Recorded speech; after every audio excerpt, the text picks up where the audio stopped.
Hello, everyone, squids and octos and everything in between, to Oktofest 2025!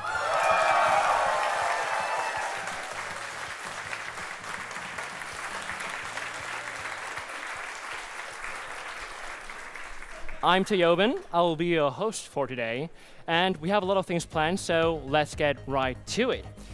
I have the pleasure of welcoming all of you to the biggest Splatoon 3 event of 2025 in Europe. And, well, we have a lot of things planned. We have a lot of things to give back to you as well. I mean, all of you already came into the venue, and all of you got a goodie bag sponsored by SanDisk and by all of our other beautiful sponsors. And none of you will leave empty-handed. We also have a lot of other raffles planned for you. We have so much competition ahead of us, so I'm at a loss for words, really. So I want to give it over to our commentator couch, and they will continue with, talking you through what's going to happen today. Hello, guys. Welcome to Oktofest. We're here. I'm very glad to be here. Yeah, let's make some noise. I can hear it in the other room. I'm joined here with the guy, Leon. That's Dura. I'm sure you guys know him. And the one and only, that SRB2 dude on his channel, Mr. Famous. I'm excited for this day. This place is amazing, and I'm really excited for this tournament. Yeah, man. Hope you guys are doing great. I mean, we've got a great bunch of people here. We've got a great bunch of people outside in the venue. A lot of people coming into the venue and playing some crazy Splatoon games and all that. Yeah. And yeah, man, this is a sick event, honestly. It's good. It's good. I'm just excited to be here, you know. And it's hard. There's 2 cameras, so you're gonna see a lot of. A movement action, yeah. I didn't know there was this much production. I thought it was on one shot the entire time. I just got caught off guard by that. No, but it's great. It's great to be here. I think you can even see it in our faces, like the smiles. Yeah, I'm like. Dude doesn't stop smiling. Yeah, I feel like me and Dude have been to like he's been to like more American ones, but we've been to like pretty much every European LAN, and this like blows everything out of the water. Like I'm so excited for today. Not only that, but the teams and the level of play we're gonna see, because obviously you guys at home, you know, aren't experiencing what we are, but the level of play we're gonna be seeing is crazy. Like these teams and the players that have come, it's so exciting. This weekend's gonna be amazing. Just look at the setup, man. Just look at the setup, man. Yeah, just look at it. Look at the crowd. All these happy people. I don't know if we're heard anymore on stream, are we? Oh. Ah, yeah. Oh, prizes, by the way. Sorry, we got so excited. We haven't even told you about the amazing prizes that these teams are going to win. There's SD cards, 512 gigabyte for the winning team. The winning team gets a JBL Quantum 650. So I think second and third gets a 250. That's still great. You get this like camera if you enter the raffle. So there's going to be a raffle going on all week. Every €2 you donate is a ticket into the raffle. So you want to, I don't know, put in like €200. That's going to be 100 tickets. You want to put in €2, that's one ticket. You know, you do whatever you want to do. But you've got chances of winning prizes at home, even if you're not playing.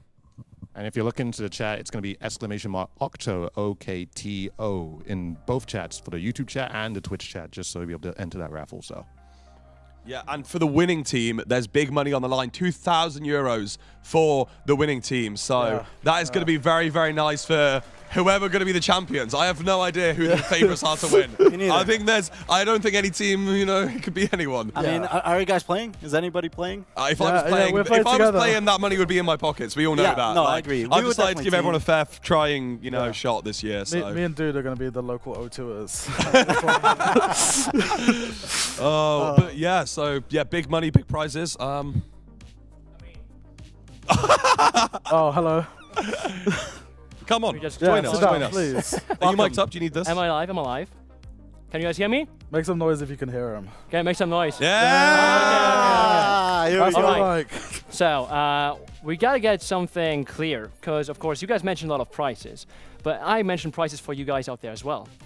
And with that, I mean, we have raffles, and more raffles. Some online for the stream, as you mentioned, and some for every one of you right here in Cologne. Can we get some noise? Yeah. All right. So, SanDisk has a beautiful stand right at the entry of the venue. When you go into Experion, on the left side is the WD black stand. Yeah, that's and the one. Yeah. there you have a photo challenge with SanDisk, and they have a raffle for you. That's the first one. So shout outs to SanDisk. Thank you, Sanders. Yeah.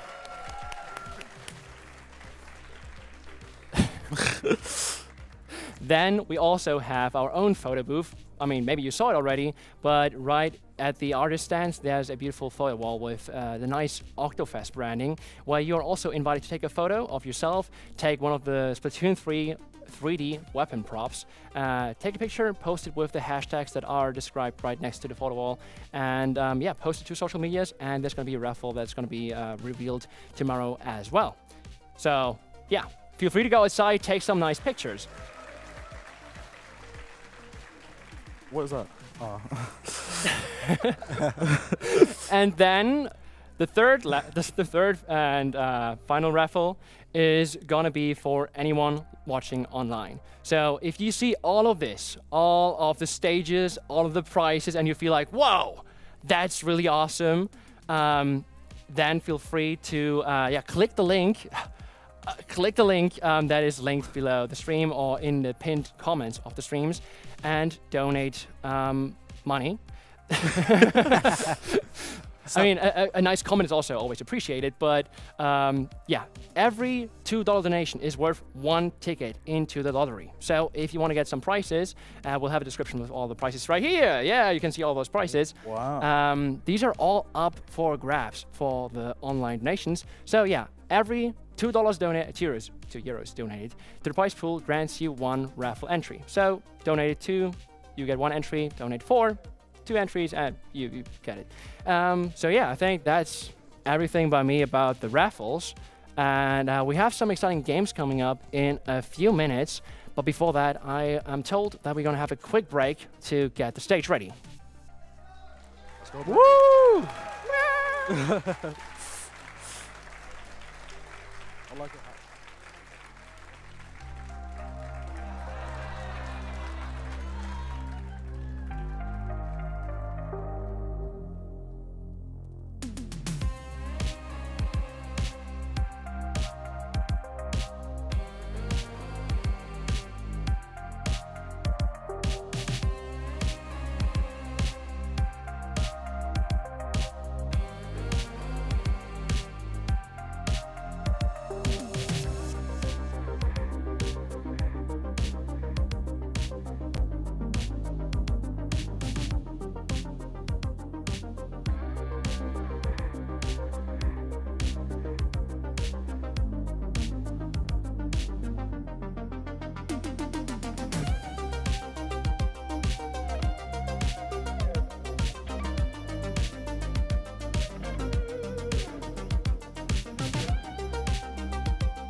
welcome everybody back to Oktofest. It's time for the games.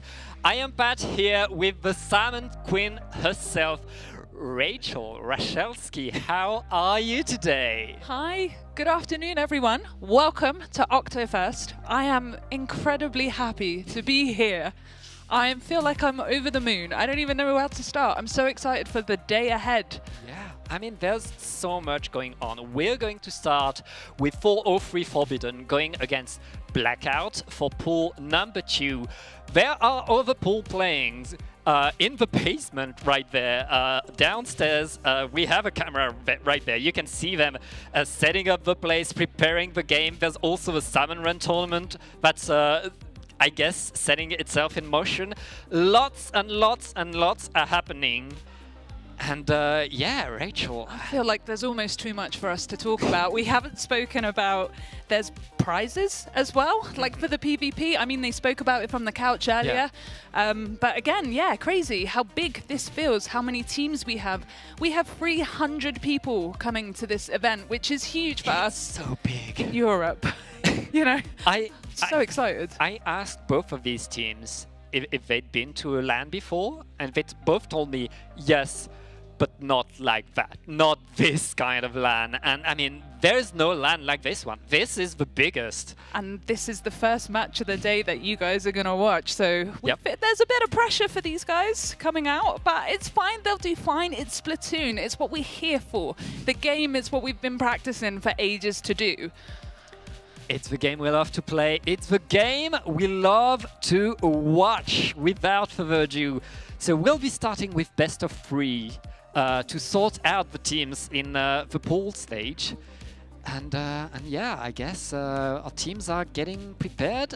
Do we have a map list? Do we have a map list? We know it's 403 Forbidden versus Blackout. Yeah. At the moment, best of 3. Like you said, we're in the early stages of the tournament because we have so many teams. Yes. Like you said, there's more teams going, there's more games going on in the basement. There's loads happening right now. So they're still setting up at the moment. We're going to get started as soon as we can. But yeah. There's also Salmon Run. I should talk about Salmon Run. You should talk about Salmon Run. I feel like it would be a bit weird of me if I came all the way to Germany and didn't talk about the Salmon Run tournament. There is also a Salmon Run tournament. Unfortunately, it's not being streamed, but it's going to be playing in the background for over the next 2 days. Yeah. Each team gets a scenario code that's been curated, supplied by the organization that's running this tournament.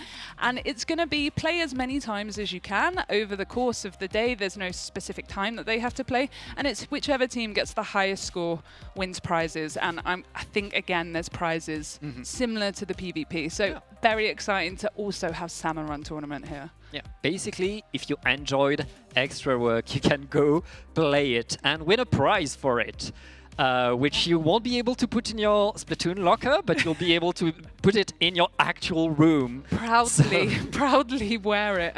Yeah. No, it's very exciting. I think we're getting the go-ahead soon that the first match is going to start. It looks like they are readying up on the side. Yep. Are you excited for the first game? I am so excited. I always love watching some Splatoon. And it looks like it's battle time, Rachel. Oh my God, let's go. That's it. I want to hear the crowd even louder. That's it. Excited. So Splat Zones on Humpback. How do we feel about that for game 1? I feel like bringing the Jet Squelcher is a good idea. It's very mobile. It will be able to fight very well. On the side of 403, it's very much shooter-oriented. Yeah, they'll have shooters. Yeah, they'll have to pay attention to the Blaster and the Stamper on the other side. These weapons can play around the hill that is the middle of the map. And right now, both of our teams are fighting for the first control. And yeah, you can see Blackout have already got their Tacticaler out. They've got the Stamper pushing up. They're going to be quite a force to reckon with. Here with the Stamper, the Pencil, the S-Blast, these are all weapons that you see often and constantly in comps, but there's a reason why you see them. They're effective, they're powerful, especially for Splat Zones. Yeah, and already it looks like Blackout have been able to take some control over the map, but Forbidden still have a few players ready to attack right now. The Splash falls to dodge because of the Booyah Bomb, and right now... Oh my God, we're going to see the Splash is the last player alive. No, they go down. That is a soft wipe. That means Blackout have complete control at the moment. Yes. What a snipe.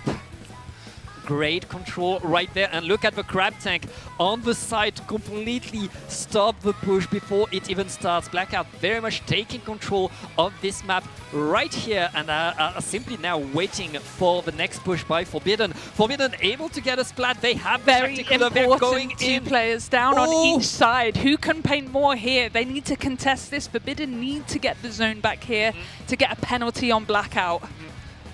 Two players down. Oh, no! Blackout Oh. keep the zone. They have got 10 seconds left and they win the first game here.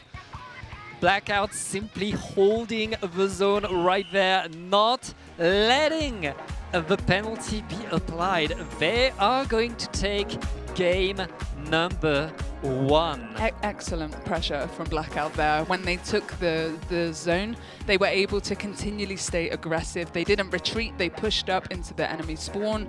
They did not let them come out without them taking a player down or two. Yeah, and 4 or 3 were able to push back onto the zone, were able to have their players there, but they didn't have the paint to simply apply that penalty to give them some breathing time. And they paid the price. I mean, it's not a map that's easy to play. It's a map that's highly...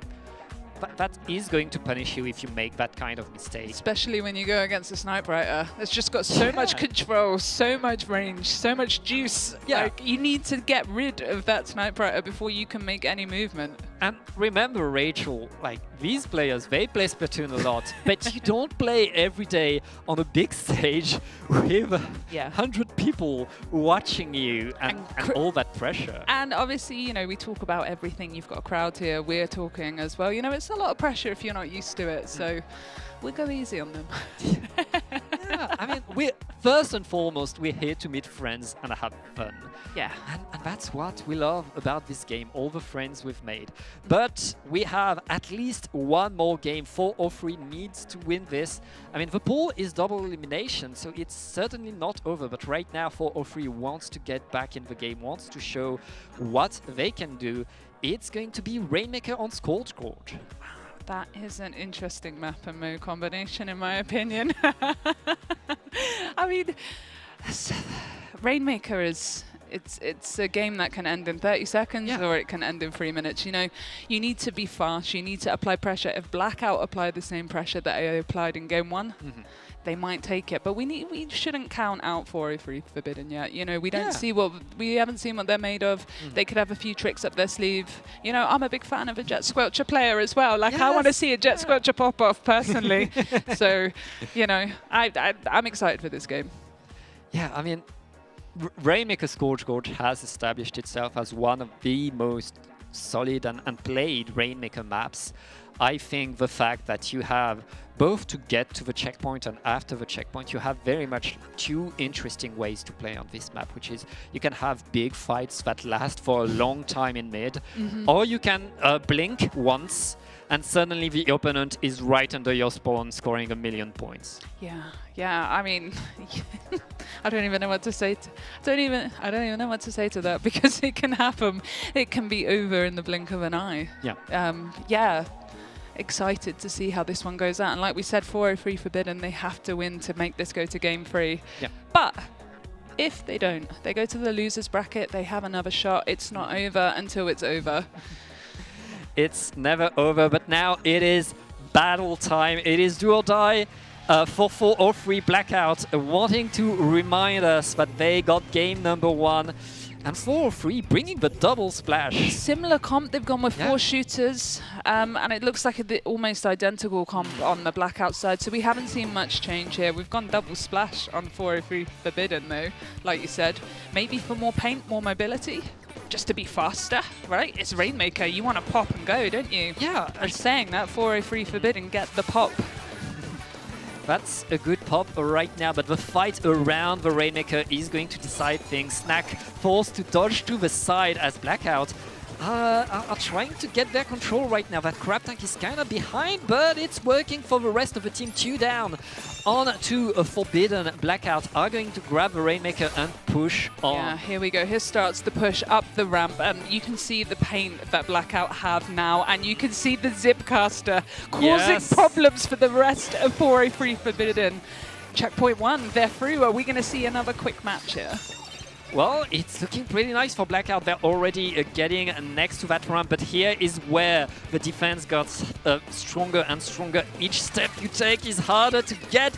9 points remaining is a nice push for Blackout. Once again, able to get stronger. Oh, wait! no! Oh! They picked it up because nobody painted it. That's sneaky. Blackout is so sneaky here. They need to get rid of any Blackout player they can find here. They need to completely clear them. Otherwise, there is a chance they are going to... They've reset it. Perfect. Yes. They need to re-establish paint. They need to get some control here. Yeah. But right now, Blackout already able to get more splats, and they're gonna get another push. I mean, they have the cooler ready, and that's back to the attack. Beautiful moves right there by the Stamper. Stamper dancing around with that blade is punishing everybody. 4-3 Forbidden still in defensive mode, simply waiting for a better opportunity as Blackout are still maintaining the pressure, trying to push forward, Rachel. Yeah, it really feels like 403 Forbidden are struggling in one-to-ones here. You know, like Blackouts are taking and they're winning those fights. They're able to get more paint. They're able to get their specials off. And right now we're seeing the Zipcaster just completely terrorize anybody that's near their base. So, you know, we look like we're struggling on the side of 403 Forbidden, but there's 2.5 minutes left. Anything can change. We see a crab tag, which is nice. They get the splash. Interesting trade. The S-Blast simply staying here, winning the fights and being able to jump away. That should be illegal. Blackout. This is not looking good. This looks like we're going to get a knockout here. Blackout are going to take that. Able to... Oh my god. 3 points away, Forbidden able to survive, able to stay in this game. They're fighting as much as they can. 2 minutes left and the game has been on the same side of the map. Yeah, we're seeing the same thing here like we were talking about earlier. Blackout are able to get those jumps. They're able to respawn straight back in and take people in trades or 1v1s. They're able to keep the pressure out. 403 Forbidden, they can't get out of their spawn. Saying that, things might change now, but splash goes down. Unfortunately, we're getting a lot of pressure here. Crab Tank putting pressure on for the Jet Squelcher, unable to compete with that. 403 have been able to bring the fight back into mid, but they have yet to get some space right now. They're losing ground once again, and Blackout, you can't be next to that ledge. You know what happens when there's a blaster on the other team. 2 down on Forbidden right now, and Blackout are still pushing. This is the problem that I think 403 Forbidden have. They've got no AoE, they've got no... I don't know, the Stamper and the Blaster together are just being menaces. And they keep pushing Forbidden back. They're playing so well. Yeah, Blackout very much in control of this game, maintaining the paint, maintaining the splats, and in the last minute, they don't need to do much, Rachel. They simply need to stay here. I was just about to say, they just need to stay active. They need to keep hold of that Rainmaker and keep Forbidden in their base, and it's GG's, they win the set.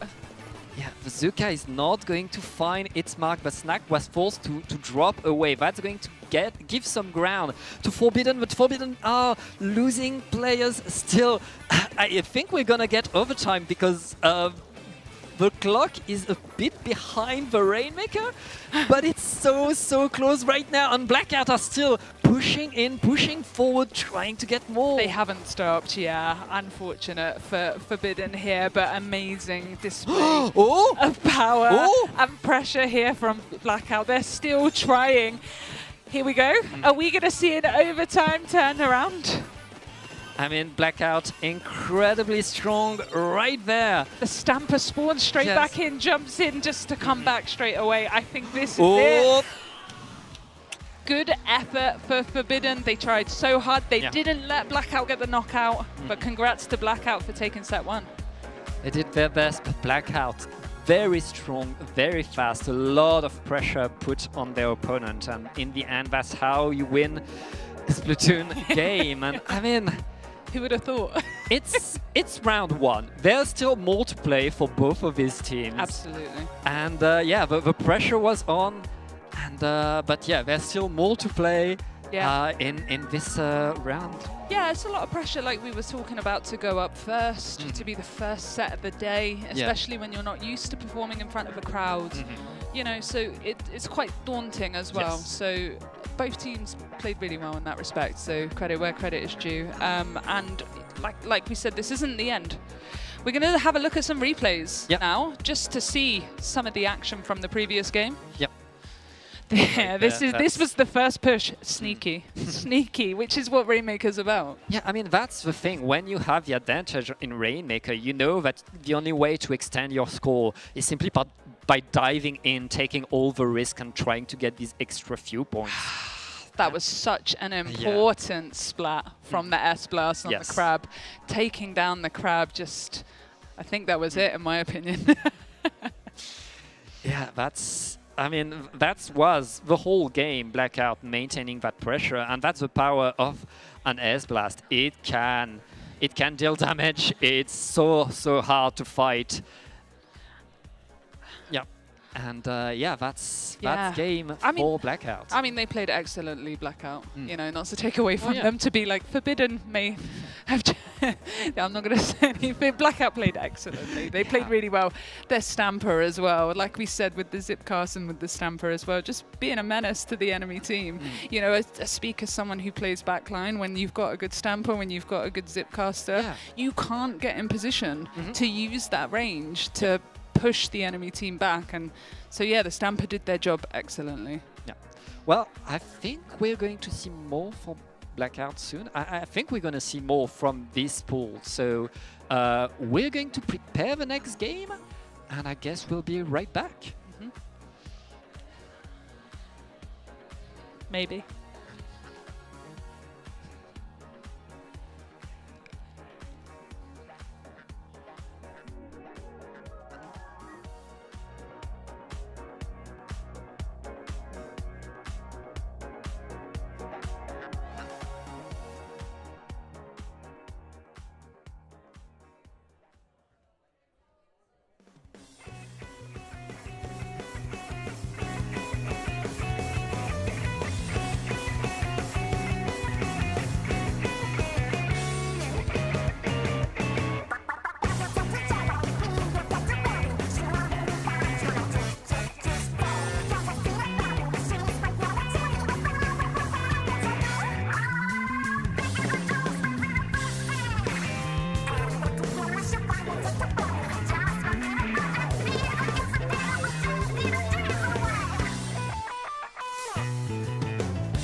And we're back!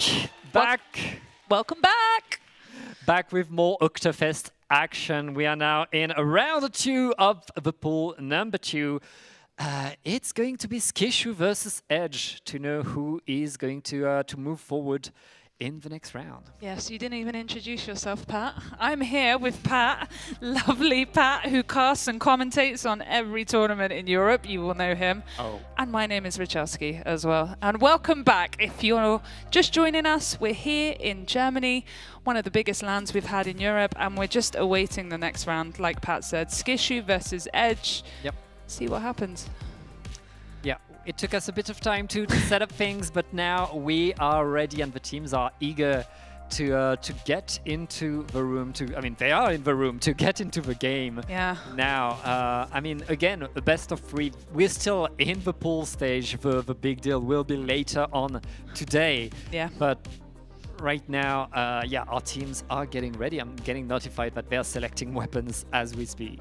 Yeah, we're just waiting to find out what the first game is of game 1. We would like to know so we can commentate on it. Yeah, we're excited. Yeah, very excited. I mean, seeing more of these teams play. Here we go. Thank you so much. Splat zones on Urchin Yes. Underpass is game 1. And we just started. We're Yep. about to go in straight Let's away. get That's in the fine. game. That's fine. We'll talk about the map and mode as we're playing. As we said, we've got Skishu versus Edge. Yeah, so Urchin Underpass, the latest addition to the game, and Skishu are giving us a bow. That's interesting. I was going to say these comps look very different to the previous set we had, which is very nice to see. Yeah, we see lots of weapon diversity right there between these two teams.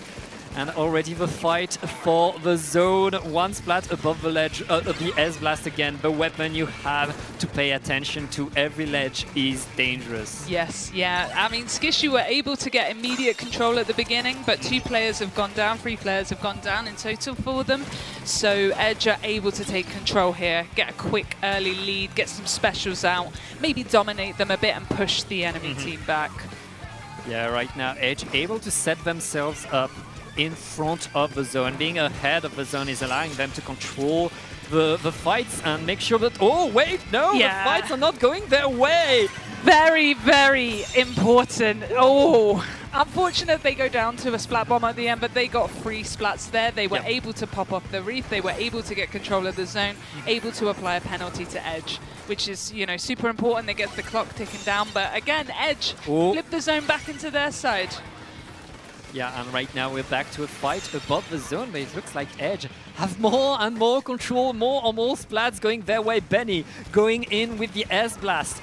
Ooh, what's happened over here? 3 players on Skishu have gone down. Edge are about to take a really important lead here. Oh, yeah. The S-Blast putting pressure on the tri-stringer and not allowing them to come out spawn here.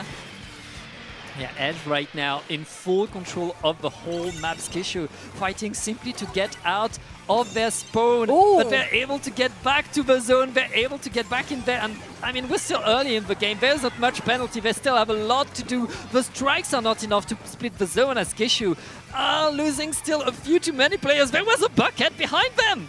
Oh my god, it's hard to commentate for this match because there's so many different drop points for you to spawn back in. So when we're concentrating on the immediate spawn points, we're missing what's happening from the sides. Yes. And we're seeing the Dreadringer come in from the side, taking down a couple of players, getting control of zone, flipping it, flopping it backwards and forwards. So it's quite a chaotic match at the moment, which is good to see. Yeah. Skishu right now working their way towards the lead. Wow, very important wipeout here. Taking the lead, now is the time for them to push up and ensure they get the victory. 30 seconds left on their timer, they have to hold. Yeah. Edge has 1 attempt, 1 push, and the bow in the position right now. The bow is outranging everybody and applying all the pressure right now. Are they able to? 5 seconds left. They're able to control it. Amazing first game. Congratulations to Skishu. Able to completely flip it. It looked like Edge had that game at the beginning there, but Skishu were able to pull it back and push them out and take control. Yeah. we really saw both of these teams being able to establish themselves around the zone, show what they can do. But this map, as you were saying, Rachel, it's so sneaky. You can always come back through the side, and like you have to pay attention to every angle. We saw especially when you have weapons like Slosher, Dreadbringer Blasters, all these weapons that can get that chip damage on you. And, you know, like the Reef Slider here, things like that. This map is perfect for these chip damage comps here. And, you know, this is proof why here. Important triple there. Amazingly played here. And we saw Skishu in their final hold, the one that gave them the KO. They left their Julie players to the side simply to deny that entry onto the zone, simply to not let the opponent get their sneaky way onto the zone, which means they get the first game in this best of 3. Yeah. Best of 3, like you said, so we definitely got a game 2. Will we have a game 3? We'll see. Edge, I mean, like, it's entirely possible that Edge win the next game here, given how close that was. You know, it just came down to getting those important picks at the right time. So it's absolutely possible here we go to a game 3. I'm excited to see what if the comps change here for the map and mode combination, or if we stick with the same. I think we're about to go in. Yes, we are. Yes. It is battle time. We're going to Ingblood Art Academy, the tower control map. And Phantom just changed the bow for the new one. I believe that's the one with Inkjet. And we seem to have a Luna now instead of an S-Blast, which is very nice to see. I'm a big fan of the Luna Blaster. Very happy to see that on the side of Edge. I mean, that Luna Blaster in hands, if you know how to use it, it's an incredibly dangerous weapon, especially in tower control. Right now, everybody is getting slaughtered left and right. Con is going to get on the tower and give Edge a few points right now. Skishu activating the jetpack to defend, but jetpack is taking control over the tower. The hammer is not going to find the air support. And Benny is still there though, and the fight is still raging as the tower is not yet. I was going to say, how were you able to notice where everything was going on there? There was special, there were picks, it was just immediate from the get-go. They came out fighting. And we're still seeing the same here. We're contesting mid at the moment. We're not really pushing tower too much. Anytime someone gets on tower, they get taken down quite quickly. So this is just a battle of attrition in mid at the moment to get that initial control. Yeah, and right now our two teams know that they need to win a big fight if they want to be able to get past the checkpoint, because everybody's respawning so fast, getting back in there so fast, and both of these teams want to fight. What is that crab? This is an interesting crab tag. Will they survive? They get a pick. Will they? They were living on borrowed time here. That was a risky crab. It almost worked, but it didn't pay off the flank. Risky jumps to the tower. Skishy taking 2, going 2 down there, 3 down here. It looks like Edge are going to make the first serious push of this match. And we're talking about another quite audacious crab tag here on the side of Edge. Very nice move by Chris right there, moving in, trying to get the control, and they're able to establish themselves the strikes, helping with the fight. They're now on top, getting splat after splat. Can they get more? They're past the second checkpoint. They are. They're applying so much pressure here, and Skishu are 3 players down now. This looks like it could be the end for Skishu. Edge could take this game, or we go to a game 3 if Skishu can't pull it back here. But saying that, Edge go 2 players down. It's entirely able to play for. Yes, Kishu able to push the other team away. That third checkpoint is so hard to go through. Crab taken out! Oh my god. All of Edge taken out, and now we're going to see Skishu with the comeback here. Just like game 1, are we going to see a nice push back to win? Yes. God, we are seeing so many crabs this match. It's just, I feel like when one crab ends, another crab starts. I mean, both of these teams are using the crabs incredibly aggressively. They're past the first checkpoint, and they have so much control on the opponent's ground right now. Skishu pushing in the... But Dreadbringer winning the fight is going to allow them. But wait, there was a flank. The tower got back into mid, Rachel. I was just about to say, the Dreadbringer is taking so much control, and nobody was able to push tower, unfortunately, because there was somebody stopping them. We'll see. We're on tower now. There is another crab. I wonder if Edge are able to push them back. We're seeing specials to try and defend. Yep. But the Dreadbringer on this map, the ledges, the blocks, the tower, is able to get those shots over. And the Inkjet here putting pressure. Are they able to push past checkpoint 2? I mean, Skishu are pushing, doing everything they can. Oh my god! And they're looking for a third splat as well. The other players able to get away. Beautiful control by Skishu. The Dreadbringer is pushing this tower for their life. Are they able to get past this checkpoint? Unfortunate. There's some jumps here. I don't know if they'll pay off. The Julies on their own. If they can get anything here. We're still jumping in. The Dreadbringer's trying. That's not going to do it. 1 minute left and our two teams are just 2 points apart, Rachel. But right now, Edge have the upper hand. They have the advantage, and We're seeing a flank here from the Julies. One player on Edge going down. It's it's just a bloodbath, I think, at this point, because Skishu need to get the tower. They need to dominate now because there's less than 30 seconds left. But Edge need to keep them off. They need to keep them back. Edge, all they need to do right now is refresh the tower, make sure that the fight stays around mid, and they're punishing the presence, the power of the Lunar Blaster! This is why you want the Lunar Blaster. Amazing wipeout here. Edge get the victory. Amazing game from both teams here. But Edge take the second game, and that means we're seeing game 3. Yep, 1-1 between these two teams. Both of these teams able to get incredible pushes, able to get incredible control, but in the end, only one team can move forward on to the next round on the winner's side. And it's going to be decided by this next game, Rachel.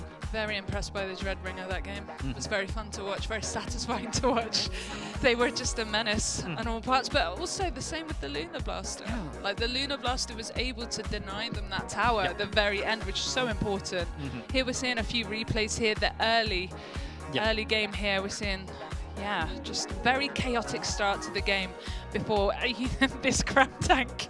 That's where the chaos started. That's where things started to get everywhere, and where teams established momentum. But you have to take these risks if you want to win a game at this level of competitive Splatoon. And I mean, the teams took the risk, the teams got in and were able to score a lot of points. I feel like Dreadbringer MVP in that game really helped. Really helped push. Wasn't enough, unfortunately, but they tried their best. And I'm very excited for the next game because we're going to have something similar. I'm no doubt about it. I mean, we have more to watch. 1-1 between Skishu and Edge, playing for their presence to get more. I mean, that's potentially their placement for the rest of this tournament right there. And it's decided by Rainmaker. It's decided by Rainmaker of all things. I mean, and these two teams like to fight. Rainmaker is the mode for teams that like to fight.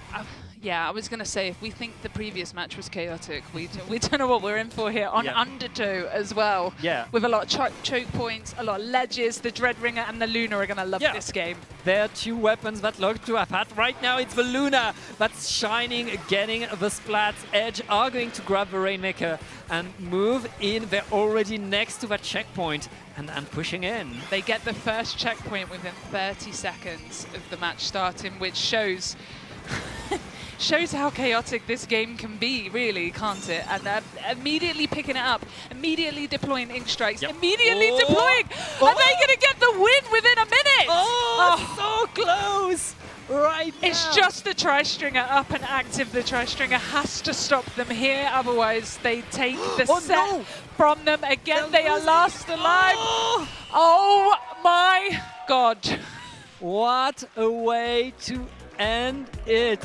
Half the map isn't even painted. Edge just went forward and won. what a display of power and dominance that game was. To go from game 1 and game 2, where it was so evenly split and so many fights, Yeah. game over in a minute. Unbelievably. This map with its small ledges is so good for Luna. Yes. Luna is so dangerous right here, and we saw that in full display. Immediately, as we said, the Yeah. Luna gets Look at 2 that. picks straight Boom. away. Dominance established, push started, checkpoint grabbed. It's really hard to come back from this once this Yeah. map has been painted this way. The specials are up, and the team have just completely dominated every area around you. I mean, Benny was everywhere that game and really, I mean, took control right there. That's going to be a victory for Edge. Yeah. Getting the comeback, I mean, first game was not the best for them, but yeah, they got back, they showed. It was a warm-up. Exactly, was a first game of the day. Yeah. Yeah, sometimes it takes a game to get into the flow of things, doesn't it? And, you know, like we said, Rainmaker, it's just, you know, it can be won on a coin flip, and Yeah. the coin flip worked for the Edge. I mean, I don't want to take away from what Edge did, but you know what I mean. It can go either way. Welcome back, guys. Yeah, I mean, great display by both of these teams, and we have a lot to watch, a lot more to watch. I was going to say there's way more to watch. We've got so many more games coming.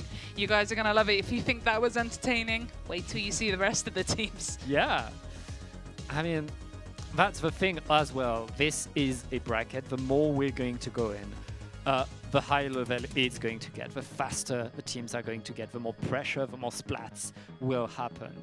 But also, the more evenly matched the matches are going to be as well. I mean, I felt like that set was quite evenly matched as well, which was really nice to see. But, you know, as we climb, as we get more teams knocked out, we're going to see some amazing performance of skill for Salmon Run.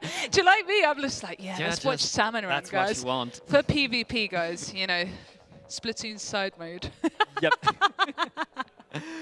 Well, I'm here for it. Yeah. And we'll watch more very soon. I guess the next teams are already readying up. So we'll take a very short break as we make sure that everything is A-okay. And we will be right back. Yeah, see you soon.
And we are back with Oktofest, some more action. And we're going to watch two teams that we've seen before, Rachel. Yeah, welcome back. Thanks, Pat. We are here to watch Skishu versus Forbidden. 403 Forbidden. I will full team name them. We've already watched both teams play this afternoon, so I'm very excited to see what's going to happen here. If they're going to bring much of the same comps, if we're going to see some similar strats or not, or if we're going to see things being mixed up a bit. Yeah. And we are on the lower side of the bracket this time, which means these games are more important because whoever loses this set, they go to the lower bracket for the next part of this tournament, whereas the team that wins gets another chance and gets to get a better bracket assured for them.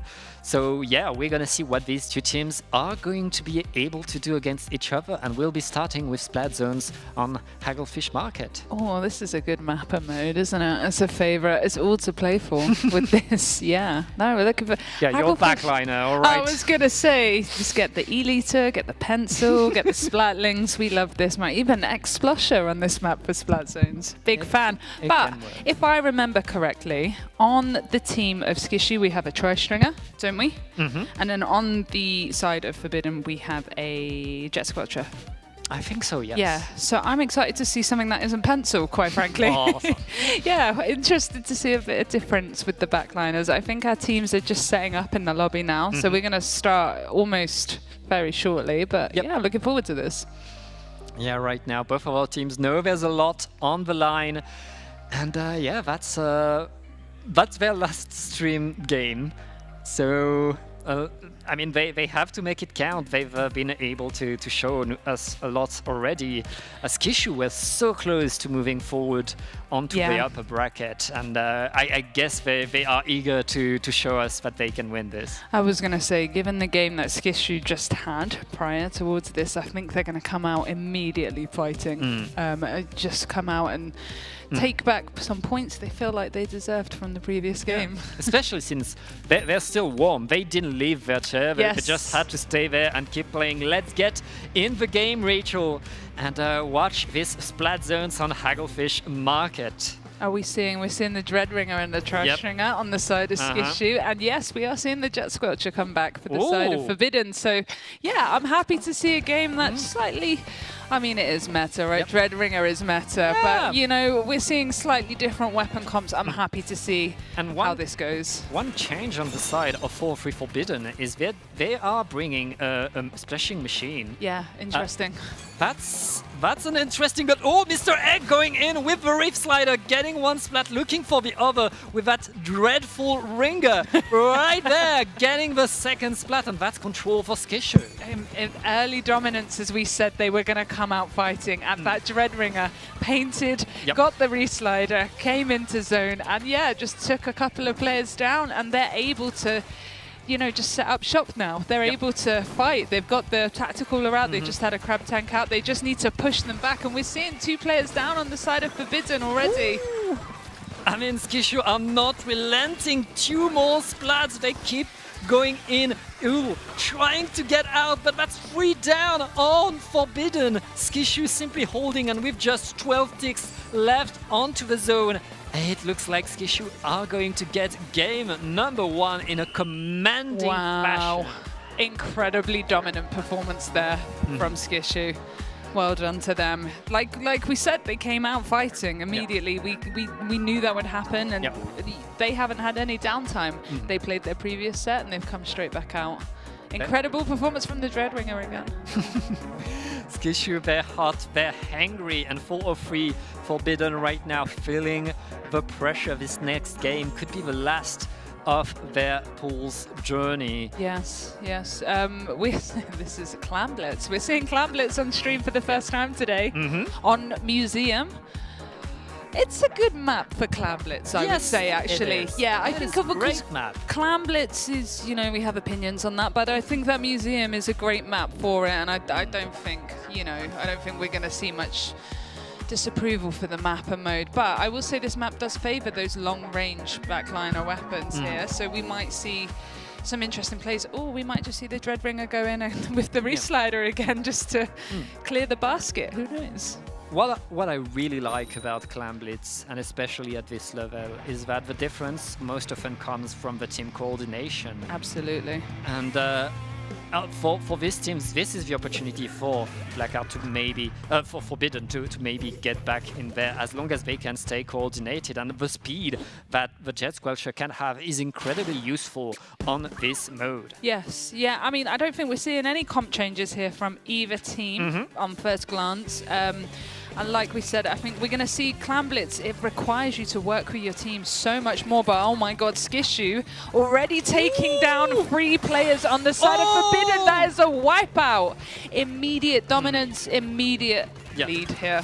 And they have so many clams. The Reef Slider trying to get a bit more. Mr. Egg did the work right there. That's another Super Clam. Oh, the Super Clam is missing the basket, though. That's not too much damage. 4-3 Forbidden. Surviving this push. That's only 25 points for Skishu. Skishu, I mean, they got something big, and they still have the numbers advantage. Oh my God, yeah. We're seeing 3 players go down on Forbidden, so Skishu really need to get clams and start putting them in the basket here. They're doing well on the taking control front, but they need to coordinate with each other. Like we were saying here, Clan Blitz, you have to coordinate with your teammates, otherwise you will not push, which is what's happening here. We're seeing Forbidden able to defend their basket quite a bit here. They're doing their best, but Skishu is not stopping. More and more attack. They have a Super Clan, but they lose 2 players. Beautiful defense by Forbidden, who are able to hold control of their platform, get back in there. The crab tank is completely surrounded. They need to get rid of this crab tank. Yep. Oh! The Splat Julies living here. 3 players go down on the side of Forbidden. That Splat Julie took them all down with them. Yeah, that's delayed wipe for Skishu, who still have control over mid with the power of the bow, simply holding control, holding the range on everybody else right now. Skishu are simply waiting for another opportunity. They already have so many clams, Rachel, and 2 down onto Forbidden. 3 down. Yeah, here we go. We've got Tacticaler. We've just seen the Re-Slider pop off. We're back. We're back to Skishu scoring multiple clams, and it's up to Forbidden. Ooh.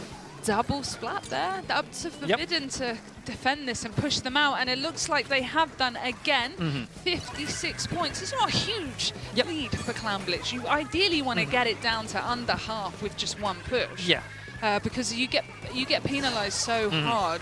But I mean, Forbidden right there defending well, but the second they get into mid, this is what happens. And Mr. Egg is already under the basket, waiting for the rest of the team, fighting simply around Mr.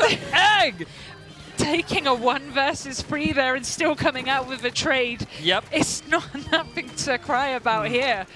Skishu are just absolutely dominating this game. As soon as Forbidden get their defense, they get their basket under control, Skishu come back and completely wipe them again. The jump is going in, but it's too late. The Super Clam will not get in the basket. We get more time, 2 minutes left in the game, but Skishu are still on the platform. They're chilling here. They're simply waiting for more clams to come as they keep winning their fights. Oh, well, never mind. Yeah, so I didn't see a jump coming there. I thought there was going to be more aggressive shoving. Yeah.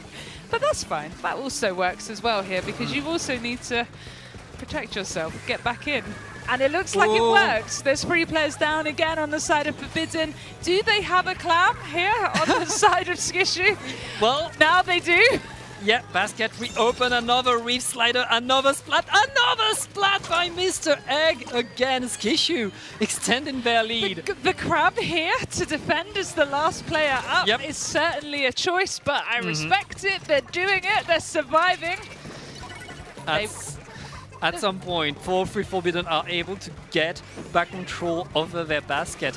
But we're in the last minute now, Rachel, and there's just a mountain to climb for 4-3 Forbidden. Yeah, Forbidden can come back here, but it's unlikely that they will, given the amount of splats that Skishu are able to take and the constant pressure here. They didn't get the clam in there. Yeah. And Forbidden are getting like very solid defense over and over, but Skishu simply The Jet not Squelch stopping. are surviving and running back as best as they can here from the Dreadringer, who has Yep. caused them Ooh. nothing but pain the entire match. One more clam is all One they more need. clam to seal the deal here. But they don't have it. Oh, wait! Is the Julie's going to do it? No, it's too late. The basket closed. But with just 5 seconds left for Free Forbidden, I mean, they need a miracle right now. They need everything to go their They way. have to just go for it here. You've got nothing to lose here. You have to take these fights and you have to hope you win them here. Dreadringer going down. Important pick on the side of Forbidden, but I don't know if they're going to reach the basket in time. It's too late. It's too late, Rachel. Unfortunate. Very well played by Skishu there. Skishu took full control right there, and they were not. They were still very prudent. We saw them jump back in that final overtime. They were respecting their opponent. They were making sure that a comeback could not happen by simply being everywhere. They were making sure this would happen. They would get that 2-0. And I mean, beautiful 2-0 by them. Yeah, thoroughly deserved win. And like we said, we knew, given off the back of their last set, that they were going to come out fighting with something to prove, and they did, and they showed exactly why the first set was so close. They played excellently. Yeah, I mean, beautiful play right there by Skishu. I mean, there were so many good plays by them. They were everywhere. The Dreadringer, the Reef Sliders. Crab tanks. Yeah, I mean, we saw them simply get more and more splats and very much take control of every position. We can see here on the replay Mr. Egg going in with the Dreadringer. Within the first 15 seconds, that's the first 20 seconds getting a wipeout, just completely setting the scene for how this match is going to go here. And they got a wipeout, and they had a lot of clams on them as they were getting that wipeout. That allowed them to really open strongly.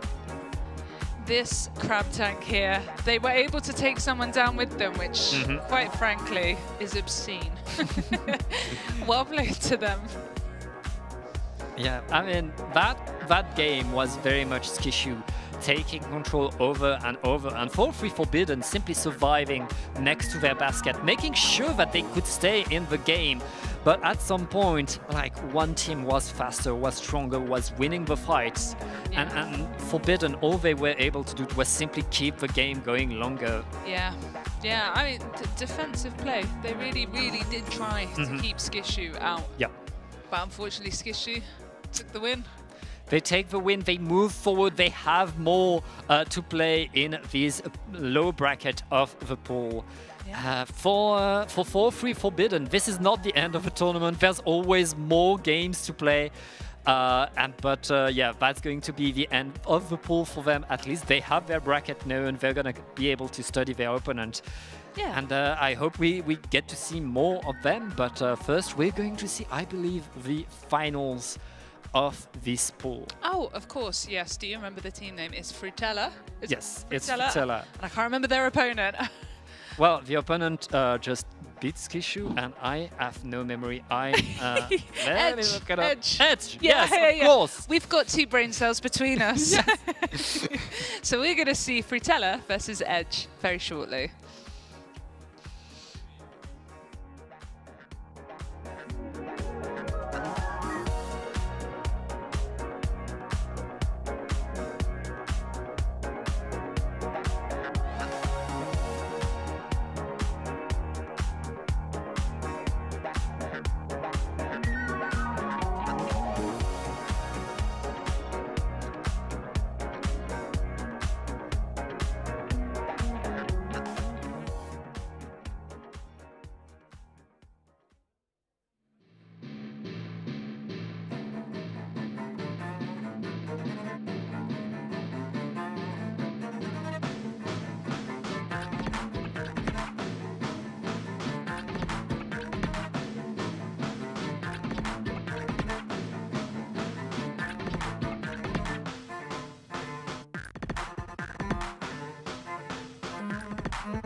And it is now time for the finals of this pool number 2. I am Pat here, still with Rachel, ready to watch the top 2 teams of the pool. Are you excited? I am very excited. I'm very excited as well. We've seen a lot of good games this afternoon here from this pool. Right now, we're going to watch Edge, who we saw on stream a couple of sets ago. Yep. They're going to be taking on Frutella, who we haven't seen on stream yet. We haven't seen them on stream, and I mean, if you don't know Frutella, you're in for a treat. They're a very, very strong team, a very fast team, a very solid team that, I mean, Edge really have their work cut out for them. Yeah, I mean, it's good. Edge have played excellently so far. I think they can give a good fight. Yeah. So we'll just have to see what happens. We'll see what favors their comp, you know? Yeah. I'm very excited for this game. It's going to be hype. It's a nice way to end the set. Yeah, and note that both of these teams are guaranteed to be in top cut to fight on with the best teams in the bracket. This is for the seeding. This is to know whether they face a bottom seed in the top cut or a top seed for the first game of the top cut at least. So still a lot of a line, but they are sure guaranteed to get there. And we're going to start with a classic map, but we've already seen, of course, it's going to be Splat Zones on Hagglefish Market. Yes, and we know at the very least on the side of Edge, we have a Snipe Fighter, which is very dominant on this map and mode. We're going to see lots of paint. We're going to see lots of tactical here to support the rest of the team. Like we said, Frutella, we haven't seen on stream yet, but we know their players. We know their record, so we know they're going to put up a hell of a fight against this team. They are just setting up in the lobby. We are going to go in very shortly. Yeah, everybody readying up Splat Zone on Hagglefish. I feel like this is a great map mode to start a set because it's this kind of classic maps where you can bring any weapon you want, you can bring a strategy you want, you can go through mid and try to fight your way through the zone, or you can go around, get the sneaky plays to surprise your opponent. And in the end, the team that goes the fastest usually wins. But you really get to see how the teams want to play Splatoon, how they want to play the whole set. Yeah, and it's important, and like you said, it's about who goes the fastest, because there's quite a bit of a distance from spawn into the middle, where the Splat Zone is. Once you're locked out, it can be incredibly hard to get back in. Well, let's get in. It's time for the game. On the side of Frutella, it's going to be a pencil and decavitator composition. Meanwhile, Edge Oh, what? We're seeing a bamboozler, excuse me, in the year 2025. I'm very happy to see that. A bamboozler with the Blaster Pro to give the coolers to the team. Edge very much switching things up, just throwing us a curveball here. And right now, as Frutella are opening incredibly strongly, there's a crab tank on the zone, but she cannot be stopped. And all of Edge is forced away. We immediately saw two specials there, Tactical and Crab, and it's immediately pushed Edge out, back into their spawn. They're playing incredibly aggressive right now and keeping them in their spawn to prevent them from coming down to take the zone back from them. Yeah, all right now, that's a cheeky jump. That's not going to work. Edge are able to take back control of their platform, but Frutella are still on the zone, dodging the strikes and answering the strikes of their own. Edge trying to go in, but it's still very rough. They don't have much time. More strikes going, but there aren't any players to paint the zone right now. Frutella has the map on lock, and they're still fighting in the spawn. What has more paint, one Snipe Fighter or two tri-strikes? It's clearly the one Snipe Fighter here. Yep. Edge were not able to take back that zone and get any points from Frutella there. Frutella incredibly dominant from the get-go. Yeah, that's Frutella showing us why they are the top seed of this pool number 2, why they are so strong and feared in competitive Splatoon. That's a nice 1-0 for them. Yeah, I mean, immediately at the beginning, I'm not sure, I don't know if you saw, while there were a couple of the players fighting over mid, the slosher from Frutella straight down the side, hassling them over that ledge, being underneath it so they can't get them, but putting pressure on them, giving the rest of their team the ability to push them back out of the zone, grab the zone and take control. Yeah, lots of good plays by Frutella right there. Now we're going to go back to Clamblitz on Museum d'Alfonsino. Again, a map that we've seen, but first let's watch the replays. Frutella simply fighting their way forward. No fear, going in over and over. They know how good they are, how high they can fight, and it shows. Yeah, I mean, just like we said straight away, within 30 seconds they're in the enemy spawn, putting paint down, stopping them from getting out, and just being oppressive, which is what you need to do in splat zones. You know, so we're just readying up in the lobby. Play Dreadringer. I think we've seen enough Dreadringer already. No, I'm joking. Dreadringer's a great weapon. We need to see more of it, quite frankly. We're big fans of it here. Exactly. Teams are readying up. Edge again fighting for their seeding beat in top cut. Yeah. They know it's a tall order going against Frutella. Crowny showing us. I couldn't quite work out. I haven't got my glasses on. Giving my age away. We're almost ready. The team's just readying up. Clamblitz, I'm interested to see how they play it here as well. Like we spoke about before, you know, it's heavily team dependent. They've got to work with each other. But I fear we're going to see the same thing from Frutella, just incredibly dominant, aggressive play and pushing them back as soon as the match starts. I think we're going to see it straight away. Frutella are going to deploy a grab tank on the opponent spinner. And they're going to score a lot of clams in from bad play. And yeah, I mean, Edge needs to be ready for that. Edge sticking to their guns, Rachel. Yeah, no, I'm really happy. I love the Rapid Pro as well. I'm a big fan of this. This is the latest Rapid Pro, the newest Rapid Pro. I'm a big fan of it, so I'm happy to see it along with the bamboo as well. Oh my God. Frutella opening incredibly high, getting the aggro, but it's working for them. They're able to already be on that platform.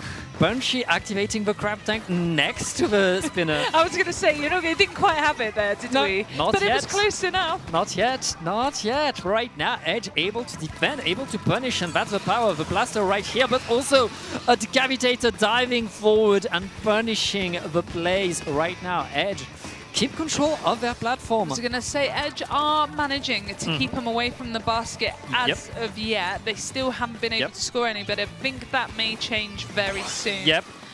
Wow. That's a wipeout. Clams are being collected by Frutella, who got in without the clams now. And are now opening. Punchy is on that spinner. Oh no, well, not yet. There's the crab. The crab. I just see it pop. You were right, the crab on the spinner. And we've got the bubble up as well, which is, you know, just so strong on a map and a mode like this. It gives your team so much safety, so much pressure to apply to them. So we have to see here if Edge is able to keep them out. They do stop the push. Frutella on 41 points with a 29-point penalty. Unsure what we're going to see here if Edge. That's an incredibly important pick right there. Frutella being so dominant with the slosher. Wow! What a decapitator, and that's Frutella again with full control of the platform. The only one thing they're missing is clams, but Bunchy with a crab tank right there, absolutely holding the all of the team. Everybody's forced to look at Bunchy right now as the rest of Frutella is going in with more clams, but 3 splats onto Edge, and Frutella is hunting for the wipeout. And the clams are still going in. I see a super clam. That could be the game. That's the game. Congratulations to Frutella there for a dominant performance. I mean, as you said, crab tank on the spinner. I think you got it right twice. Frutella are not here to lose points in the pool. Absolutely they are here for top cut. They want the crown, and they want to establish themselves as one of these dominant European teams. Yeah, absolutely, and especially this tournament here, this LAN. We're at like one of the biggest LANs we've seen in Europe for quite some time. So to come here, to play, to be the winner, that's the goal. That's what you want to say. That's what you want to do. Great performance by Edge. Oh, yeah. And like you said, they still go through. They go through, they go to top cut, but they will face a team that's, that's seeded even better than Frutella. And that's going to be pretty rough for them. But let's look at the replays right there.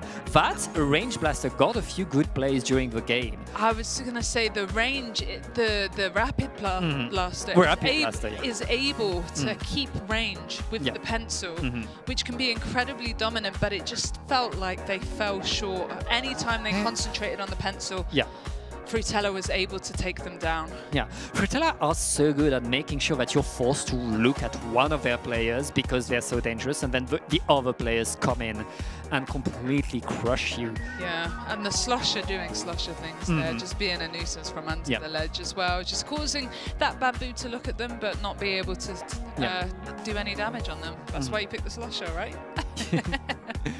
Yes, that is why. That is the end of the pools for pool number 2, but we have more pools to watch, more teams to watch, but it will be with different casters. I guess we take a break, Rachel. I know, they're kicking us off. Can you believe it? They've had enough of us. I mean, it's been a pleasure, Pat, as always. Pat commentates for so many different organizations. He's such an experienced caster, so an absolute pleasure to be able to cast with him. And I hope you've enjoyed us being here. Yeah, it's been a blast, and I guess that is us signing off. Thank you. We'll see you guys soon.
Hello and welcome back, everybody.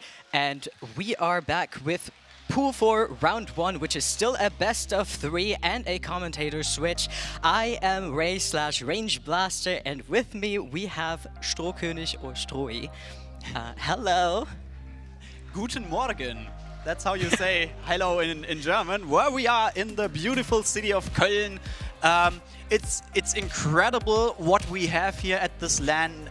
The venue is beautiful. We have one top-notch stage, which will just clap right now. Give us your applause, please. Woo! Woohoo! I'm so excited to be here. I am so happy to have been given this opportunity to commentate at Oktofest together with you. I mean, we've known each other. We've commentated together in the DSB and I think that was pretty much it. We've only commentated in German before together, but this time we are here in English presenting you this awesome LAN experience. I am so excited for this match.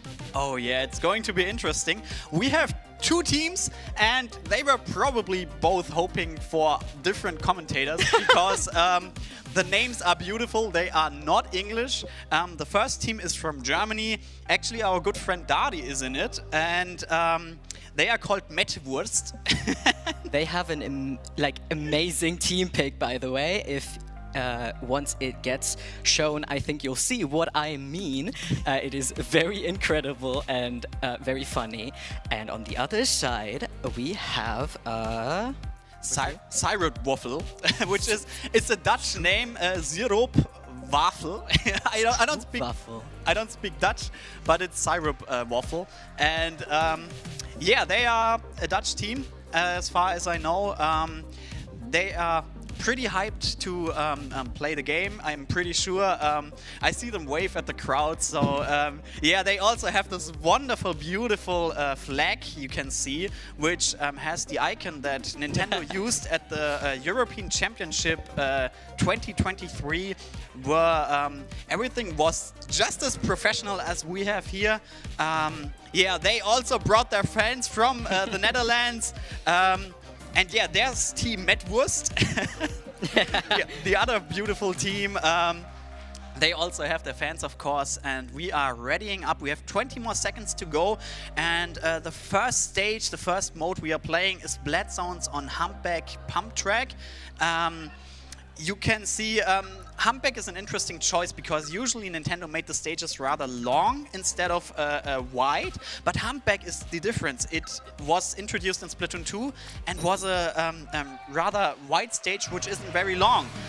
yeah. Well, game starts. We are going to see how they are going to play. Okay, so on the one side in Team Mettwurst we see a Stamper and Enzep a Slosher, and I think it was a tent. Ooh. Oh yes, and we have a Pencil, a Splattershot, a 52-gallon, and Dapple Doolies on the other side for Team Stroopwafel Express, and they are slowly moving in. So both sides have, of course, cooler, but one of them used the popular Pencil choice, while the other team decided for the more aggressive Enzep choice, which doesn't have the range to paint, but moves in. And we see that Mettwurst is already at a huge disadvantage. They went down, 2 down pretty early, and now Team... Ooh, the nice Zuka shot against the Pencil was super important here for Mettwurst. And we can see the Stamper getting the next picks and trying to move up with that advantage they have now, taking on the Zipcaster to get better angles against Stroopwafel Express. And it works. The T-Tech goes down here with strikes ready. Really unfortunate. Didn't have cooler either. So that does give Mettwurst the first good push over here. Yeah, and now it's going to be pretty interesting because Humpback is a rather special spamming wall. Oh, there was a really good kill. And now, interestingly, the Pencil has dropped, so he probably has to jump out. I guess he did that. So they have to build up again, but they really don't have much time left. They have 15 seconds maybe. They need to go in. The Zuka, meanwhile, helps with the next splat, and it's just the Dapples. Do they cap No! Oh, it was a millisecond too late to get the zone cap, or at least stall the zone. And that does give Metwurst the first point here in this best of 3. Let's see if they can keep up the pace, or if Stroopwafel Express can push back and adapt to them. Okay. I love the cams, they're so funny. Yeah, but here you could really see the difficulty of Humpback, because it's easy to lock one out, but it's also easy to come back. It actually, Metwurst was pretty at a disadvantage. They went 2 down at first, while still all of Stroopwafel Express were in. You can see them here, and but then they got 1-2 important splats, and bam! It's really hard to get in. You have to be really patient on this map. It used to be very special spammy in Splatoon 2, where Aerospray was actually quite the fun pick for Humpback. I think it still is, but it doesn't have Burst Bomb anymore, so it got a bit easier. Here you can see how the pencil got down to the left side and to the left drop. He jumped out, but it was too late then, and yeah, so Metwurst makes the first point.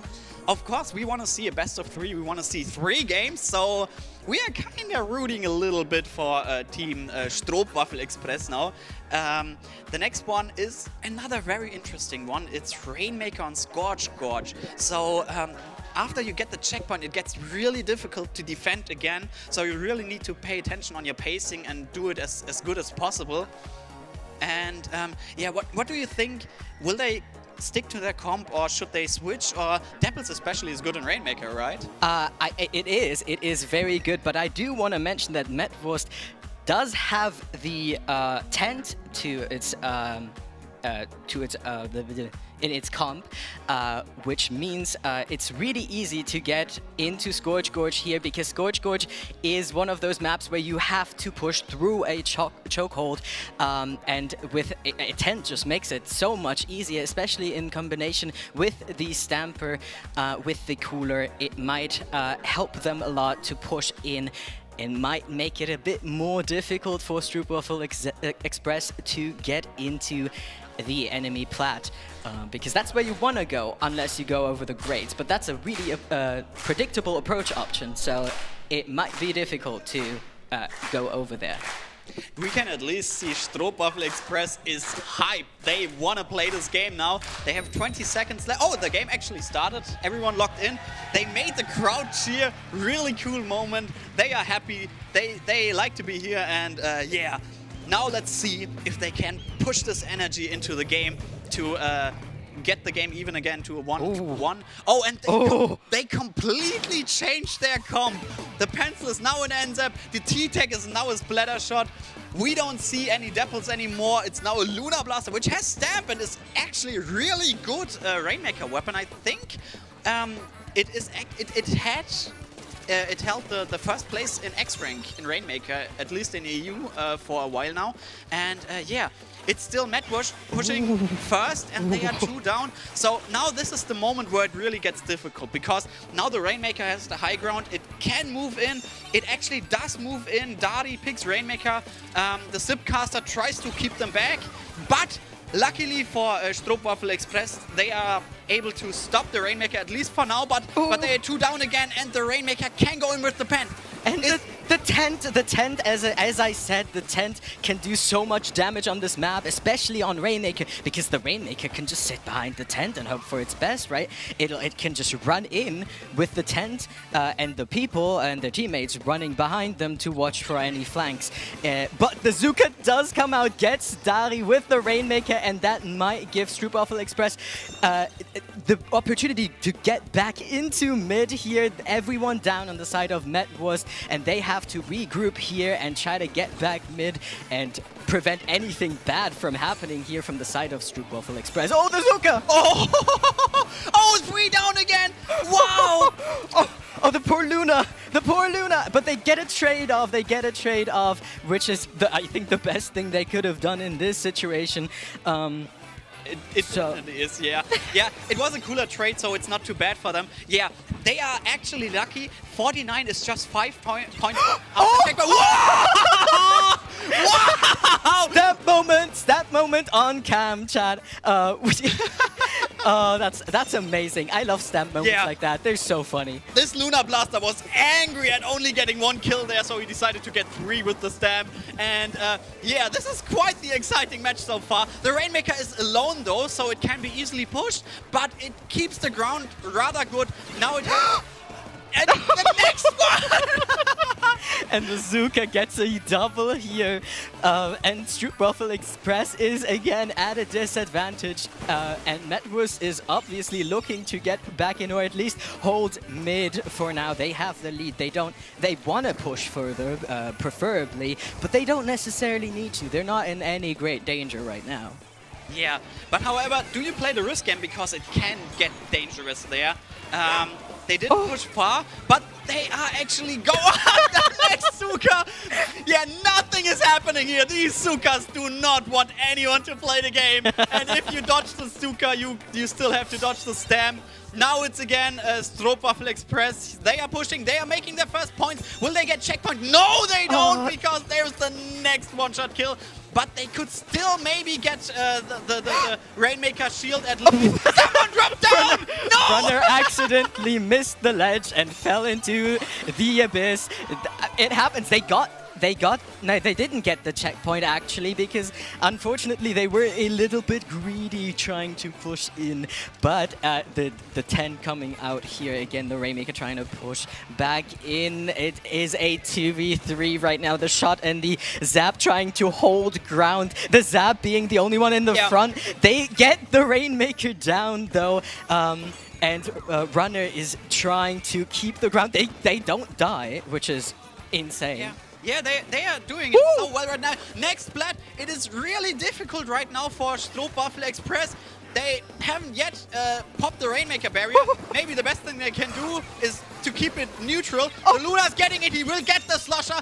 He might also get the edit. Now that's the difficult part, because the edit is setting up. It's jumping out. Dadi is out. Everyone, they have to regroup now. That is the one chance you get. They have 40 seconds left. They need to get checkpoint now, but the Slosher will probably go back on Snipe. It's a really dangerous situation, because as the team, you need to pay attention to the Slosher. You need to get that Slosher away. You won't get checkpoint as long as this Slosher is playing. He's down now. They need to get it before... The tent? No! Wow! It is crazy. Does he get the next Splat? He got 2. Will he stop the Rainmaker barrier? Because it seems like... Nope, they have it under control. They are back in control. They can keep the lead. Checkpoint is not done. It's really a back and forth, but they are now in a defensive position. They know it's only the Slosher. There's one more chance. They need to get Rainmaker. Okay. That is it. That is the chance. It will decide. Will we see a third game or not? They need to get checkpoint. They need to get the 10th done as well, but that is all the Zip Caster into the strikes. Unfortunately did get the Rainmaker down here. Just enough distraction to overwhelm the Rainmaker carrier and not have... They didn't know where to go. There were strikes. There was a Zip Caster. They were cornered from all sides, unfortunately, and that is the 2-0 for Metwurst here, and Stroopwafel Express, while doing their best, unfortunately lost this set. I hope they come back from this and don't be too sad about it. This is just for fun. LANs are more about fun anyways. They've always been. And yeah, we will see you in the next set very soon. Yes, yeah, but if you look at the replays, it was just one huge back and forth. It was so fun to watch. Like, the one team has the advantage. Bam! Zuka! Or the stamp! Or the stamp! Stamp and bam! Advantage? No, not with us. You can respawn right now. It was really fun to watch. And it just shows how intense and interesting these matches can be. And here you can see, it is really, if the Slosher knows what they are doing, there are some maps you need to get rid of the Slosher.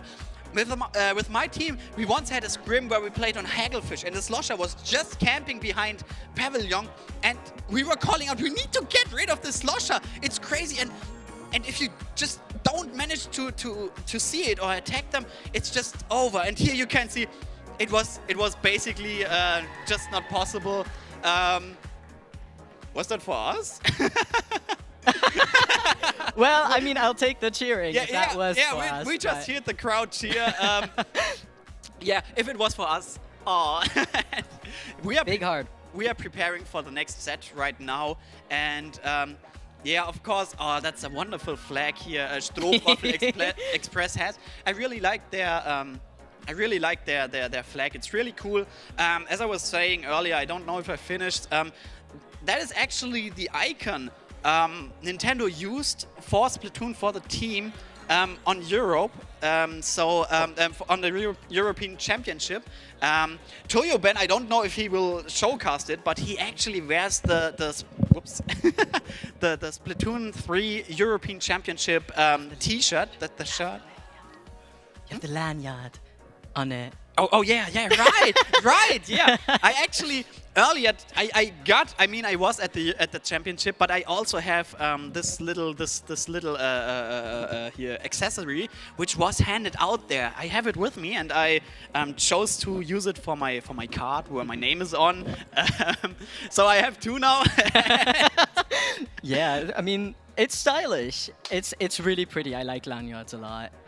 It definitely is, yeah, and and it's just really cool. I like the icon, and Strohwaffel Express. I don't know if we see them on stream again today. I think maybe each team only has one set they are playing. I don't know exactly which matches are going to get streamed, but they really put us in a good show. Like, it was really fun to watch, and hopefully they will get far. I think each team advances to the next bracket tomorrow, so we might see them tomorrow again if we don't see them today. They put up a really good show. It was so much fun to watch. Okay, Ray. So good. We were told to tell people about these wonderful companies. Because Oktofest is actually sponsored by some companies, JBL, SanDisk, Experian, and Urage. And each attendant, for example, gets this wonderful bag, which contains this card where you can write your name on.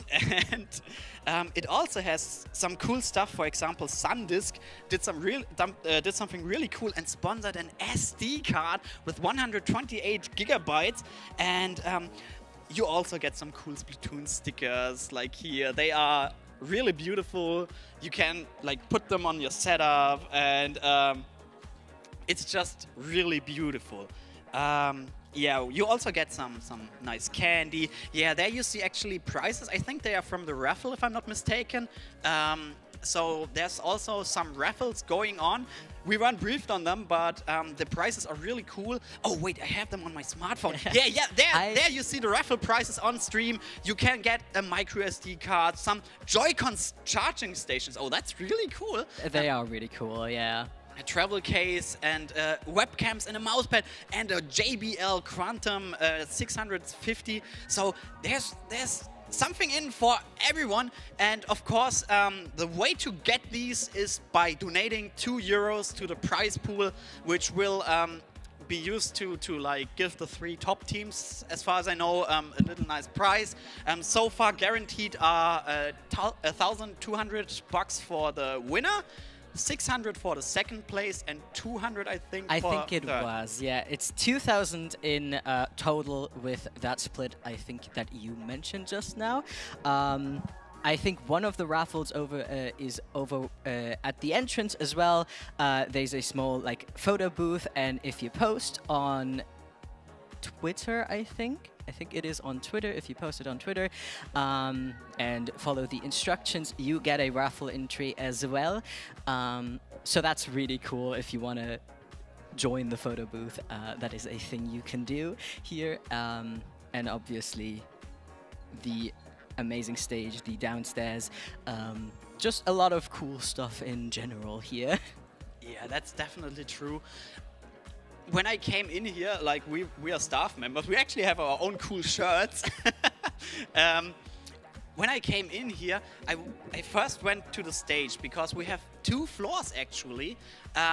We have the stage on the basement, not the basement layer, the ground layer, and most other setups, because we have many teams, we have 300 attendees here. That is so huge.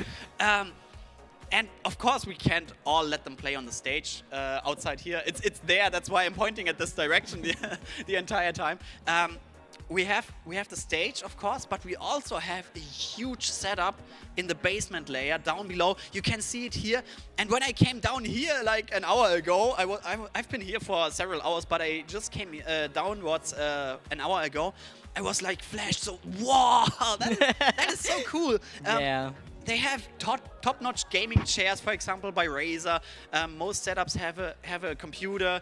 It is really, really, really awesome just how cool this venue is, and yeah, it is just really impressive what the head TOs managed to do.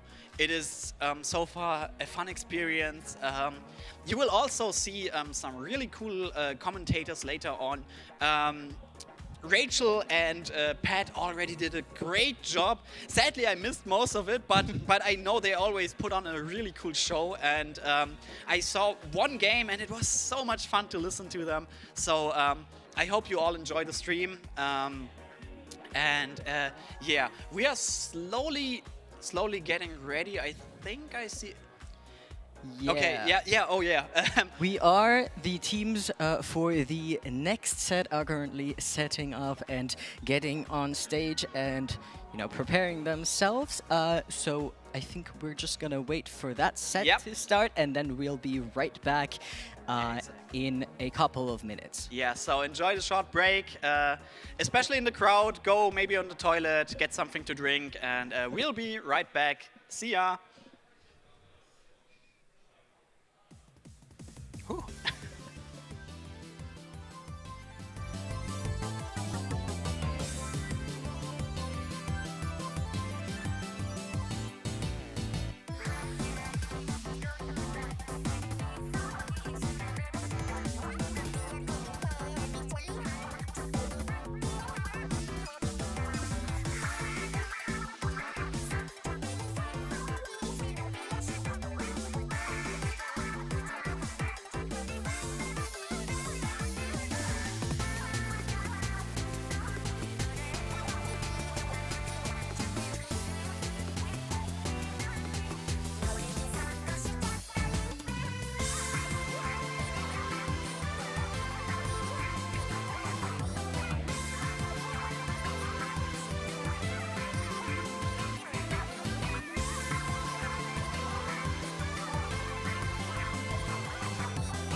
Hallo.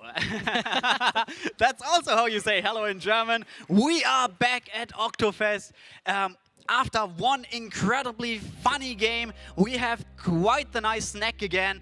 This time we are watching Black Lotus, Entropy Gaming Black Lotus, against Incompetent, two German teams fighting off each other. And of course, I'm Strohkönig again, and with me is Ray.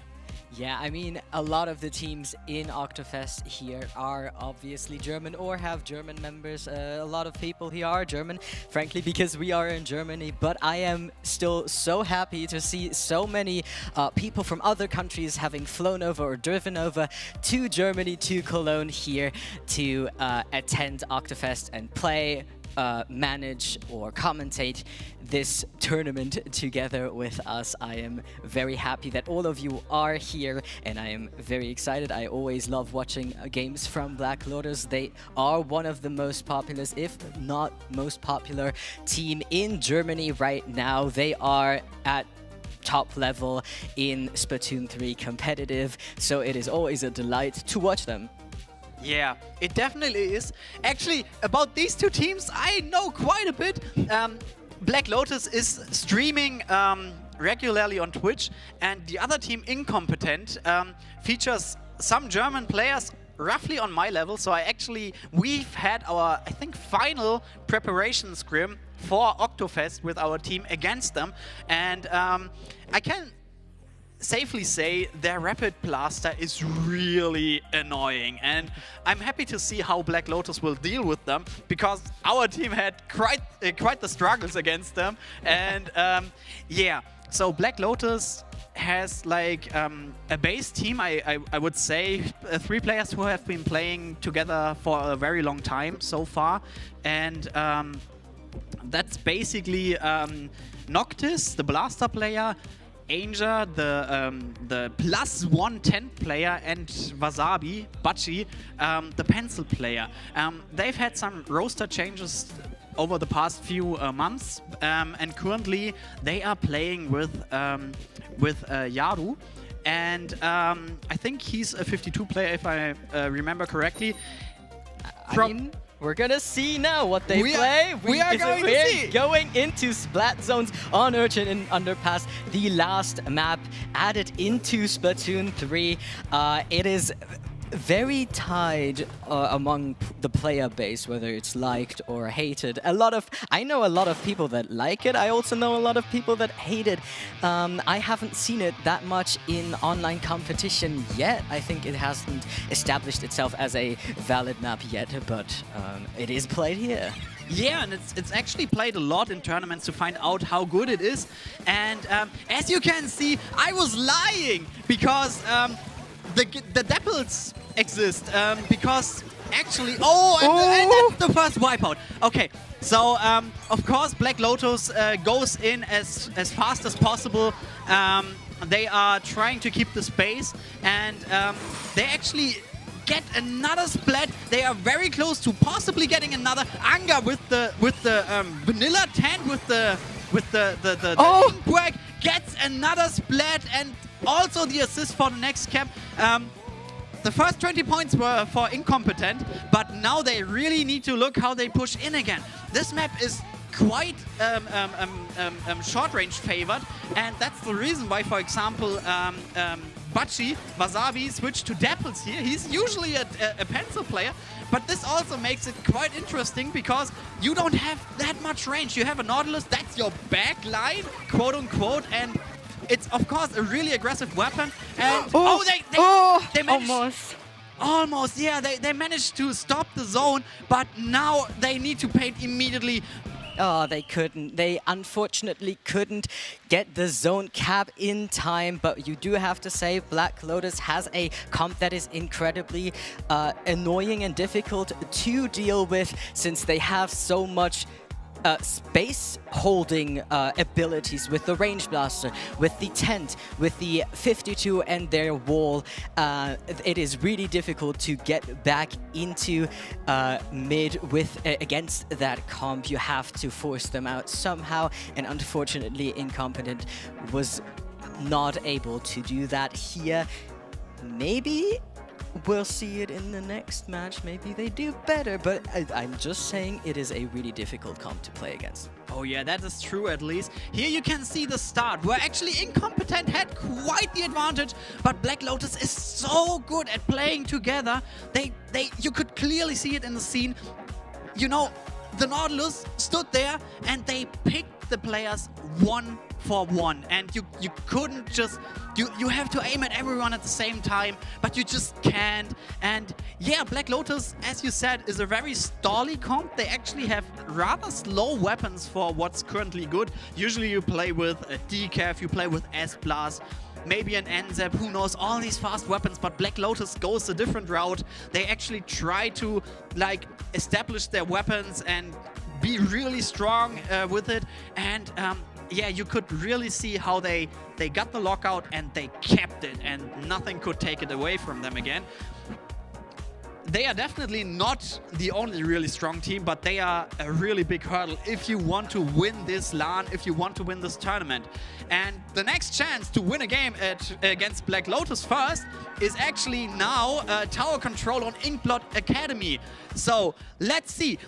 Bachi back on the pencil, that's not a Dapple map here, and we see the rapid blast I was talking about earlier. So let's see how this goes. That is, I mean, it's tower control. Blasters are just inherently good at tower control because of the blast radius. But I do want to mention we have a Bambrella on the side of Black Lotus.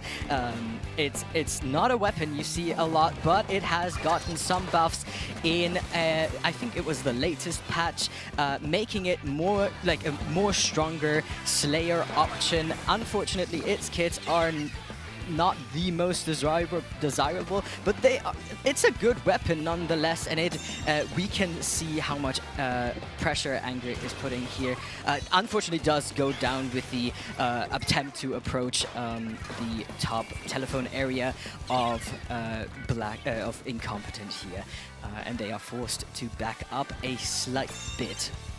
Yes, they are, but they haven't pushed the tower too far yet. It might start, but the 52s basically get traded. They are both down now. It's a 3v3. Noctis gets picked by Fenya with the splatter shot, and it still is only the first checkpoint. That's not much on this map. And now actually, yeah, Incompetent gets their first push. They are using it to their advantage. They destroy the bubbler from Anger, and they get another pick. I told you, this Rapid is really dangerous, and he gets picked now, so the push is over. They don't get checkpoint yet, and Black Lotus is once again on the offense, and they are trying to push them backwards. They are trying to push the tower further. They are starting to make points now. It gets really dangerous for Mizu, and yeah, now Black Lotus owns the plat.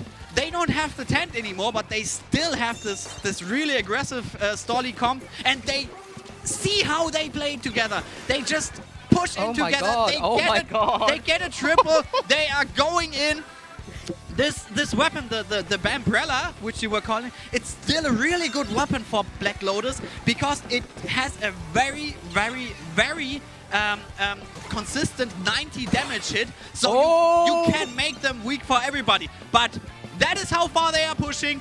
It is a 10-point lead for Black Lotus. So it is really difficult to come back, but the chance is there, and Incompetent is now doing their best to get this chance, to take this chance and get the win, possibly.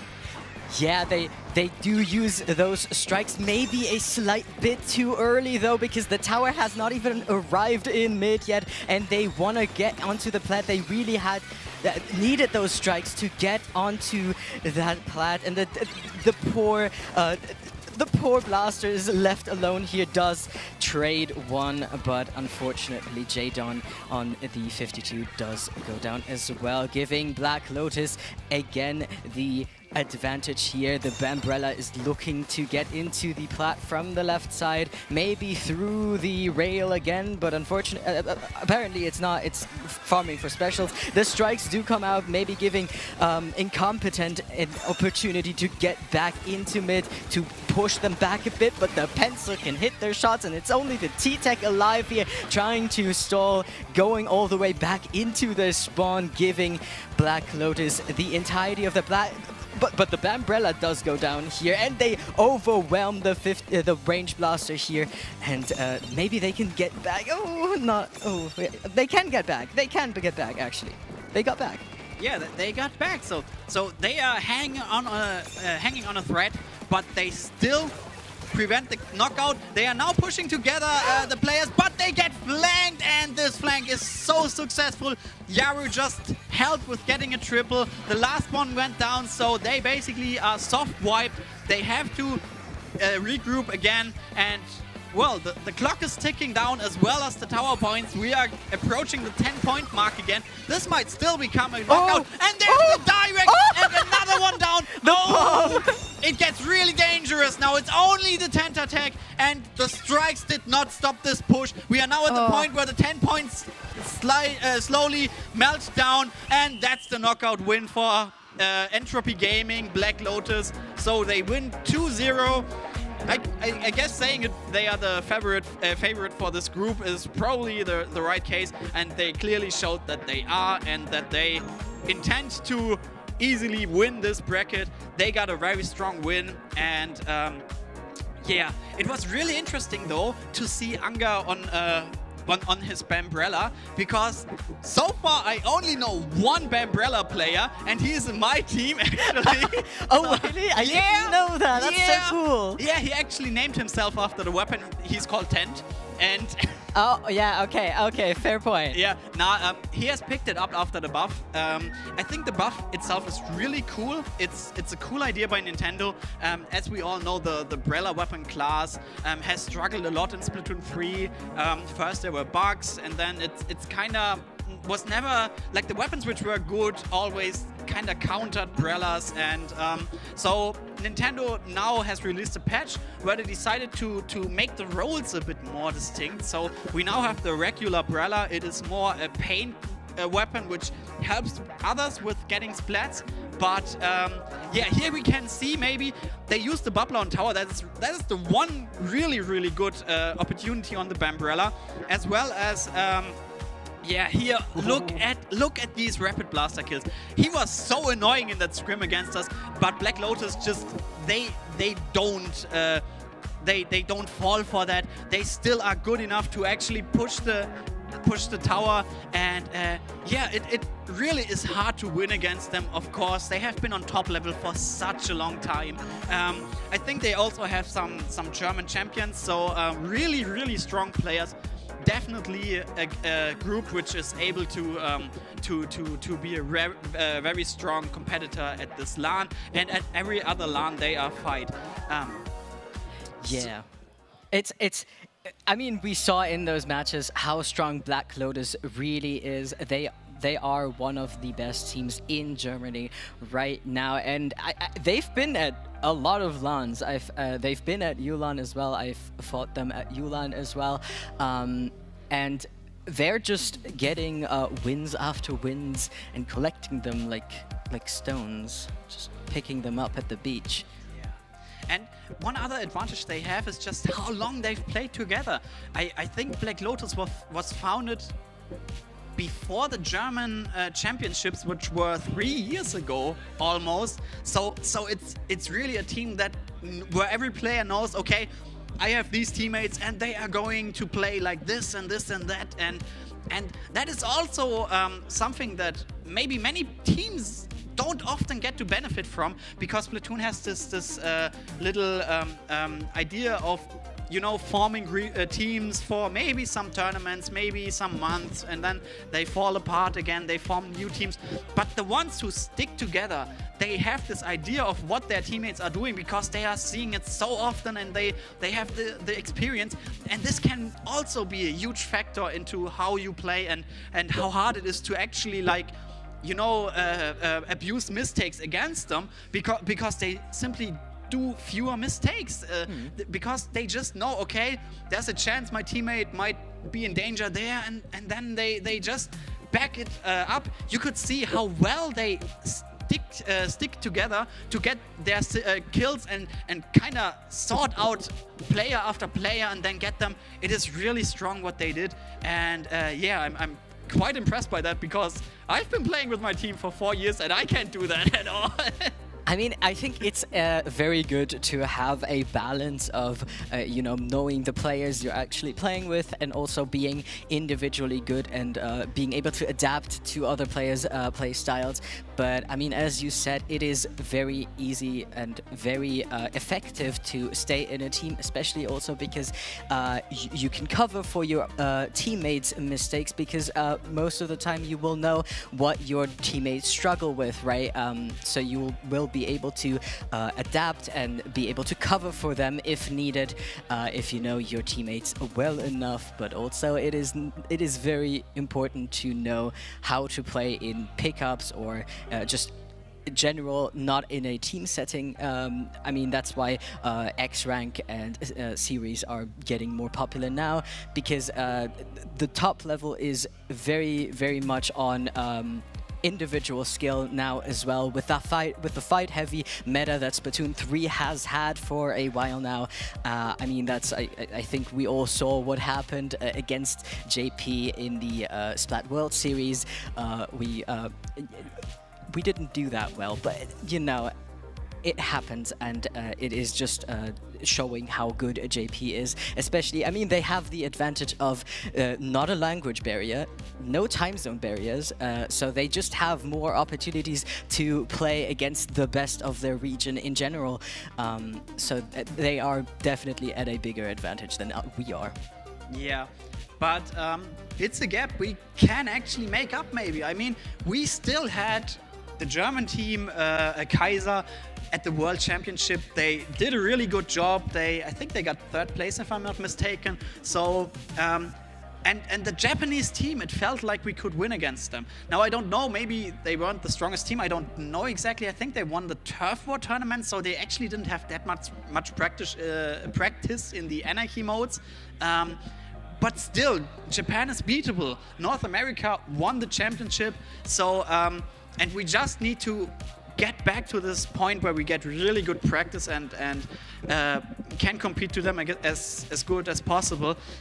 Another team I've often heard, another issue I've often heard about is that basically, because Japanese has this huge player base, playing against teams from Europe or from North America, it involves a lot of lag, which is just natural because the distance is so high. And so they are not always that patient because, honestly, who likes to play against a team that is very laggy for you just because of the distance? And that's another point. You don't get so many chances to play against Japan, but this just means we as the Western scene have to find ways to circumvent this, and I'm pretty sure top level is at a good pace. They might improve, and a LAN like this, for example, is just a good way to just like get some other good games against strong teams. I mean, Gray, for example, is here. Dude is here. I don't know if he plays, but he's also here at least.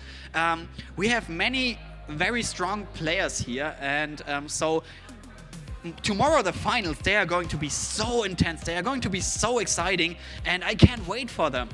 Okay, meanwhile, we are readying up. I see all the participants for the next set on stage already, and yeah, we see, oh, look, they are back. That's awesome. We see Incompetent again. They had to actually switch seats. They were on the other set, on the other place there. They had to switch sets, and now Team Stroopwafel Express is back, and this means we are, yeah, the crowd is cheering, they are hyping. I can't wait to see these guys again, and hopefully we are going to get another very intense game like the one on Scorch God. I'm excited to see them. Okay, so yeah, what was your favorite moment of the previous set? Let's go back there again. I think I really enjoyed the fact that Incompetent was able to hold back against Black Lotus in the second game. They made up their mistakes that they did in the first game and were able to push back a little. I think that's always very fun to see when teams are able to adapt. Maybe they don't win the match, but they do a lot better than the first match they played against against the enemy team. And it's always great because this game is all about adapting to your enemies and adapting to your environment, and if you are able to do that, I think that is already an accomplishment by itself. Yeah, you're definitely right. It was very impressive to see, like, they didn't get discouraged just because Black Lotus has pushed down to 10 points. Nope. They went back into mid, they tried to push them back again, they were on their plat at some point, they were able to hold them back, and that is very difficult against such a strong team. So they really made Black Lotus work for this win, and in the end, of course, it was just oh, look at that! People are taking selfies on the stage. Oh which is yeah, great. Oh yeah, I hope these land on Twitter so we can watch them, or Blue Sky. Yeah, so it's really That's awesome. Yeah, it's just the mood here is so awesome. People are all happy. It's just everyone is excited to be here.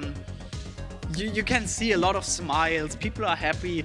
I mean, again, they got this little gift back, of course. So it's really cool. You get something for the money you've put up to get in here.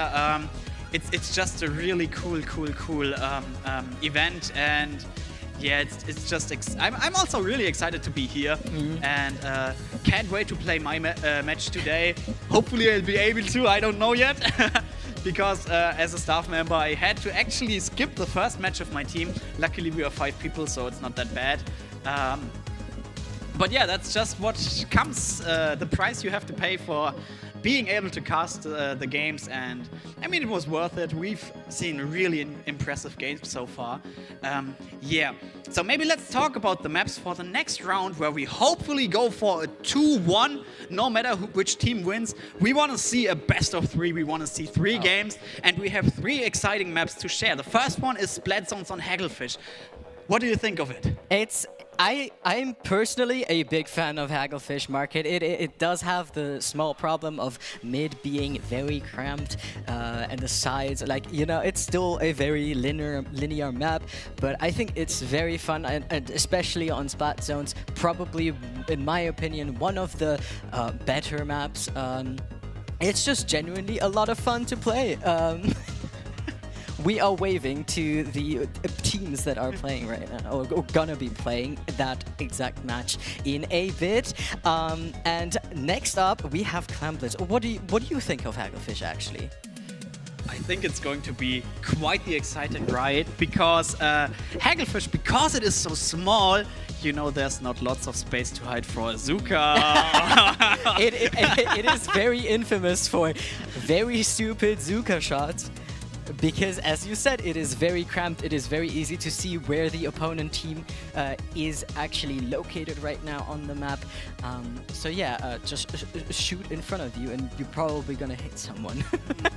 Yeah, but this also makes it kind of difficult. So Strohwaffel Express has the advantage of being able to use the Zuka to shoot down incompetent, but it also has the difficulty.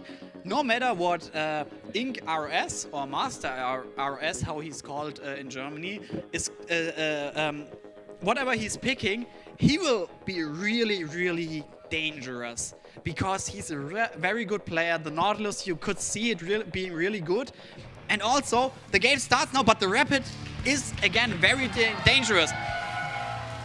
Interestingly enough, that is not exactly Hagglefish. I don't know if he accidentally picked the wrong map, or if we just watched a Hagglefish game now. Yeah, we are on Inkblot Tower. Are we? The game starts, so we are continuing, I guess.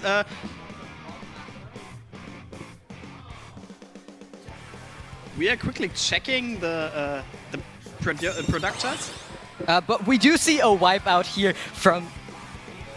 Okay, apparently it's the wrong rep. I don't know what we're doing. We are just the casters. We're just casting. We're pretending as if everything's alright. Let's just continue. Someone will cancel the game if it's wrong. Currently, we can see that.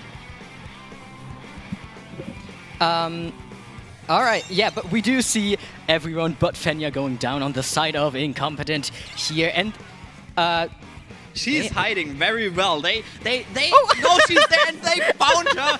Okay, so the worst could be prevented. 55 checkpoint only touched. This is not lost, of course. The first wipeout got punished with a free checkpoint for Incompetent. Again, the Rapid Blaster really strong, but okay, I don't know. We didn't play here. I'm a bit confused. We are all a bit. I think they have realized the mistake, and they are currently just they are existing. Look at them party. That's so cute. Yeah. I think, we are having a tower party right now on stream. I think that's all. That's funny. That's so funny. Yeah, it definitely is. As well as here the little selfie of the Incompetent team, which are probably pressing the screenshot key right now. So they also have something to say on social media, and now the game is over. Do we count it? I do not know. We will see if the score changes or if we go back to Hagglefish Market. As far as I know, it is actually the streamer account which chooses the maps, so it doesn't count. We just got the information from the staff. It does not count. So we had quite another exciting game. It wasn't really a game, was it? It was a party more. It was a celebration before this set, and I think we're gonna get into the actual game of Splat Zone's Hagglefish Market in a bit, but yeah, they have to ready up first and everything. So we have a couple of more minutes to talk a little bit about the maps, or this map in specific. Yeah. So as I was saying before we started the game, that Rapid Blaster is really dangerous, and you don't have much room to go to the side. Clash Blaster's underrated, I see. Underrated. Oh, okay. It's perfect. Perfect poster. I love Clash Blaster. Yeah. Now we're clapping again. You can really see how much Stroopwafel Express brightens the mood. It's so cool that they are here. They are just one big wave of joy, and I'm happy that we get to see them again. And they are going to put up a good fight. And yeah, I really like how good the mood is they are pushing out. And yeah, so this time we are actually readying up for a really exciting game. We had a chaotic game now the exciting game, and then the crazy game afterwards, I'm pretty sure.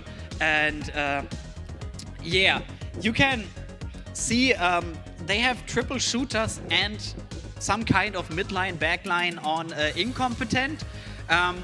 This is an interesting comp because triple shooter hasn't been that strong ever since Splatoon 2. There was a quick phase where people were playing a lot of Splattershot because, you know, Super got buffed and it was very strong, and Splattershot could just get out so many of them.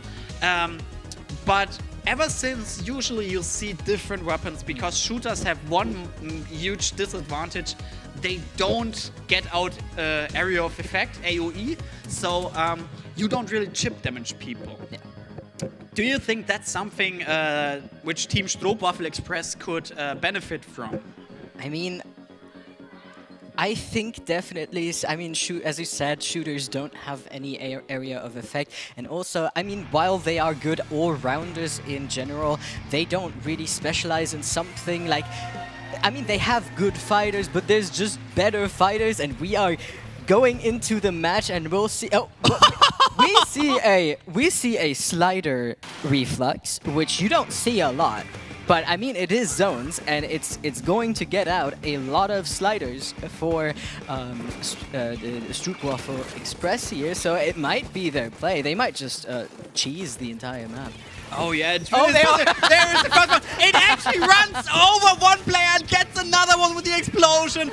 Bam! The Rapid is down, the Splattershot is down, and there's a small advantage for Team Stroopwafel Express. Wow, what a first play, but it still doesn't help. It's actually Incompetent, which caps the zone first, and they are now moving forward, and now you can really see how this Rapid Blaster is helping with the splats. It is really aggressive, it's an aggressive weapon. I mean, it was at Worlds, Martin played it there. It is really crazy. Look at this! Wow! Zuka kill, the Zuka kill. I mean, we've all experienced it. We've all seen it. The Rapid Blaster making quick work of the 52 over there, wailing their next victim, I'll say. And they do get the splat, and Stroopwafel Express is struggling to get back in here. The strikes coming out as well, taking more space for Incompetent Jaden, trying to get the tent here, and they do. One of them has to drop down, but that also gives Stroopwafel Express a little bit more of the space, but it's not enough. It is coming down to the last few seconds, and that is the knockout for Incompetent here. Yes, they really showed they want to win this game. Maybe they lost to Black Lotus, but they are not losing again, and they went all in. This Rapid Blaster did a good job, but the Zuka splats were there. I promised them, and we got them. Yeah. So we can read minds, you know. Oh, that's just how we do as commentators. But yeah, I mean, Stroopwafel Express, especially at the start, still did some damage. Unfortunately, they weren't able to follow up with the space they created with the Reef Slider there, which ultimately gave... yeah, there you can see the Reef Slider. It actually managed to trap Jaden, gets one with the explosion, but it goes down, and sadly, just two other players were down as well, so they couldn't really get any advantage out of this really very cool double kill. And there you see how dangerous this was. If the Zuka hadn't got him in, the angle shooter would. So that was just a very, very strong performance by Incompetent. And the next thing we are looking at is Clan Blitz on Museum di Alfonso. Now, we are both German commentators, and Germany likes to play Museum di Alfonso, and there's one thing that is really, really popular on this stage, and it is to throw your power clamp too early. There's actually a German caster, his name is Vega. He's also Shout here, out. so hi Vega. He is losing his mind because so many games he's casted, the power clamp just flies off into the nothing, lands 1 centimeter in front of the basket, and he's like, no!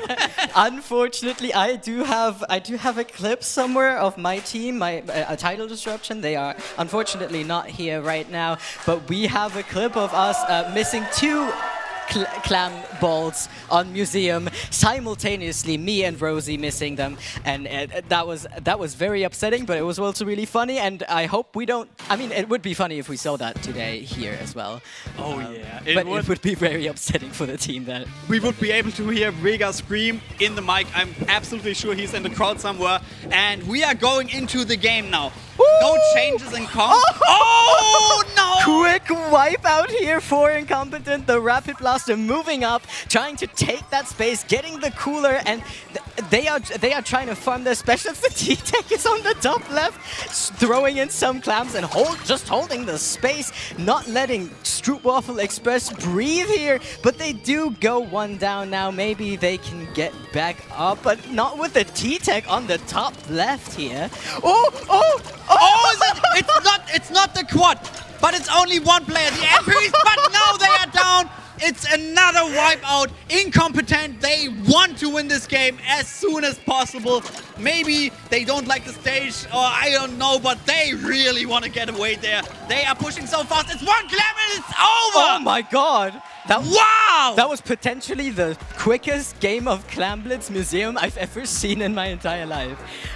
That was very quick. Incompetent just immediately went, okay, we're attacking. And they attacked and got a quick wipeout, and then just didn't let go. They held them at gunpoint, basically. Yeah, it was really so strong. And the Tentatek on the left side up there, you just can't get them away there. It's really difficult because they have the high ground. You can only shoot at the ramp, but you can't really shoot up there. So possibly you are already losing your spawn armor before you even reach that guy. And then he's there.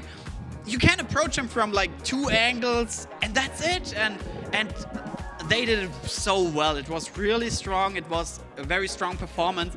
Still, I think it's safe to say Stroopwafel Express, you guys gave us a really good show, and you know, I really enjoyed watching you on stage 2 times. It's been a lot of fun. Your positive energy, your excitement for this LAN, it's really, really, really heating up the mood here.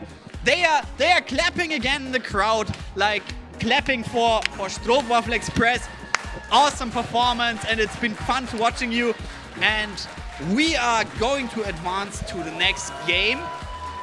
Look at their fans. Go Stroopwafel Express! Yeah, that was definitely an interesting set. I mean, Incompetent ended up being competent, actually, and winning the set very relatively easily. They did a genuinely very amazing job here, especially in game 2. I mean, we all saw that match just now. Yeah, look at the wipeout, and this is where Rapid Blaster is so strong. You can trap people. If you direct one, they are 1 shot for everything in the game. Yeah. No matter how much damage it does, if it gets somehow hit by a Rapid Blaster, it's just over. And yeah, it was really exciting to see this match. It was very fast, but it shows sometimes how these games can snowball. If you lose control and the opponent holds a steady grip on you, it is sometimes really, really difficult to actually get in again. On some matches, some maps it's a bit harder, on some it's a bit easier, depending on how the spawn region is trapped. Splatoon 3 has a lot of variety in this regard, and yeah, this was one of the games where they just managed to get the grip and never let go. And yeah, it's really hard then, but they tried and they did a great job. And yeah, I mean, as far as I know, everyone advances to next day, so maybe next day we are going to see them again. This was losers bracket, so we have some kind of small mini tournament going on for different pools. So there are groups more or less, but you don't play against every team once and then you have some kind of table where you just get a rank and then you advance. But you have a little small mini tournament, and tomorrow you have another tournament again against players on your strength, really. So this is more the sorting out of who goes where, how strong are the people, and then tomorrow we are going and fighting for the trophies, and everyone will be fighting for a trophy, even if it's just in beta or gamma bracket, but we will fight. And yeah, I can't wait to see the exciting games tomorrow. I'm really hyped up for this whole event. And yeah, I think we are also showing the next game, if I'm not mistaken. I think I see Entropy Gaming, Black Lotus going on stage again. I don't know how which team they are going to face. They are going to face Grim in 1 hour. That is the winners set of this group. I think the Scrim in 1 hour fought again against what was the name? Dari's team. I think they fought them. Metwurst. Yeah, exactly. They fought Metwurst and seem to have won that set and are able to go against Black Lotus in this winners set, deciding the seeding for Alpha Bracket tomorrow, if I'm not mistaken. So, I mean, both teams are going into Alpha Bracket, but now they are just fighting on which gets the highest seed. Yeah, so this game still counts, and congrats to both teams at first for actually advancing to Alpha Bracket, to the best bracket, but now we are going to see who will have slightly the easier task, but no games in Alpha Bracket are going to be easy, I can promise that. And we are going to see great games, and we are going to see one great game today. And yeah, so in this case, in this case, I just wanted to say it. We will be back shortly. We are going to take a little break because we have been talking for like half an hour now. And commentator moment. That's just kind of what you do. You have to be able to talk a lot, but that's what we're here for. That's what we have fun with. But yeah, we will take a short break here, and we'll see you once they have set up and both teams are ready, and we can watch the next set. See you soon.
Hi everyone, we are back with grand finals of Pool 4 here. Black Lotus versus Scrim in 1 hour. They won their last sets and I am still here and Strohkönig is also still here commentating this set now. I am very excited to see this match. I mean, grand finals are also always the most exciting match to watch, to stream, to commentate because it is supposed to be the most difficult, the most anticipated one, right? Ahoy, ihr Landratten. That's how... that is how you say hello if you are a pirate from Germany. Okay, yeah, it's going to be really interesting. This is the best match of this pool number 4. We are watching Black Lotus, Entropy Gaming Black Lotus, of course, versus Scrim in 1 hour, which we watched earlier, where they beat Metwurst. Did we watch that? I don't know. No, we didn't watch that. We didn't watch no. that, right? We didn't see them yet, but so we can't really say how strong they are. But they are in grand finals. They are in the alpha bracket. They are going to be to advance to the next day, of course, like everyone else.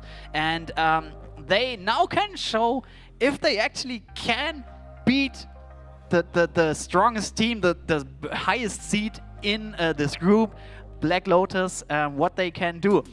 And once again, we are starting off on Hacklefish Market Splat Zones. Last game was very, very difficult. Now, I know Anga is using Zuka as well, so we might get another very dangerous Zuka kill. What do you think? What do they need to do? What does Scrim in 1 hour need to do to push Black Lotus back? I mean, obviously, they will need to focus. They will probably play a tent. If they play a tent, they will.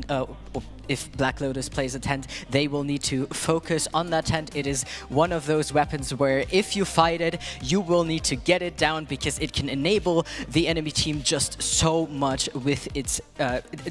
Just because it can take so much space with its shield. So you will need to focus it or play around it in some way, shape or form, and obviously also around the chip damage that the tent and the RB can provide. So you will need to be extra careful. You can't bunch up too much because the RB can just shoot at both of you if it wants to. And the tent can finish off kills very easily. They pair really well together, so they will need to watch out for that, not bunch up too much, and watch out for any chip damage that they might get. Yeah, and I'm actually not a tent player, but I know tent is the only brawler that does not have damage fall off. So you get hit by this tent, you are going to get a consistent amount of damage that does not decrease. Like, yeah, of course you have this RNG, so maybe it's just 17 damage, who knows? But it's 17 consistent damage, and they are really, really, really, really dangerous in this regard. Again, their comp is rather slow, but they have the strength, they have the weapons, they have the players who are used to play with each other. And yeah, we are meanwhile preparing for the game and hope, of course, for a game that lasts a bit longer than the last Hagglefish Market game. That was just, they were so surprised, they just get ran over, but this time we are going to see if they can prevent, if Scrim in 1 hour is able to prevent it and make the game long. I'm pretty sure they can. They are in grand finals, they have earned their spot here, and we are going to see an exciting game again. Meanwhile, we can see some more things, more shield banners, and now the game starts off. Let's see. Good luck to both teams. Let's go for a really good, interesting fight. Oh, but they go for a lot of chip damage as well here with the Bamboozler, with the Stamper, with the Crab. They go for a lot of chip damage. Both teams go for a lot of chip damage here. So, I mean, that's been part of the meta for a while now. Chip damage is just very valuable. It is consistent damage. It is good team play. Oh, but the Stamper gets the RB here, and the tent can the tent can pick one, but does go down, unfortunately, here. And the zone goes to Scrim in 1 hour here.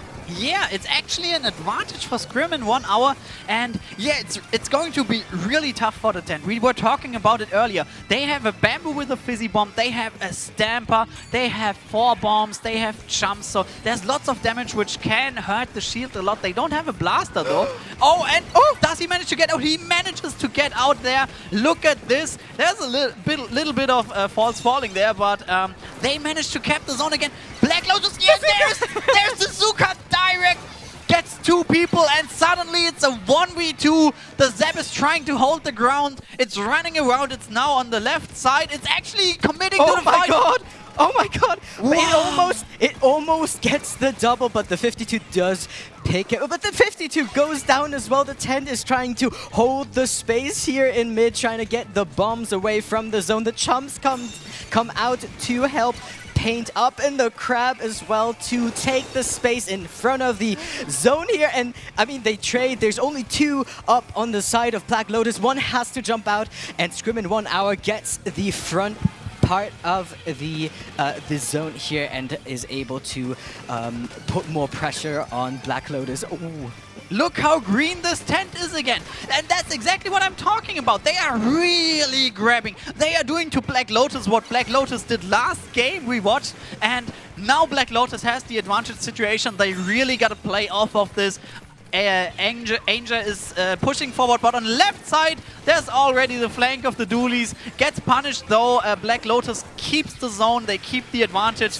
The Zap, however, plays really aggressive, and that's what I like about Zap. You can really go in, but now they made a mistake actually because they didn't get Cooler. So Cooler will take a while. They will have to see how they manage without, and meanwhile Bachi is painting the zone. He's going forward, and now you can really see how Black Lotus slowly goes forward, slow but steady. You know, every meter they get is a meter you have to get back, but they are going to push in. They get it, but Scrim in 1 hour is almost is close to losing the lead, but they keep it. They have the zone again, but they are really struggling much more. Black Lotus has kinda adapted to the pace, and they are trying their best to keep Scrim in 1 hour out.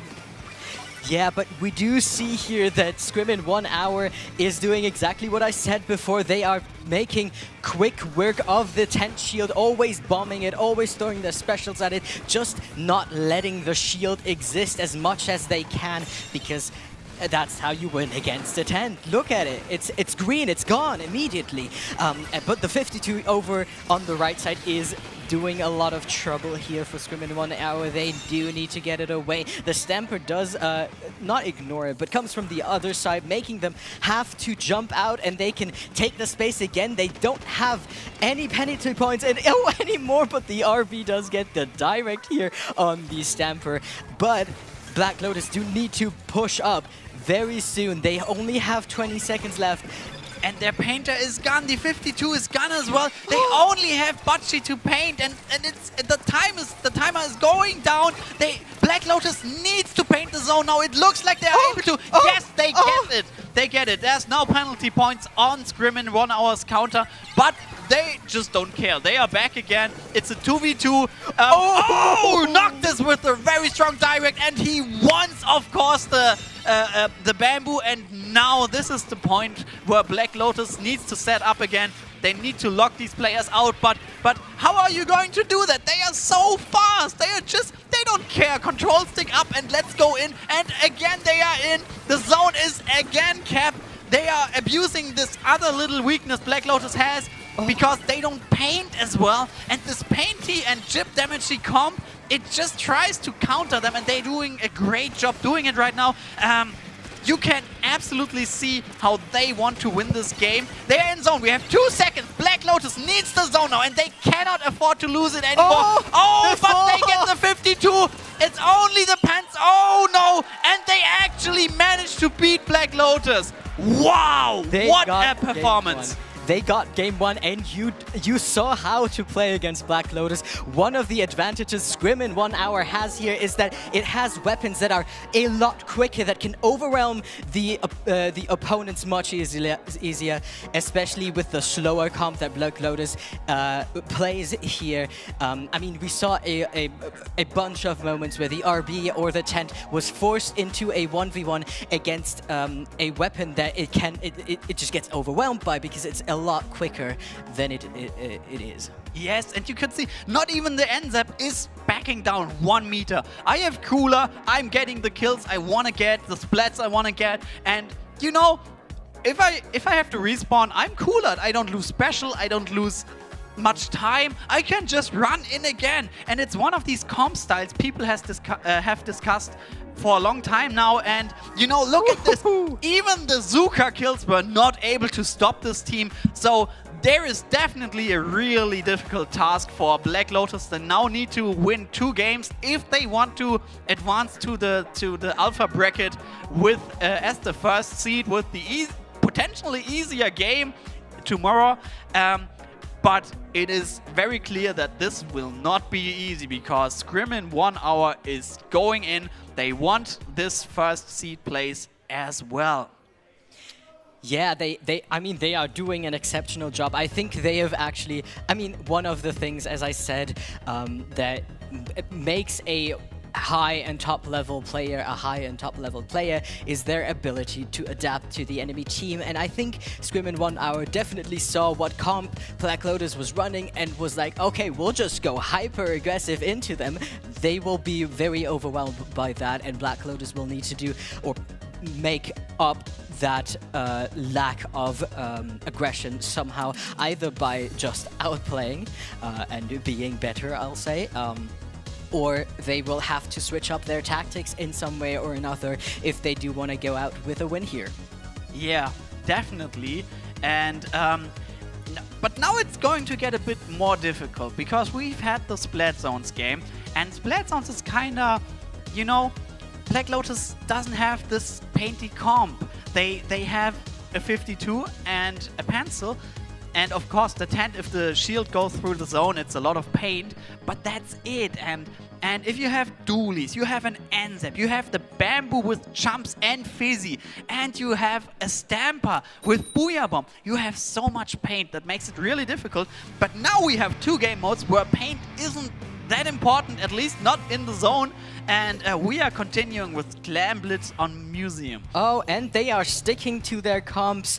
Both teams are sticking to their comps, and maybe Black Lotus have something else up their sleeve. We do see an immediate flank from the tent over here, but it gets shredded immediately. That's what I was talking about, and it is forced to jump back to their pen here. And but Scrim in 1 hour does lose their cooler player, which really shouldn't happen at the start of the game, and Black Lotus is maybe able to immediately move up with that here. But they are not, because the moment they have this advantage, they just go 2 down. It is really difficult. The tent is going in again. Now that Scrim in 1 hour is in mid, they actually... Oh, there it is! There it is! No way! Oh, they tried to get it too, but they didn't. They didn't have the time to throw it in, and that is one unfortunate It's still, they just get it. Did you see this? This Tampa player was the last one, and they still got it in, and now it's at least not an 8-minute game, but we are not pushing any further. It's still very open, this game, and you know, they are doing their best to keep Black Lotus in mid. Of course, if you look at the tent, it just ends. It's just they open the shield and goodbye again. Oh, but they do. Oh, but the crab is the crab is very unfortunate here. The 52 does evade them though, not getting shot. Oh, gets one, gets 2 together with Noctis, who switched from the regular range blast with a wave breaker to the Kraken one. And yeah, there's another slight change. The bamboo does not have jump and fizzy anymore. The bamboo now has killer whale and auto bomb, and meanwhile Black Lotus keeps the game open, but now the dualies get another splat, and it's just Bachi Bachi is on his own plat, so this pushes over. And now, look at them. They are already on the plat again. They are just control stick up. Forward, forward, forward. They have the control again. And now the cooler is out. Black Lotus is going for the mid next. Let's see how they do it. Yeah, I mean, that's just top level play for you. The higher level play you watch, the more you realize just how quick Splatoon 3 really is as a competitive game. You have to use every opportunity that you can get here. And they are doing it, except, oh, the Zuka! It hits the Stamper face on, and I think that actually kills their entire push. The tent is trying to move back up here. The tent shield almost immediately gone. Oh, the Stamper was able to move around and get the pick on the RB here. And we are continuing to watch the tent here, trying to get a hold of the right side. Yeah, the tent really needs to look, Anga really needs to look out where he goes, because there's enemies everywhere. Look at this, we just get a kill, we just jump out, whatever. And now we are in mid again, and you could see the push really fast. We all have Cooler, one gets in as fast as possible, Cooler jump, bam, 20 points, easy. And now they have a power clam again. And they have mid control again. The Zap is playing for Cooler. They want to have that technical advantage, but they really need to pay attention. They jump to Cooler, they get the Cooler, but they are down. Noctis with a really good splat here. And of course he's using the area of effect of his blaster now, and he is actually keeping them back. It's not much that stops Scrim in 1 hour from the win, and of course they are really fast. Maybe they are already back on the plat. We don't know yet, but apparently no one is moving back. But Bachi is back, is down. And look, I called it! Someone on the plat! I knew they would go for it! But they jumped out. Unfortunately, they did not get a clam in, but it was just enough distraction to get Scrim in 1 hour back into the middle of the map, and maybe that is their opportunity to get in onto the enemy basket and maybe get an actual push that might also win them this game. Oh, they do get one down. It's 3 cams! That's the lead! 30 seconds to the end, they actually managed to get the lead, and now it's going to become really difficult. Again, we see it, the top right side is actually in the control of Scrim in 1 hour, so it still is very dangerous. This Bamboo can potentially jump if the Stamper is still there. I think he dropped down, so now Black Lotus needs to do something. It's a higher penalty than Scrim in 1 hour had, so they will need a power clamp and they will need some more clamps. Noctis is going in, he has the area of effect, but he is still there, he's still there.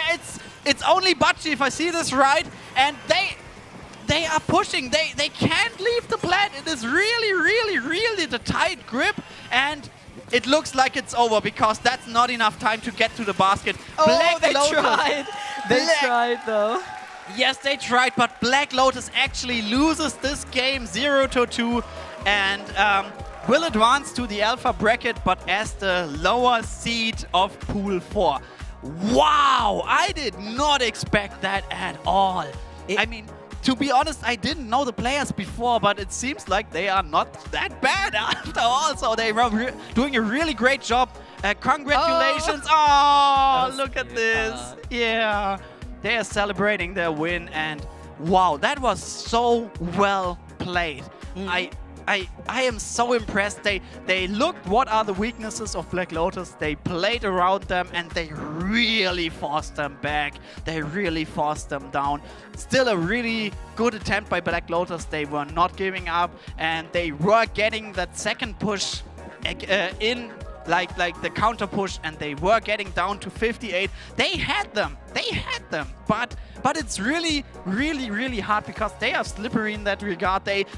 You just need to lose 1v1 and it just snowballs so hard against such a fight-heavy, good, fast comp. We did see, unfortunately, that Black Lotus ended up panicking a slightly bit towards the end of the last match, which did cost them a lot of ground that they ended up losing because of that. But I mean, it was still two really close matches. It was two very interesting matches. Definitely what was promised of a grand final set. They didn't go 2-1 or 1-2, but the games themselves were super close. Yes, they definitely were, and I'm so excited to see how both teams will advance tomorrow. Here you can see some of these really good pushes. This is the first push actually where the power clamp gets thrown to the side, and then somehow they still manage to get it in. The Stamper is down, but then you could see it there for a short time. But she was the last one. You know, that's the whole fighting thing. Yeah, maybe you're 3 down, but you know, you just go in and you get your picks and then it's all good. And then they had this other really good push. Black Lotus hanging there by a thread, pushing them back, but at the end they couldn't stand the pressure. They weren't just able to stand up to the pressure, and you know, at some point they had to give up, but they didn't go down without a fight, and they were doing great. Tomorrow they are really gonna give us a good show, and I'm more than excited to watch them again. And yeah, this was actually our spot. We've had some really good matches. We had Zukas, we've had we had a lot of stamps, we've had quick matches, we've had exciting matches, we've had everything. And we are really happy that we were able to broadcast this. You are going to see us tomorrow again, probably, hopefully, of course, and we are more than excited to now switch to the spectator cam and watch the LAN ourselves. You are going to see some more exciting matches next, and yeah, you are going to say the last words now. Yeah, I am very thankful also to be here, to have been commentating this. It was a lot of fun. It is always fun to commentate with you, Stro. Thank you for being here, everyone. Thank you for watching. For those who couldn't make it and are still in the stream, in the chat, actively participating, you all made this happen. This is, I mean, we are organizing this, we are commentating this, but the fact you are here already means so much to us, and we will be leaving for today. This was our spot as commentators, and we will go into a longer break for now, and after that you will be able to see a lot more matches, and we'll see you tomorrow. Auf Wiedersehen. Bye bye.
Hello, guys, and welcome back to Oktofest.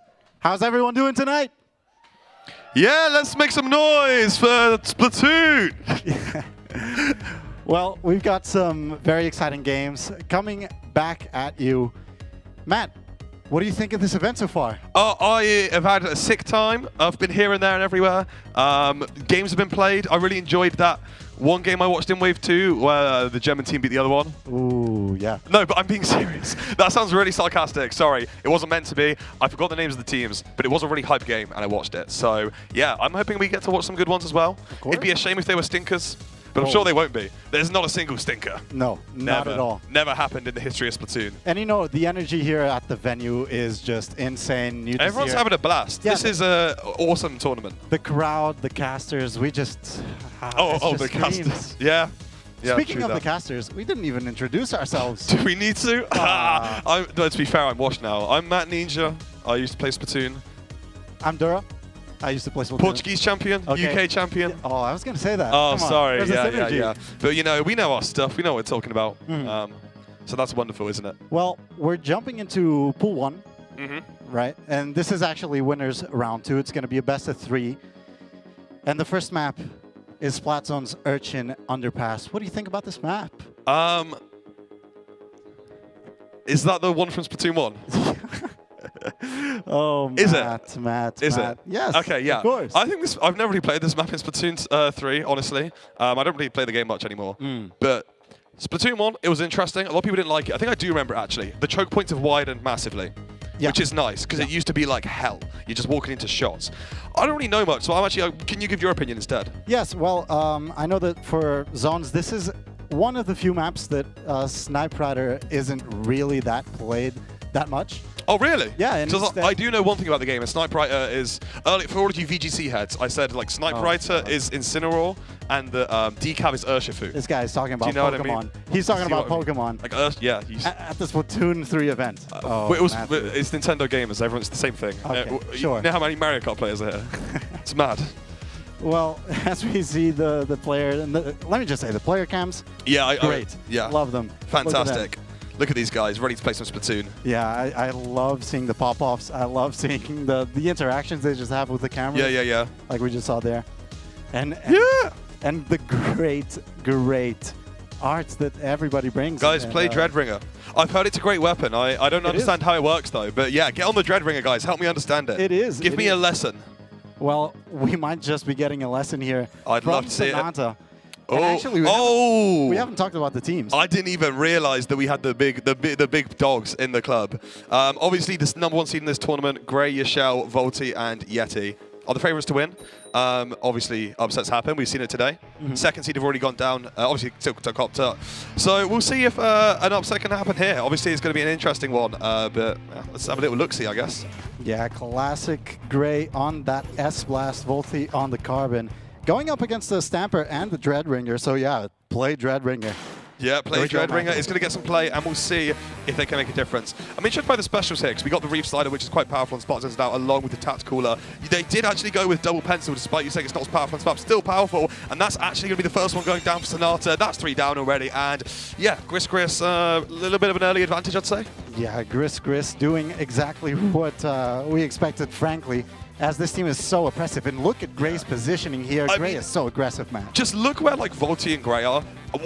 How do you approach this? Like, I don't want. Oh, that's how you approach it. Actually, lovely little pick going on to Volti. Actually picking them up here, but it has been traded out. The sword will start pushing in now, but you are never safe against the crossfire of a crab and a pencil. Goes down there, and this is actually going to be Gris keeping the control. So, despite losing Volti early, a really nice retaliation and a good hold has kept them in the lead. Yeah, Yeti there with that crab tank. Defending the lines, and look at that, Volti with the Trizuka shot, the double. That can probably net them the game, man. Yeah, I mean, they've got, what, less than 20 seconds jump down? They are popping the call-up, which is needed at this point. This Reef Slayer is going to have to come in clutch, but are you even going to live? No, you're not. Volti's right there. Just take you out in a second. Riddler's dropped down and got the trade, but fully worth it for Gris now. There's no time at all to get to zone, and that's going to be it. That's game. Gris with an early lead, quite dominating. I would be a little bit scared if I was Sonata, honestly. A little bit. Look, Matt, I was looking at my watch, and that was done in no time. I don't even know if my pointers moved throughout that game. But it seems like Your it was point, you the hands on your. the hands. Sorry. Yeah, that's what I Sorry. meant. Anyways, Gris just as a first showing on this stream, just absolutely dominant. Yeah, And so this has really put a target on their back now. Yeah. I mean, everyone already knew that this was the team you want to beat if you want to win this tournament. And I think after that level of gameplay and that display, you're like, okay, yeah, this is going to be a difficult one for everyone else today and over the weekend. yeah, tomorrow, if I'm any of the other teams that have already qualified, I'd be on the lookout because Gris, highly probable that they make it into Top Cut. Yeah. And I don't know, you gotta watch out for these, man. And honestly, I don't know if they rigged the map list. I think they might have slipped Toyoban a couple of 50 euros because why is there 2 sick Carbon maps in a row? And S-Blast. I don't want to drop down into Grey Volti on either of these maps. Or you should, how do you drop into Crab, Carbon, Blaster, and a Pencil on either of these maps if they're level calibers of players of this caliber? It's going to be really, really tricky. So it's going to be interesting to see how Sonato are going to try and counteract that.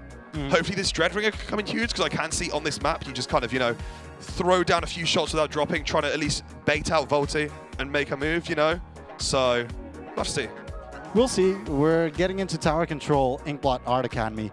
And Matt, like you said, this map absolutely a paradise for both Carbon and the Blaster. But Sonata, what can they do to improve or to at least do better than the previous game? Normally, I would say play a little slower, more methodically. But if you you're going to get torn shreds, yeah. I think slow down against this team. You've got to try and make Volti move is a big, big one. Otherwise, that Carbon is just going to be under the ledge the entire time, and you're going to be dropping into just a death immediately. So I think trying to maybe spam some bombs down, get some chip damage with that Dreadringer, try and make Volti move before you make your move. It's probably going to be the best shot here. All right, here we go. Map 2, match point for Gris. Sonata, show us what you got. Yeah, triple burst bomb. I didn't even realize that was a thing last game, and that's already one going down. The Dreadringer getting picked, shot down, sword down, and we're back to that same situation, just the Pencil, and they don't have Cooler for the retaliation, so really going to need to live here, which they do actually. They get Grey and they pop the Cooler, so this could be a great opportunity for Sonata to stop this lead. They've got to push with confidence here, because they can definitely slow this down. Yeah, Volti there holding down the left side of the enemy base. Not what you want to see, and especially with this tactical getting popped, this is going to be Gris going on the aggressive. There's one pick, there's 2 picks, and they are moving towards their spawn. This aggression does not stop, Matt. I think that they're just getting snowballed there. Another pick for Volti. Will he go for the Snipe Rider? He's trying to. I mean, you just got to feel what you do when Volti's up in your spawn like that. The tower's just moving, and you've got to move the Carbon before you can even get to the tower. That's 3 down again. It's just the sword. Riddler's going to have to do some crazy moves. Down again. There's only 10 points. A miracle is going to need to be performed by Sonata to take this back, but it does look like the cleanest 2-0 start to a tournament I've seen in a long time. Gris really showing why they're that #1 seed. That was, yeah, flawless. Yeah, that was absolutely flawless. That's the correct word. Well played. Well played. As we get a look from on stage from Grey. Aye. Well, I mean, you can't feel too bad if you're Sonata. Do you know what I mean? No. I think also you could see, and I'm not blaming them at all, it's one of the hardest things in Splatoon. When you know that you're against players of that caliber, you play with a bit more fear because you're scared of feeding and you don't want to drop down, and it's just harder. You've really got to try and play fast when you get those opportunities against this team. But it's not like it's easy, because even if you get those picks, you drop down and it's like, oh, well, Volti just traded it, or your Shell just traded it, or Grey got a direct, and suddenly it's like, oh, okay, we can't even, we're always evened up, and yeah, it's really hard. So, I mean, yeah. Yeah, GG's. That's some great art from Sonata. And you got to remember, this is winner side. Yeah. It's Sonata- not like Sonata. They've already won a game. They're a good team. Yeah. They're just playing against Titans right now. You know what I mean? Exactly. So hopefully can still make a run to top cut. Going to have to see in the next few games. Mm-hmm. And you mentioned the Titans. We're gonna keep watching these Titans because we're going into winners finals. And yes. I'm just wondering, is there a team out there that can dethrone this team? And look, this throne, we're making it up because they're not even past the pools. I mean, yeah, obviously we're hyping them up beyond belief, but there's still a while to go, They've still got to make it through everyone, but definitely showing a dominant early performance. Yeah, I'm going to be very interested to see if anyone can challenge them and take them down a peg. Yeah.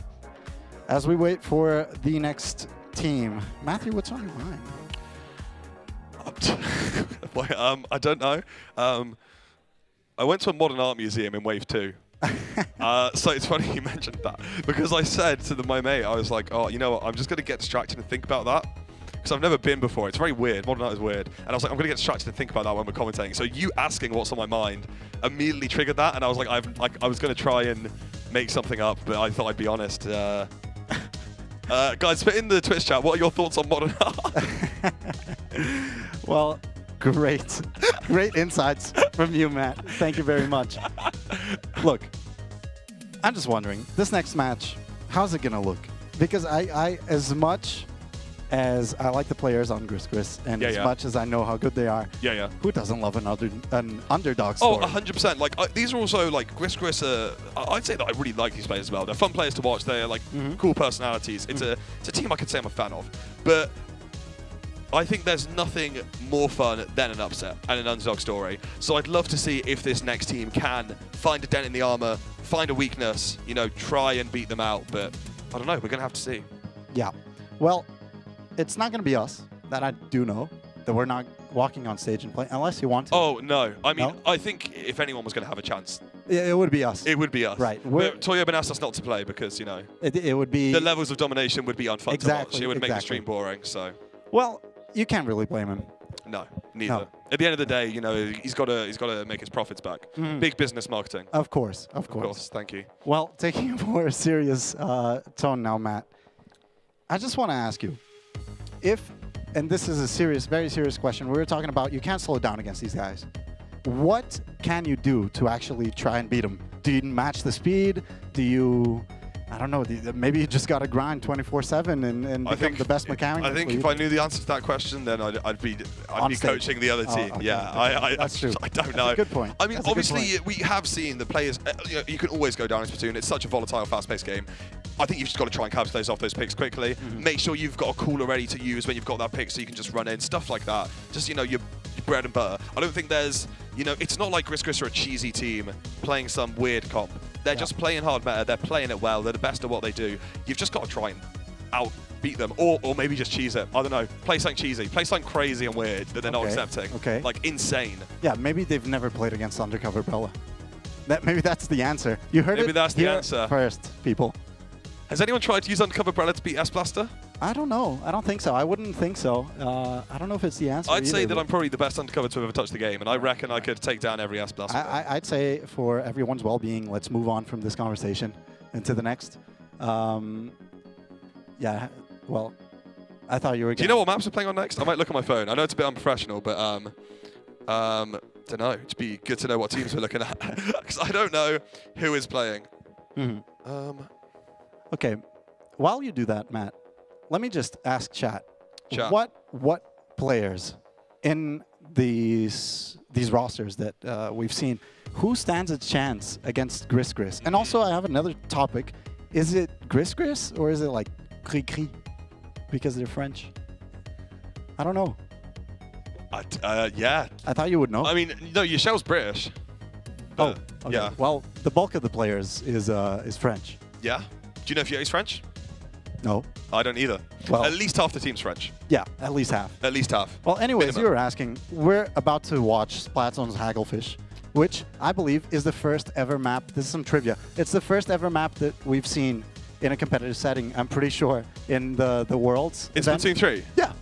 No, I think so. This was game 1. I remember that. That's vividly, a really somehow. rogue fun fact, but sure. Okay, it's going to be against Jelly's problem children. I don't know them. Neither. Oh, let's do some research. Let's do some research. Guys, I would have done some research before this, but basically a fun story.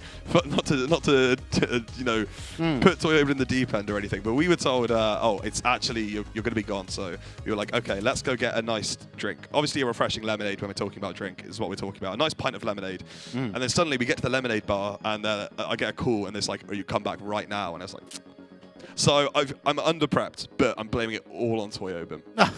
Every single bit. He's done nothing for today. No, I'm joking, guys. He's a legend. Terrible people. Everything here is great.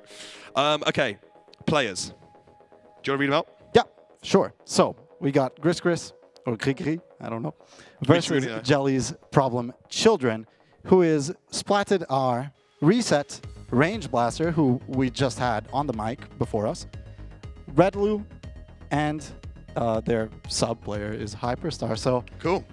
I think what they need to do in Hagglefish Market is don't get immediately wiped out, because that's what we just saw happen in the previous match. And Gris just off of one wipe completely monopolizes the game and snowballs it. And if they're able to scale. farm I don't know what comps these guys are going to be coming in with, but if they're able to, you know, kite a bit, you know, give them a bit of space, but maybe farm your specials and try and go on like an attack with that, you might be able to find something there, because you can always outrange that Carbon, you know, but we'll have to see. We'll have to see what they're able to do. But I mean, you know, stopping that aggression from, you know, you don't want to let them build up a crab and a booyah on a cooler. That's the thing. You give them too much space. You know, at least you can outrange Volty for as long as you want. But what happens when the Trizuka comes out and kills all of you? So obviously, it may not be perfect, but it is a potential strategy. Is if you do just want to go, okay, maybe let's try and farm 4 specials. Boom. Bada bing, bada boom, go. Yeah, bada bing, bada boom, a bada bing, go. And a bada boom. I think that should be everyone's strategy, really. Yeah, I mean, if you're not playing Splatoon like that, what are you doing? Go play like something else. I don't know if I can name other games on stream. Guys, don't forget also, while we're here, you can donate in that Twitch chat. Every $2 enters you into raffle prizes that we went over earlier. But for people that weren't there, there's some terabyte SD cards. There's a great headset. There's Joy-Con chargers. There's awesome prizes that I'm quite jealous of. I might have to enter this raffle myself, actually. So if you've got €2 lying around, and remember, you put in €10, you get 5 tickets. Maximize the odds. So, I don't know. I think it's time to open the bank account, ladies and gentlemen. Very subtle, Matt. Very subtle. You know what else is subtle? I'm looking at these player cams, and I'm seeing everybody is like very chilled. No one is nervous. No one seems stressed. They're kind of locked in. Yeah, they're all locked in, which is the first good sign that we might be getting into a great match. Of course, here on the left side, we have Gris, and on the right side, we have the problem children. The problem children. Are they going to be problems for Gris? I hope so. I hope so. I hope they're issues. Yeah. I hope they create some issues. You just had a synonym. Did I? Yeah. Yeah. I know. All right, Matt. Okay, thanks for teaching me English. Serious. Here we go. Splatzone's Hagglefish Market. This is winners finals. Let's go. All right. I'm really interested to see. We know this comp's coming out. No surprise. Triple burst one. Horrible. All right, we got a Dapple Dooley, a 96 gal. I'm not sure what the kit is on that one. A pen and a bucket. So I'm quite intrigued by this, because the Inkjet, I feel like, actually could be a decent counterplay. You've got the cooler on the 96. That could be quite nice. You're still getting the cooler, but with a different backline. And the Fizzy Bombs could be annoying to move up Volty. So, like we said, maybe you just play something a bit weird, throw them off their game. Could work. Let's see how it plays out. Yeah, Special's getting popped right now. It's been 20 seconds. No splats on the board. Scratch that. Volty with the trade, and it's a 3v3 situation. Gris gets the early control of the zone. And with that pick, I think they will try to get on the aggressive here. This is very problematic for the problem children. Yeah, I think that was a great trade from Volty. Even though it looks even, because you make it 3v3, what you've done is just created space for the rest of your team to then move forwards. So that was actually a really good trade from Volty, and it's put Gris, I mean, exactly where they want to be. Volty's injecting your spawn, Gray's under your ledge, you've got a charger looking at you from everywhere. It's going to be really difficult to get back in now. You're going to have to build those specials up if you want this done, and we're seeing 2 pops now. Yeah. You said they were going to move up. That they did, and that's what they've been doing. That's the name of the game for them.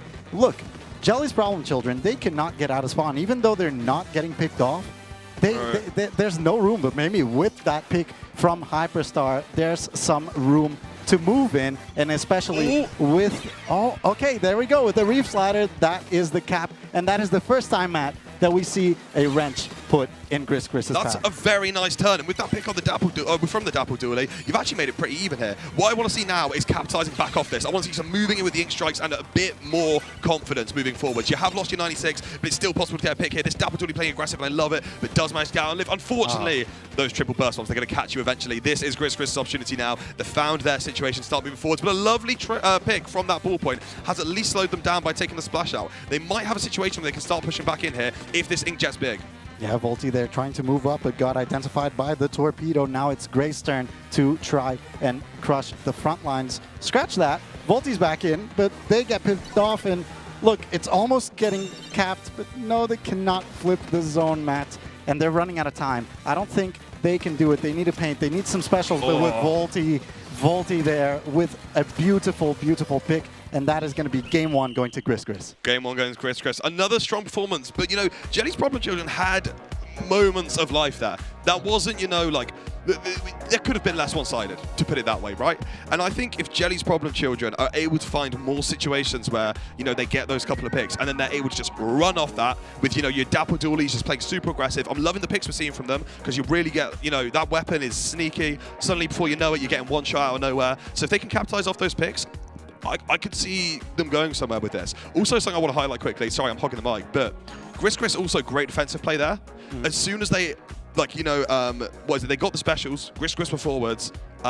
They live through all the specials. As soon as they need to stop and calm down and sit away, they do that perfectly. And I think being able to kite and bait out specials is one of the most underrated skills to being a good Splatoon player. Because if you can make those enemy specials do nothing, that's great. Everyone complains about specials, about how broken they are. But if you can make their specials do nothing, like, yeah, it's pretty awesome. That's a great window of opportunity. Yeah. And speaking of specials, I loved the Reef Slider to just kind of flip the zone early, but unfortunately, Matt, we're going into Clan Blitz Museum, so Reef Slider can't do that in this mode. Yeah, it's going to be tricky. I mean, where can you Reef Slider from? Like maybe like the big spinny thing, you know, when you spawn. From there to the basket maybe, but it's a difficult route to pull off. It is definitely, I'd say, a bit more, I think these maps are rigged.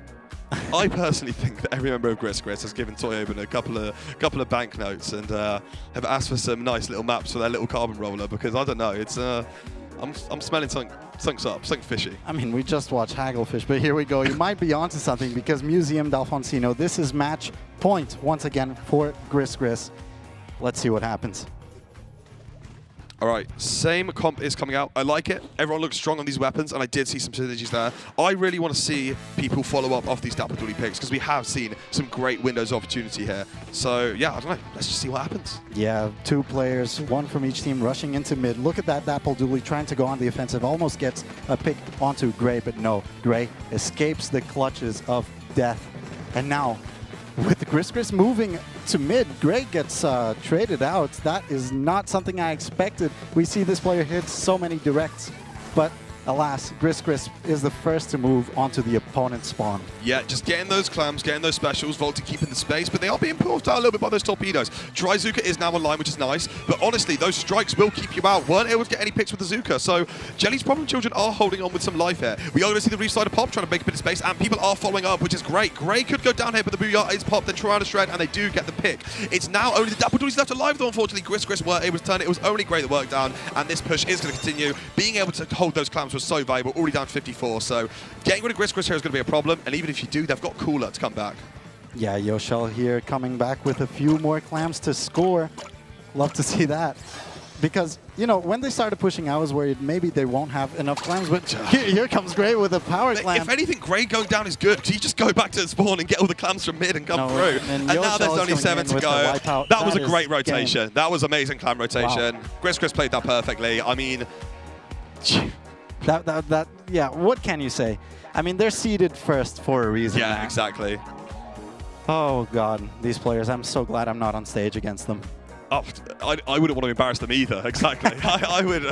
I'd tear Gris apart like a pulled pork. Okay, great analogy. No, but being serious, Matt, these players look like an unstoppable force right now. This team, I'm not sure if I've seen this level of play come out from any other team, honestly, today on stage. And that is going to be them advancing to Top Cup with Seed 1. Yeah. So moving into the games after this wave and moving on to tomorrow, they are going to be put in a pretty advantageous situation, playing, you know, theoretically the worst team from another pool.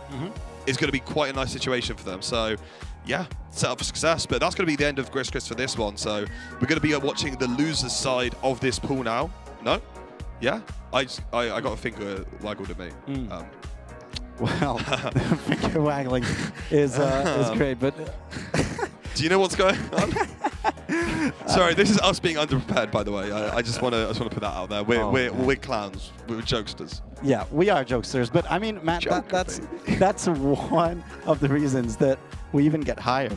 Is it? Yeah, because I think being jokesters is something that we bring to the table. No, would you not agree? Potentially. Why are we talking about ourselves? It's very egotistical. It is very egotistical. It's just we talked about Gris for so long. I'm picking up this bracket now. I'm going to find out what's going on the loser side, because I think we are watching them. Okay. If we're still here, all the winner side games are over. Yeah. So what else would we be watching? You're right. Yeah, okay. Deduction done, guys. We're going to be watching the loser side of the bracket, and whoever wins from the loser side will be the second team going into Top Cut. So the teams we've seen eliminated are going to have another chance to still make it to that top 16 bracket and have a shot at getting a high placing in this tournament, potentially even a win if they get themselves together. Yeah. Yeah. I mean, it's great because we want to see more Splatoon. And automatically, if a second team from this group moves on to Top Cut, that means that the bracket's going to be bigger. So true that. We're actually going to see Clown Ensemble and Sonata. Oh, I might be wrong. I don't want to say that with chest, but I reckon we're going to be watching Clown Ensemble and Sonata. Clown Ensemble we've not seen yet today, so that'll be nice to see the debut from them. Sonata, of course, we did see against Gris. So it'll be nice to see them on a playing field where they're not against the lords of this tournament. Right. Yeah, exactly. Right. Exactly. Because, you know, I thought they would have some cool stuff going on in the comp. They got some fans, you know? So, yeah. Very good. Yeah. Well, we do have some highlights for you guys at home. So please enjoy these memories from 5 minutes ago.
So, just for clarification, I'm a silly Billy. Dumont was right and I was wrong. We're starting Top Cut now. So get excited for the most important matches of the day. This is going to be where people can get put into that lower bracket, potentially get eliminated from the tournament. Of course, everyone that gets through has been put back onto winner side. This is a fresh reset. The only thing affected, of course, by the results before was their seeding, and if they made it here. But yeah, Top Cut starting now. Exciting stuff, right? Yeah, I'm pretty excited because we were talking about the teams that can actually beat Gris. Yeah. And these might be some of them. And first up, winners round 1 of Top Cut. Washed Wave versus Bikini Botrop. Can we get some noise in the venue for Top Cut? No. No. No one's making noise today. Yeah, no one's making noise.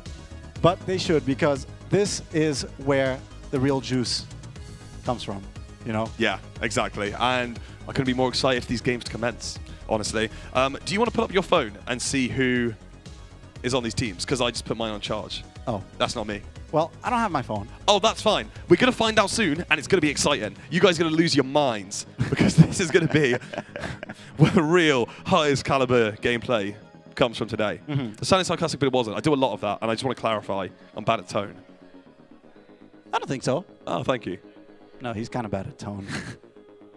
Yeah, I've lost a lot of friends. Well, winners round 1. We're going to see some repeats on the map, it seems, because we're looking into Splatoon's Hagglefish once again. Look, Matt, I just want to say, What's up? This map is like the bread and butter. Yeah, of, I like this Splatoon map. 3. I have very low Splatoon 3 playtime. Obviously, I'm more of a Splat 1, Splat 2 guy. I disappeared after that.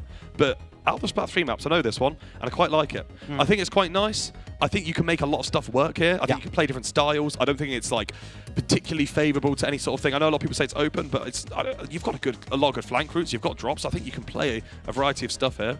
I'm a fan. I'm not an expert, so don't come correcting me and telling me that I don't know. Like, if you don't play Dapple, say you're throwing, or something like that. But I reckon it's quite nice. So, yeah, it's a good neutral start. I reckon it's your Splatoon Zinkblot of Splatoon 2, Splatoon 3. Yeah, even though Splatoon Zinkblot is also still in the game. Yeah, but this is the new How does Splatoon that work? Zinkblot. Oh, The game's changed. New game. new game. Oh, this is a new game. This is a new game. Oh my god. I know.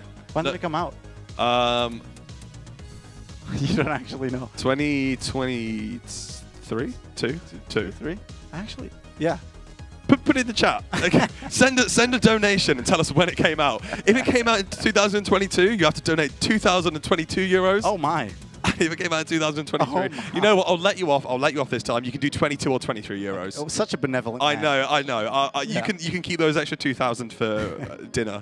But Can we just remind the people that for every €2 that you donate, you gain a ticket to the raffle. So say you donate €50, you get 25 tickets and to the raffle. if you donate 22 or 23 euros based on the year this game may have came out, you'd get 11.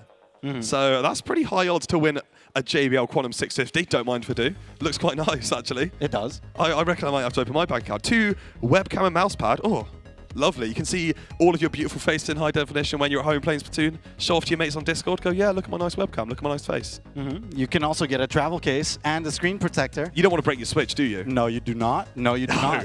And you also don't want to run out of charge on your Joy-Con. And look, that terabyte micro SD card has a Zelda logo on it. It does. And Zelda is my favorite game franchise of all time. Really? Yeah, no joke. That's actually a real fun fact about me. Why don't you commentate some Zelda tournaments? Okay. So you get a nice You don't have to logo on answer your that. terabyte You don't have to SD answer card, which that. is awesome.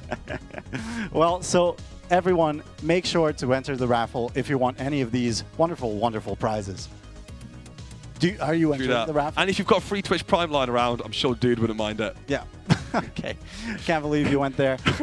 But Matthew, Washed Wave and Bikini Bot Drop, we're starting to see some players enter the stage, which means this game is coming soon. I'm excited. Very, very soon. This is going to be the first I'm game on of our Top Cut. the edge of my seat, and I'm standing up. That's how excited it is. Oh, really? I can feel a seat. He's jumping. I know the camera cut away from us, but he's actually jumping and dancing around I know, it's Yeah. crazy. like a fool. Oh, I stopped. I'm just camera shy. Sorry, guys. All right. There we so, go. You didn't see you. Anyway, Top Cut. top cut. Top Cut. So for anyone that doesn't know, by the way, 16 teams made it this far. 14. 14. 14 teams. No, it's 16. Are you sure? Yeah. Because they're 7 grouped. I'm getting somewhere between 16 to 14 teams made it this far, and it will be a double elimination bracket. Today, we're going to take you through to before top 8. So tomorrow is going to be all top 8 double elim. Today, we're going to do the first few rounds, so we're going to get some action. We are going to see some eliminations, Yeah. I believe. Yeah. Yeah. We are. So we're going to see some eliminations. So unfortunately, some people are going to be going home. Oh, they're probably not. They'll still be hanging around and watching the tournament. Yeah, but, you know. Clarification. Quick clarification for the teams that do end up getting eliminated. You do not have to head straight to the airport. We're gonna book You can a chill flight. around. You have to go. No, you can chill around, You have enjoy to the rest of the leave. show. Just making sure nobody No, gets you have mistaken. to go to Cologne Airport No, immediately. yeah, because when I realized I didn't sign up as a player, I almost went back home. Really? Yeah. Yeah. No, I'm lying to you. I'm so sorry. I'm so I sorry. get so easily lied to. I just Dura's a very manipulative man. Okay, let's not throw some accusations, some serious accusations around. I don't know. Oh, can we also just talk about our production crew and these cameramen? Yeah. And all the beautiful, It's been awesome. beautiful angles. This is like the most high-tech Splatoon LAN I've been to, and Yeah, like I don't mean grassroots. I mean full stop. It has been awesome. When we were in the sofa earlier, which you'll see more of tomorrow, like that moving camera, like the different angles, like I was looking forwards and I was like, oh my god, the light's making me look beautiful right now. Yeah. Not in this room because I'm really sweaty, but you know. but when I was sitting down earlier, oh god, I looked a picture. Well, I'm sure if we can get a break, I'll make sure to get you some tissues. Thank you. Yeah, no problem. That'd be lovely. No, but seriously, we've talked about the player cams. Now you talk about the couch setup. And also just being able to see the crowd and crowd reactions in between matches it's is nice. just great. Also, player emotions is one of the things you really miss when you're back home and you're not watching the LAN in person. Yeah. Because the player pop-offs and the emotions that happen is like the most exciting thing about playing in a LAN tournament and not sitting in your bedroom playing the game. So it's really awesome that you lot at home can also see that. Yeah, and I know we've mentioned this, but just the energy in this building is crazy. It is insane. God, man. we really just... We love this place, don't we? I'm seeing some more players get on stage, guys, so hang around, hang around. You know, oh, Rob is cancelled. That guy in the hoodie, he is going home. We've booked him a ticket. We're sending him home right now. Rob, can you make some noise for going home? All right, thank you very much. This is the sort of crowd control. Well, make some noise, guys. We've got Top Cut coming up. Yeah. See, this wouldn't be possible without a camera crew working the camera for the crowd. I know. Yeah. Awesome. Wonderful moments like awesome these. Sauce. I cannot believe you just said awesome sauce. The sauce is awesome. I cannot believe that, Matt. Not at all. Okay. Okay, so Washed Wave, Bikini Bot Drop. Yep. Just based off of these names, who do you think is winning? Who do you think is winning? I reckon Bikini Bot Drop, because I wouldn't go into a tournament and call myself washed off the bat. That's not giving confidence. Right. You know, that's not. You want to be coming to the tournament exerting confidence. You want it to be like dripping off you. You want to see the confidence oozing all over the place. You walk in and you call yourself washed immediately. Come on, guys. You got to have some confidence. Call yourself Epic Wave. Yeah. Call yourself Awesome Wave. But also make sure not to get to the point where you're as delusional as us. And I'm not delusional. No, no, because earlier we said we'd win this tournament easily. I don't know if that's true. I think it's true. Okay, well, enough about us. Look at all these fans coming in to watch the game. Isn't it lovely? I love the banners. I love everything. Yeah, I'm loving that. People are making fan signs. That's sick. I'm not creative enough or artistically inclined enough, so I really respect it. Yeah. This guy's excited. He wants to see some Splatoon. Okay. Well, it seems like all of the players are on stage now. So yes. Just wait along. This will be a very short time until we get into Top Cut. What do we think of that logo? What do you think of the logo? Bikini I can't see it too Bot well. Is that like under the sea like SpongeBob, but it's got like fields? Why has it got fields? I'm not too sure. Yeah. I'll be honest, this is the first time I'm looking at the Bikini Bot Drop team logo. Sorry, can I ask you a question while we're quiet? Yeah. What was your impression of me when we first met? Okay. All right. I get that reference. I will not build on it. I will not elaborate. I will not even acknowledge that from here on out. So thank you, Matt. All right, and Washed Wave also on stage. I can't wait to see them play the game. Matt, see, this is what I was saying this is what I meant when I was saying that we get hired because we're clowns, right? Well, I feel like... And that's why I could also be fired for being a clown. Yeah, that's true. This why Nintendo doesn't let me cast. Okay, all right, okay. That's enough. let me. Okay, I'm going to close my mouth for 5 seconds and let you carry on before I get cancelled. I'll carry on by just... Actually, I'm just going to enjoy the silence for a second because we've been talking for so long, and I think we might actually be starting to get full delusional. Lobby. Full lobby? Can we make some noise for full lobby, guys? Yeah. It was a bit delayed. I was worried. I was worried that everyone ignored me. I was worried for you. The embarrassment. I would have put my flight home, honestly. But yeah, make some noise, guys. Gameplay's coming. Top Cut, big money, and don't forget the winning team's going to take home two grand. Yeah, that's no joke. And some prizes, and some lovely prizes provided by sponsors, etc. But like, also a bit of dosh. You can spend on even more JBL gear and SD cards. Yeah. I'm going to take the conversation back to logos because now we're looking at the Washed Wave logo. I don't know. Is that Persona? Can I just say, I'm not too sure, but that's a great logo. It is. It's eye-catching. It's lovely. No, it is. It is. And now I've got a favorite. And I know casters aren't supposed to be biased, but now but my really favorite is Bikini Botrov, so... Okay. Oh. Okay, well... Would you look at that? Here on the commentator booth, I guess we're divided. Yeah. Which is good. It's good. That is Persona. That is Persona. I've played a bit of that game. Okay. It's quite fun. All right. Washed Wave. Bikini Botrop. Yeah, yeah. Hagglefish. Yeah, Hagglefish Zones. You know, a Washed Wave, I really... I don't know. The name I want to speaks see some me. Dead Ringer. Because I still don't understand that weapon, really. Okay. Like, I don't get... Like, I get what's going on. But people have explained it to me. And I watch it, and I'm like, that makes sense. But I still, like... What's it doing? Do you know what I mean? I want to really... By the end of the weekend, I want to be Mr. Dreadringer. Oh, really? Yeah, yeah, yeah. Really? Okay. Yeah, yeah, yeah. I can explain the workings No, of the it's weapon. okay. I don't want you to. No? Okay. You just want to watch? I'd rather not. And just inform Yeah, yourself. I've had it explained many times, and it's still not going. Yeah, what? I don't get what's going on here. Me I mean, I love it, though. But I do love it. That's the thing. I don't. It's like modern art. It's like how we were talking earlier. Yeah. You can't explain it, but it invokes an emotion in you. That the Bikini Botrop logo really invokes emotion in me. You know, the emotion it evokes for me is I just really want Washed Wave to win now. And that's my emotion. That's just not nice, is it? That's not nice. Well, Top Cut. Yeah, yeah. Winners round 1. We are getting into the weapon select stage, and we're going once again into Splat Zones in Hagglefish Market. Speaking of weapon select, what would you like to see? I literally said. No, let me finish my sentence, Matt. Apart from Dreadringer. Pencil. Okay, well. What would you like to say? Cheating. That's cheating. You can't just say you want to see Pencil because Sniper. What would you like to see then? I've answered two weapons. Okay, sorry. Do you want me to fill in the other two? Yeah, yeah. Okay, I would love to see a Zimmy, for example. So we're building a comp. Is this one? We are. We're building a Pencil, comp. Dreadringer, Zimmy. Zimmy, and let's go with Decapitator. Because are we cooking?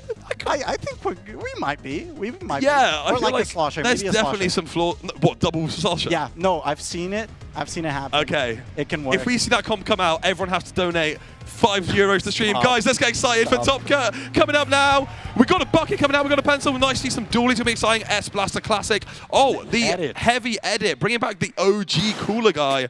I'm excited to see this one. We got some interesting comps popping up here. Yeah, definitely. Did not expect the edit here because, I don't know, Sniper Rider is just so oppressive. Let's see how it goes. We have Lewis here on the front line for Bikini Botrop. And look, with this tactical alert, they are instantly getting so aggressive. Endor here, pushing up, and Lewis goes down in a trade. Both of the sloshers going down in Endor, also a trade. It's a madness. It's nice madness. bit of back and forth there. I really liked how Storm decided to back out with those dualies. Unfortunately, did end up going down. Commentator's curse, it happens. But did decide to make the smart decision. And now Pele, still alive, would get that Trizuka shot. Endor forced to back out and could actually take this fight. It is a hard one against that S Blast. I think it was smart to back off, wait for your teammates. And now you can try and get some control. The only thing, you've got a Booyah Bomb on the way. There is a flank coming out now. The bucket getting some damage on, but you're getting an S Blast. The trades come through. And that's going to be Washed Wave now going up. They've got the cooler online. They've got the 3v2 scenario. They need to move fast and take advantage of this situation. Hopefully Pele doesn't go down here, though. Yeah, Pele there going down, and with the crab tech and the tactical coming out from Bikini Botrop, they will surely flip this zone. But wait, maybe it didn't happen. Okay, with that pick, I do expect them to go, but no, Matt, I swear, during this match or during this game, there hasn't been 5 seconds where all 4 players from each team have been up. This is some proper Splatoon 3 gaming right here. You've got the callers, you've got people running, push some specials. Oh, Louis going down into 2v2. Oh, and Bikini Botrop come up on top, win that 2v2, and they eliminate them down to just the pencil, which is exactly what you want. Now we're going to see some real control, and I like this. They're moving fast, they're getting all of that ink, and now it looks like they're dominating in a couple of seconds, the way they've moved up. Really, really good. And they've got 2 specials online. Those Tri-Strike and this crab being popped quickly is hopefully going to secure them some X control. Yeah, all these specials so oppressive, not letting the opposing team advance. But with Louis and Endor going out, this is a great opportunity for Washed Wave to move into mid, maybe get another pick, and cement their lead. Or not their lead, just their score.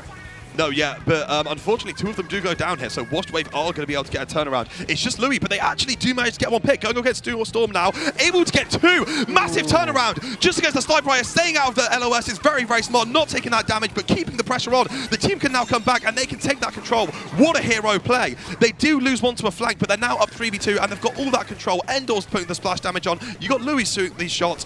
What a massive turnaround for Bikini Bot Drop, keeping themselves in a firm lead of this game. Yeah, Lewis there, really a star player in that scenario. And look, it's trade after trade after trade after trade.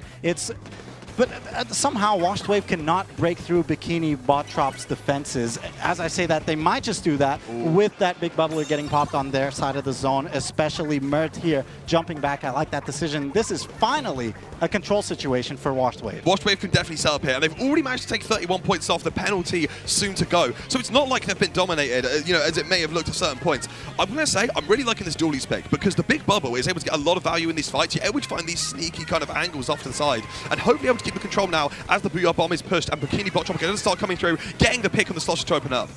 Yeah, Slosher, unfortunately, for Bikini Bot Drop instantly back. And with that pick coming out from Mello, can he get a second? Yes, that is another assist.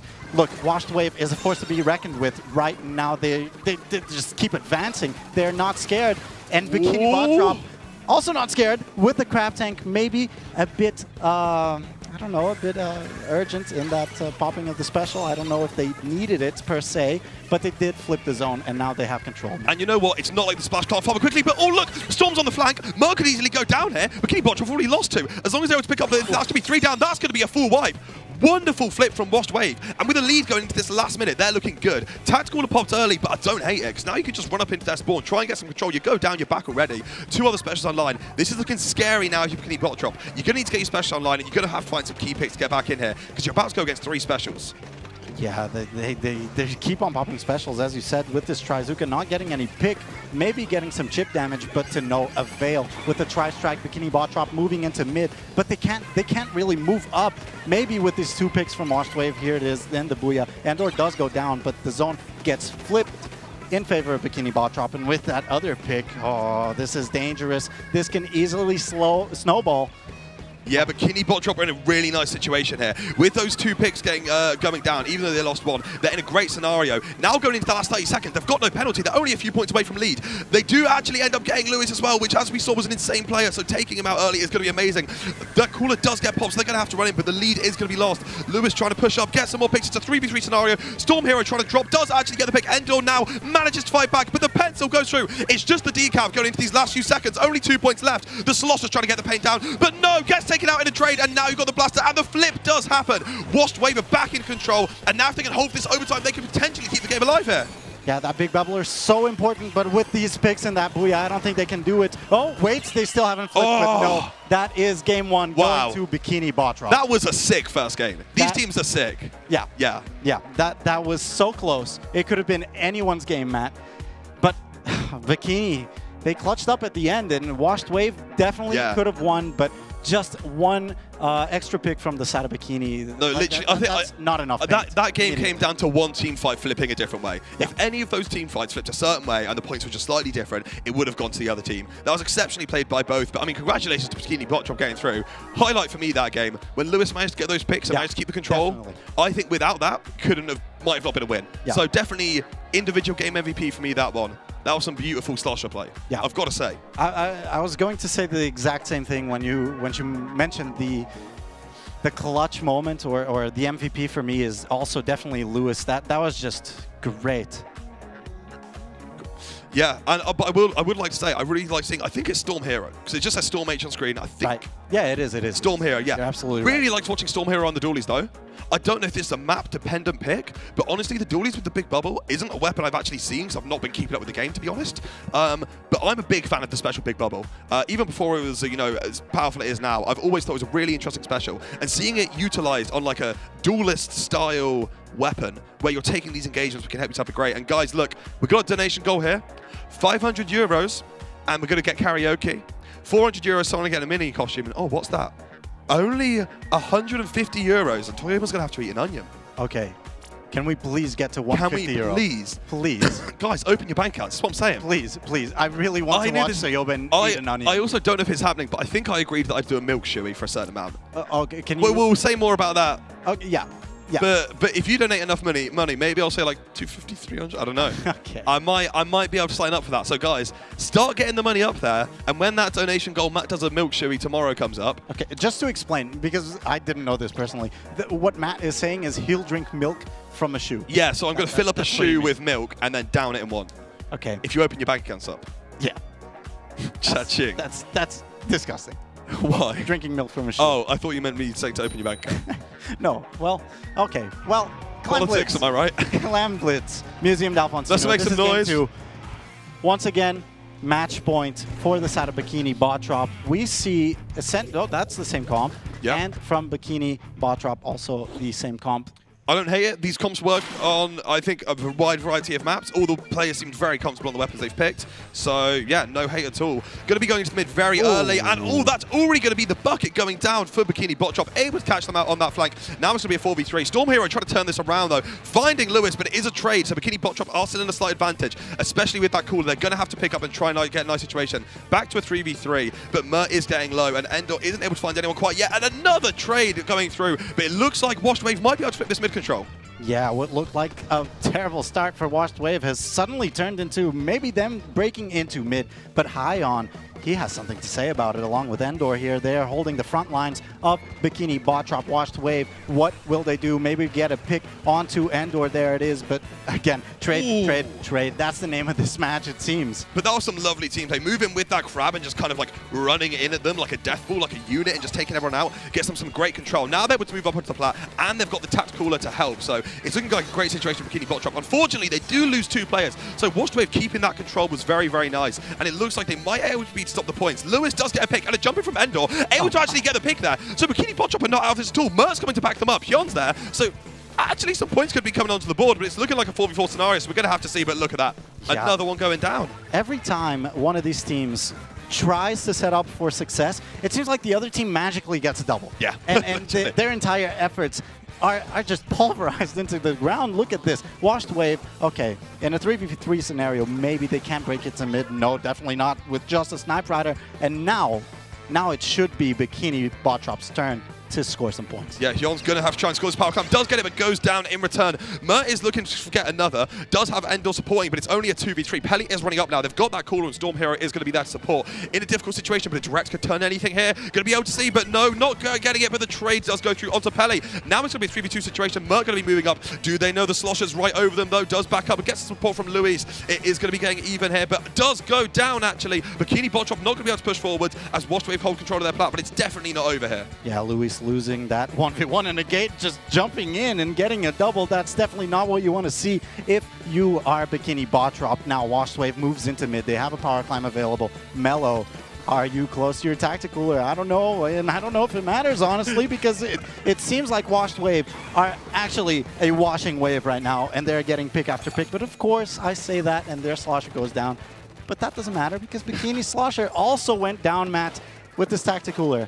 And maybe with this big bubbler, this could be a strong push. Yeah, Storm going in aggressive with the tacticaler and the big bubble. That's lovely to see. You can just roll through, get your beacon set up and your big bubble. You get some points down, all the way down to 54. That is a nice start. But I say start, it's already been 3 minutes into the game. At least they control the lead. If they're able to hold out for a couple more minutes, that'll be great. But you're not comfortable in this scenario at all. Bikini Bot Drop only need a few clams to push through. So trying to hold on to this mid control is smart. You don't want to go too early, but they are able to get that pick, so they might be able to convert this into some sort of push. We're going to have to see it as Storm Hero does push up onto the plat with some support from that Slosher player. Yeah, Gate there trying to push off the enemy team. Endor here in a 2v1 loses.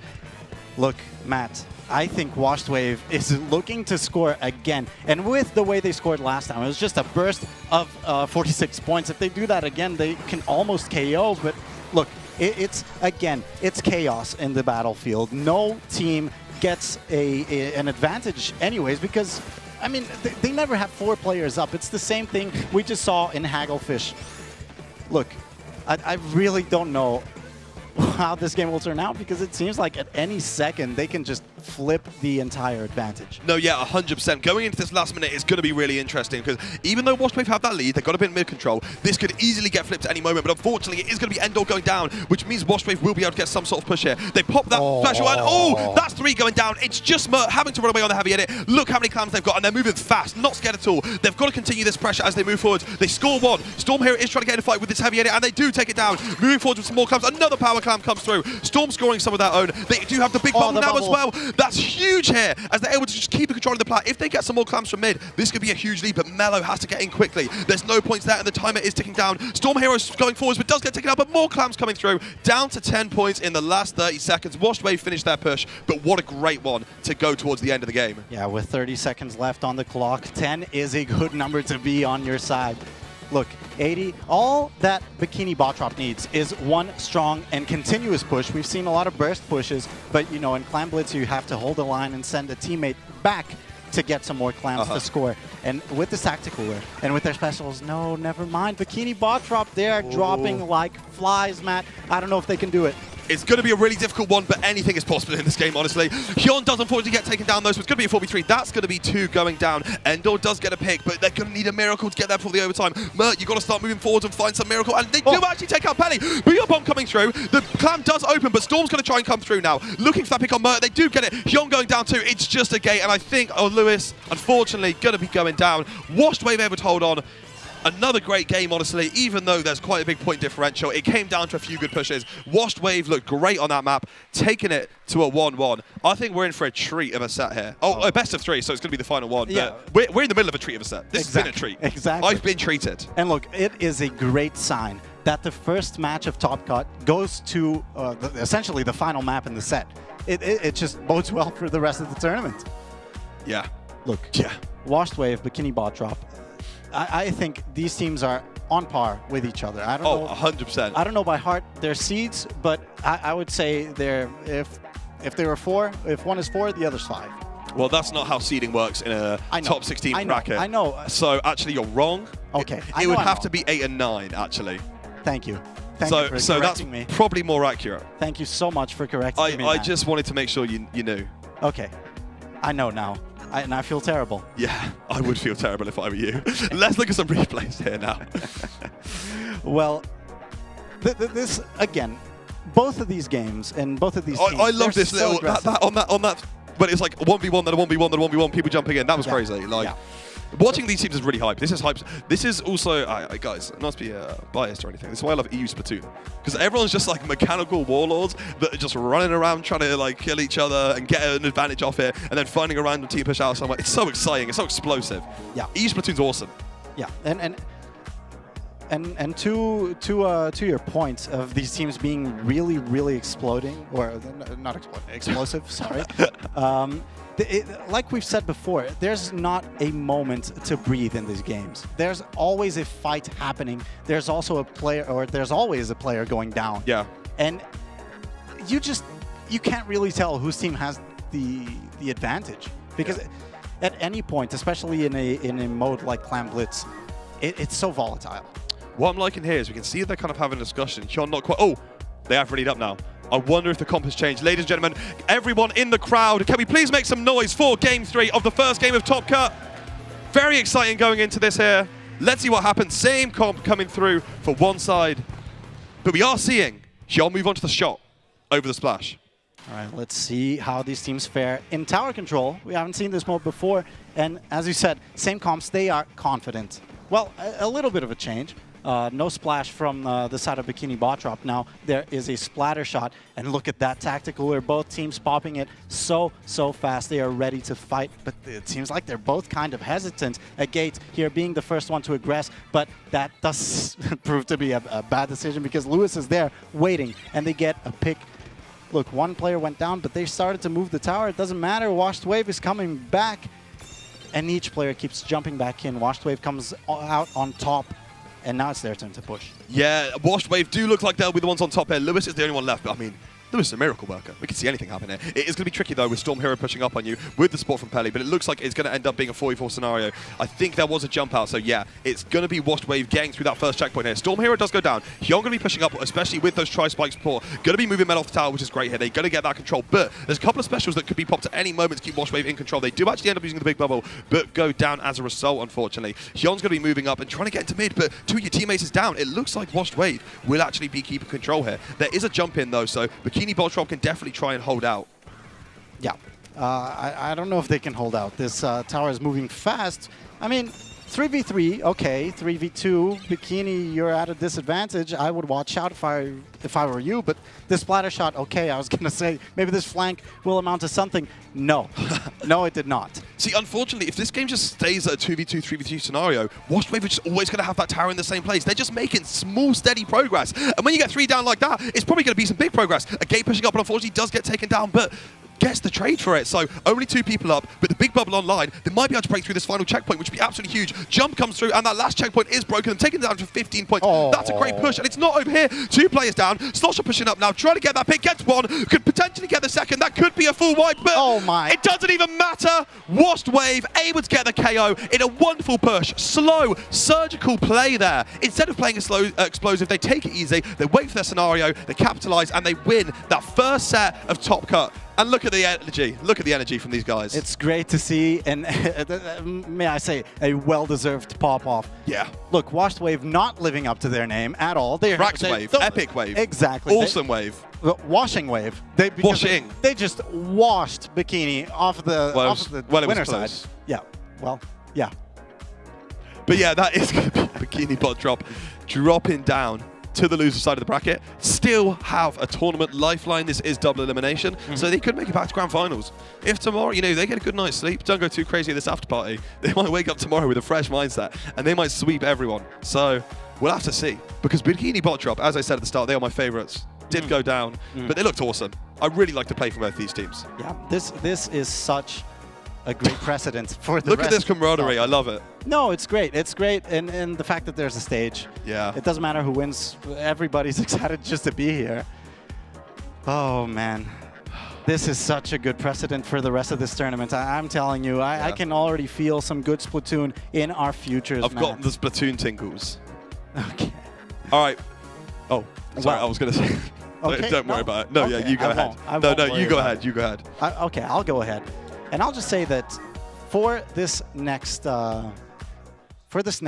match, I hope to see the maximum amount of maps once again. I hope this is a trend. I'm going to be heavily seated. Oh yeah. In that spectator area. I want to see the energy from the crowd, because we are going to be moving on to some 2 new lovely casters. I believe Hat and Pat? No. That's tomorrow. Oh yeah. Oh, Hat spoiler. And spoiler alert. I know his name. It begins with M, but I keep forgetting it. Okay. I could look it up. I literally spoke to him today. He's so sound. Lovely guy. You're going to love it. Manoli. I didn't get told in my ear. I remembered. That all by myself. But yeah, this day is going to be wrapped up by Hat Manoli. So I hope you guys enjoy it, because what a great start to Top Cut. You want to see the rest, don't you? Let's be real. I really do. And don't forget, guys, there's a raffle going on. Oh yeah. How do you enter the raffle? Can you remind me? I can't remember. How do you enter the raffle? The raffle, yeah. Okay, so I'm pretty sure for every €2 that you donate, you get 1 ticket. So if I donated €10, that's 5 tickets. That's good maths. Well done. Yeah. It was a test. If I do €23, how many tickets do I get? Well, don't do odd numbers. 11, because so you don't want to do odd number donation, guys. Yeah. Because just so if you round want it up. So if your favorite number, for example, is 23, you might as well do 230. Exactly. Yeah, exactly. So, and is there any incentive to donating apart from the raffle ticket? So there's some lovely prizes, but also, so that Toy Oben guy, I heard he's going to munch on an onion. Oh, guys, all we had to say is Toy Oben onion. Look how much the donations have gone up since we last looked. Right, that's an €80 increase. Guys, can we get some noise for Toy Oben and eating an onion? Woo! I think everyone left the crowd. I didn't get ignored. I didn't get aired, guys. They're all having a break. Anyways, what I'm seeing on my screen right now, Matt, is that 42 more euros in donations, and Toy Oben eats an onion on stage, live. It's real. It's real. It's not fake news, He's going to cry. Oh, and by the way, he has to eat it like an apple. Exactly. This isn't like, we're not going to, No. and have a like It's finely actually- diced onion? Because I would spoon some diced onion in my mouth. It's delicious. Okay. But this is going to be a raw onion, just. All right. But anyway, Yeah, enough about onions, and on to the next set of casters. Thank you very much. I have been Dura. This is Matt, we'll see you tomorrow, guys. Enjoy the rest of the sets. and have fun. Au revoir. Auf Wiedersehen. We're in Germany. Yeah. Welcome to Cologne.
Everybody, welcome back to Oktofest.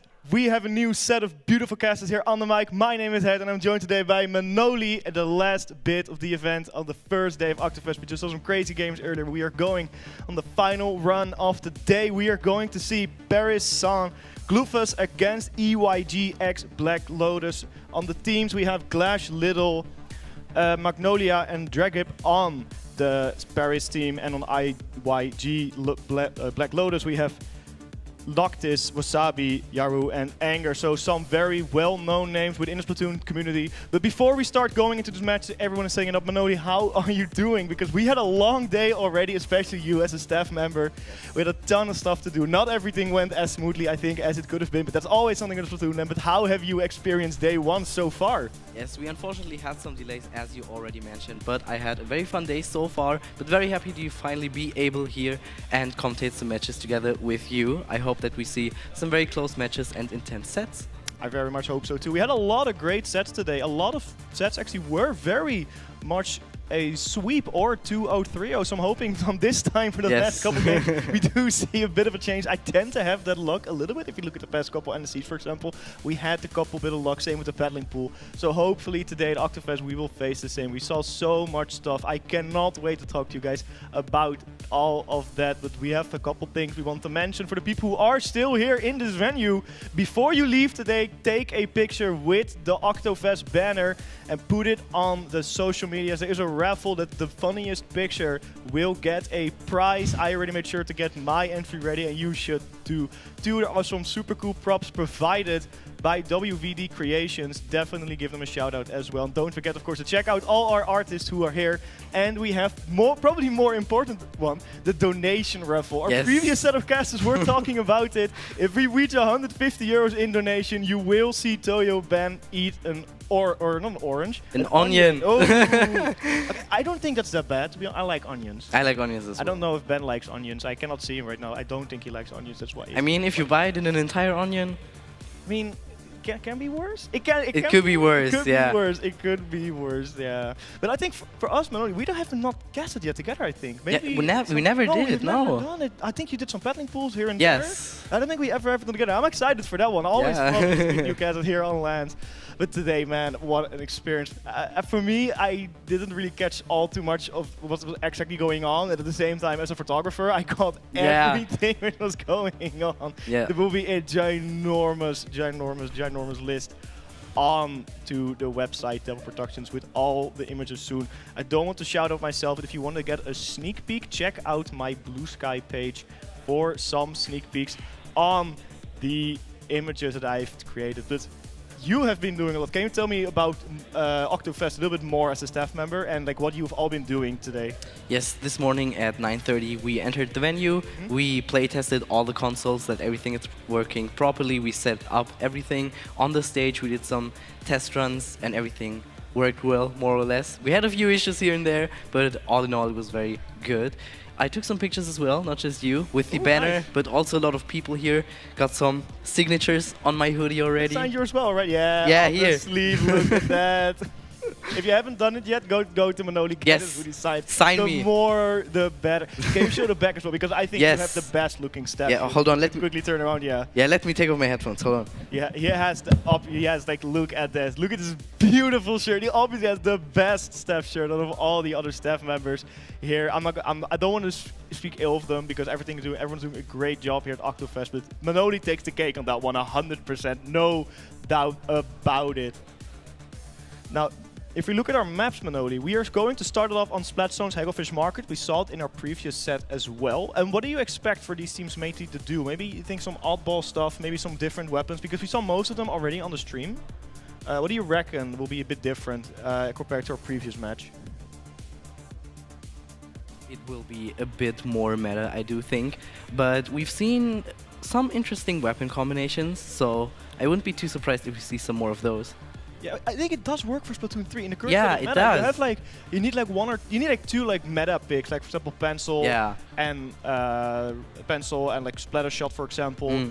But other than that, if you have your two meta picks, you can actually get some very oddball picks in, which Yeah. I love about the current meta. I was talking about this with Pat earlier today, not on stream, but just in private. And I love the fact that you can have some very oddball stuff here on the side on the game, and it just works. It just works. There's so many beautiful things you can do compared to the older metas of this game.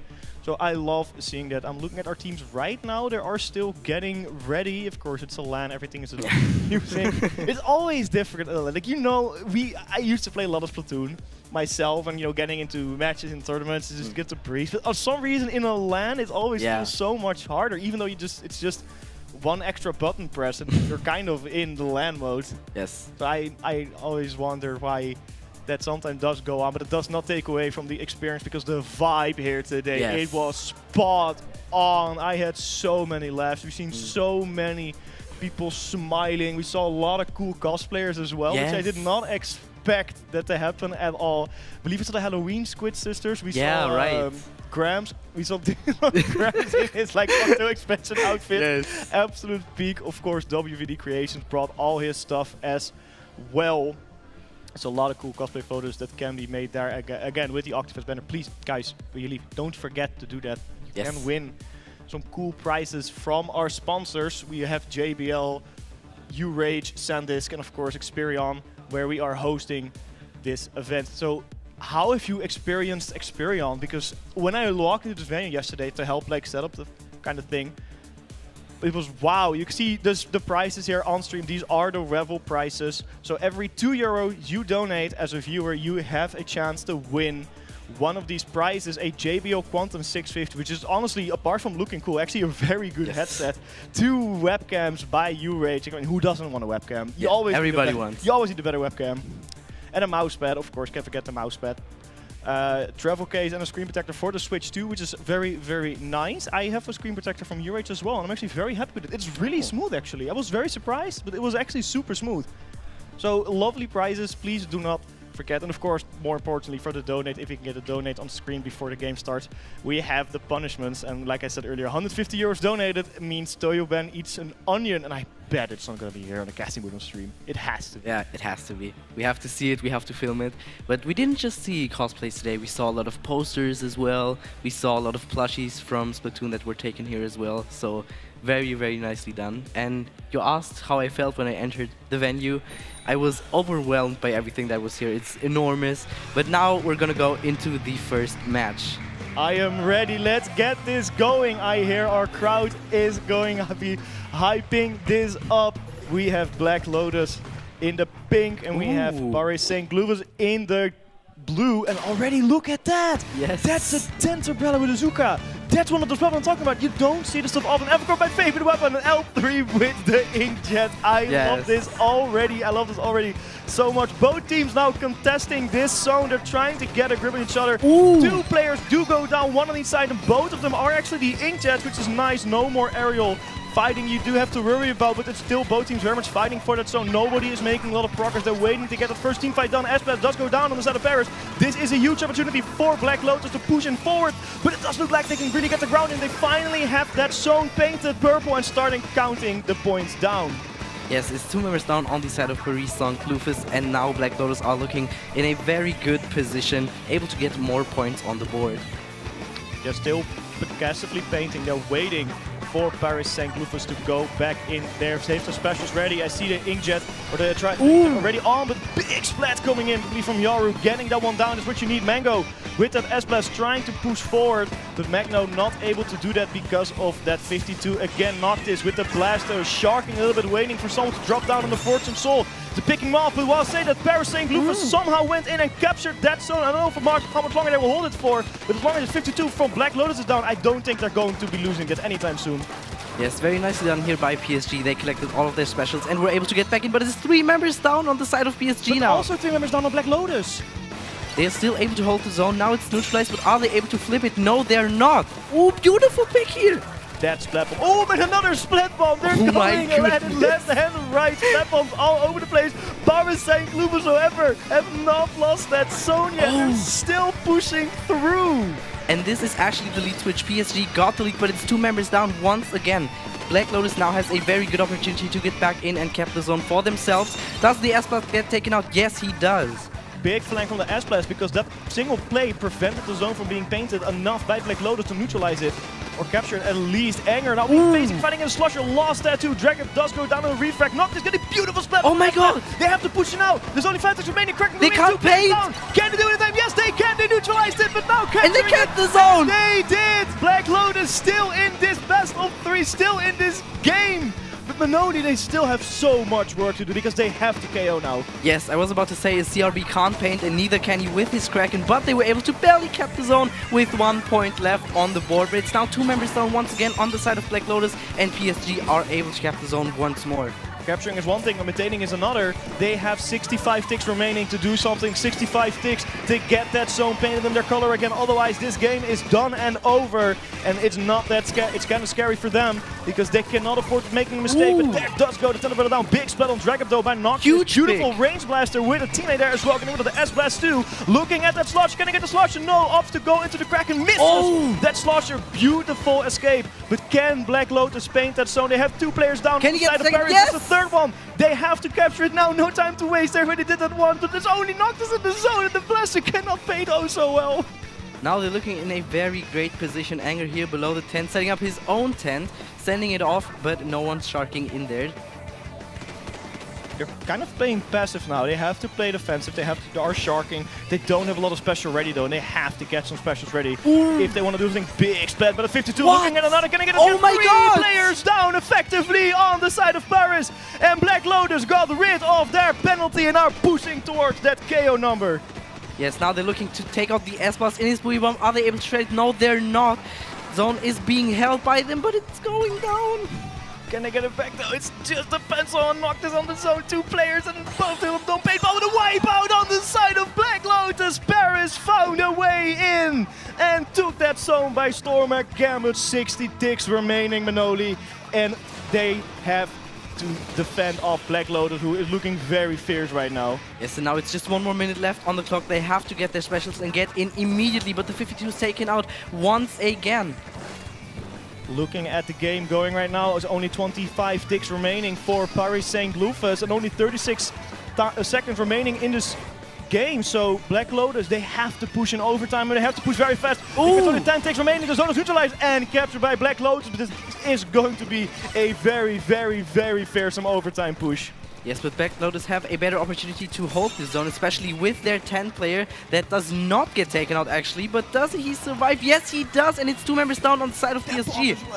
The bomb as well, actually the 10 player does survive. Only 7 seconds remaining and then it is overtime, and then that means you cannot make a single mistake anymore. Black Lotus, if you're listening, hold on to this. Beautiful. Oh my god! At 52. That's exactly what Black Lotus needed. That's exactly what Black Lotus wanted. Killer Will coming out as well. Can they get the third? But yes, they can. Glass is also down. And they see the flag. I don't think it's that much. Oh my god! And 3 players down. Black Lotus took it back and won the 1 point difference. What a win! Incredible, incredible. The plays at the end, the survivability at the end, but I gotta give it to that 52 gal. They popped off. And this is why we say no lead is safe. You never lost until the timer hits 0.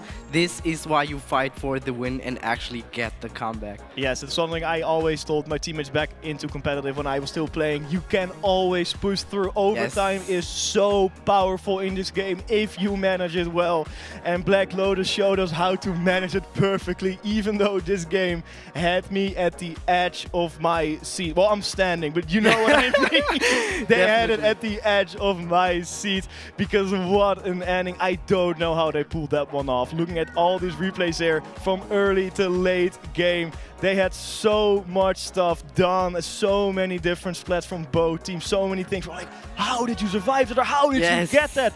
That was incredible. But also both teams sort of making some mistakes by not capturing the zone properly or just not pushing in as deep as they might have, should have, but that's always the shoulda, coulda, woulda. So Black Lotus still takes game number 1 in a very, very beautiful comeback. Definitely, both teams were very coordinated, but Black Lotus was able to push through in the very last second and hold onto the zone for long enough to get lead in the very last second. Even at a wipeout with a minute remaining there. Yes. That was where I got really scared, but there we go. Yaru with the 50 gets 1, got 2 over there, and then we saw that Splatling jumping down that heavy edit to try and get it in, but didn't make it. And there was the third splat. A lot of beautiful splats coming in this game. Oh, the sign! I signed that one! I signed actually that one. Yeah, look, there, head was here. Well, I'm here and I'm here now. Let's go to our next game, Clan Blitz on Museum del Foncino, one of my favorite games. Manodi, why don't you take this one away here? Yes, we don't see any big changes. We do see the other L3 actually come out here with the hammer rather than the inkjet, but besides that, I don't think that we have any changes here, do we? I don't think so. We got changes either. Indeed, it's only that L3, and it does make sense here. I don't think inkjet is that great. It's a good special, especially in a map like Hagglefish, where there's a lot of high ground on the center, but it's a very much zone-focused special. It works on games like Rainmaker, Tower Control, but not so much on Clan Blitz, where the objective is just so sporadic all over the place. So I like to switch to the hammer, which is a very good defensive special, but defense what they need because Glash going in doesn't connect with that Tenta, and that means Black Lotus can open the basket here, but can they follow up? Noctis has, I believe he has a couple clams, but there's only 4 clams remaining. They put 1 in the basket to go from 80 to 77. They have a lot of clams on the map. They have a power clam too, and I don't think the time is there, Manoli. Not able to score once more, but as you mentioned, I do think that the hammer is a great special on this map because especially if you get on the enemy plat, you can just run through and get pick after pick to help your team get in and score. Kraken is coming out as well as the hammer. Beautiful hammer throw! Oh my days! Glash, that was dirty against that tent umbrella. That was actually dirty. Oh my gosh, what a throw. But Black Lotus is actually doing a phenomenal job of controlling this game and holding Paris St. Glufus back into their base. 2 splats going down though on the side of Black Lotus.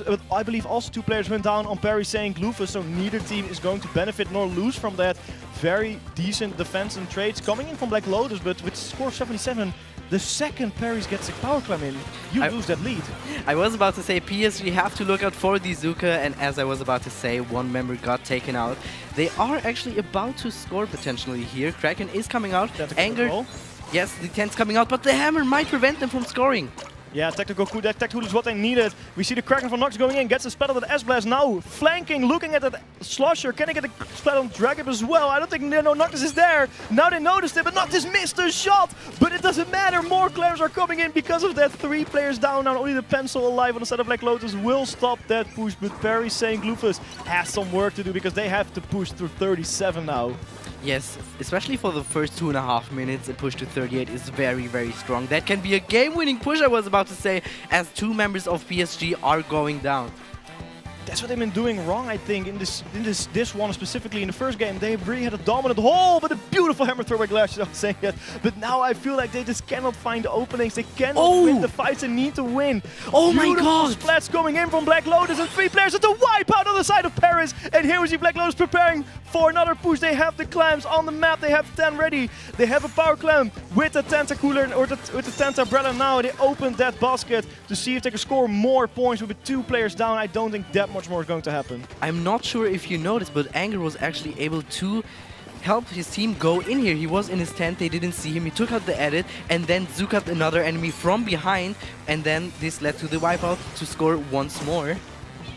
2 power clamps though on the side of Paris St. Glufus. They really want to push, but look at that Lucas Hood, their front door. It's Black Lotus saying hi again. They're knocking, they're waiting, they're checking. They want to win their fights. The Tentambrella does go down though, so I don't think they're going to do that much with that push. The L3 and the Slosher do go down on the side of Paris though, so this might actually translate into a push anyway. Yeah, Buoy Bomb, not optimal placement here. He had to jump out, but Black Lotus might be able to actually go in and score once again. They're very dominant in this match, always pushing in, trying to just put on a lot of pressure on the enemies.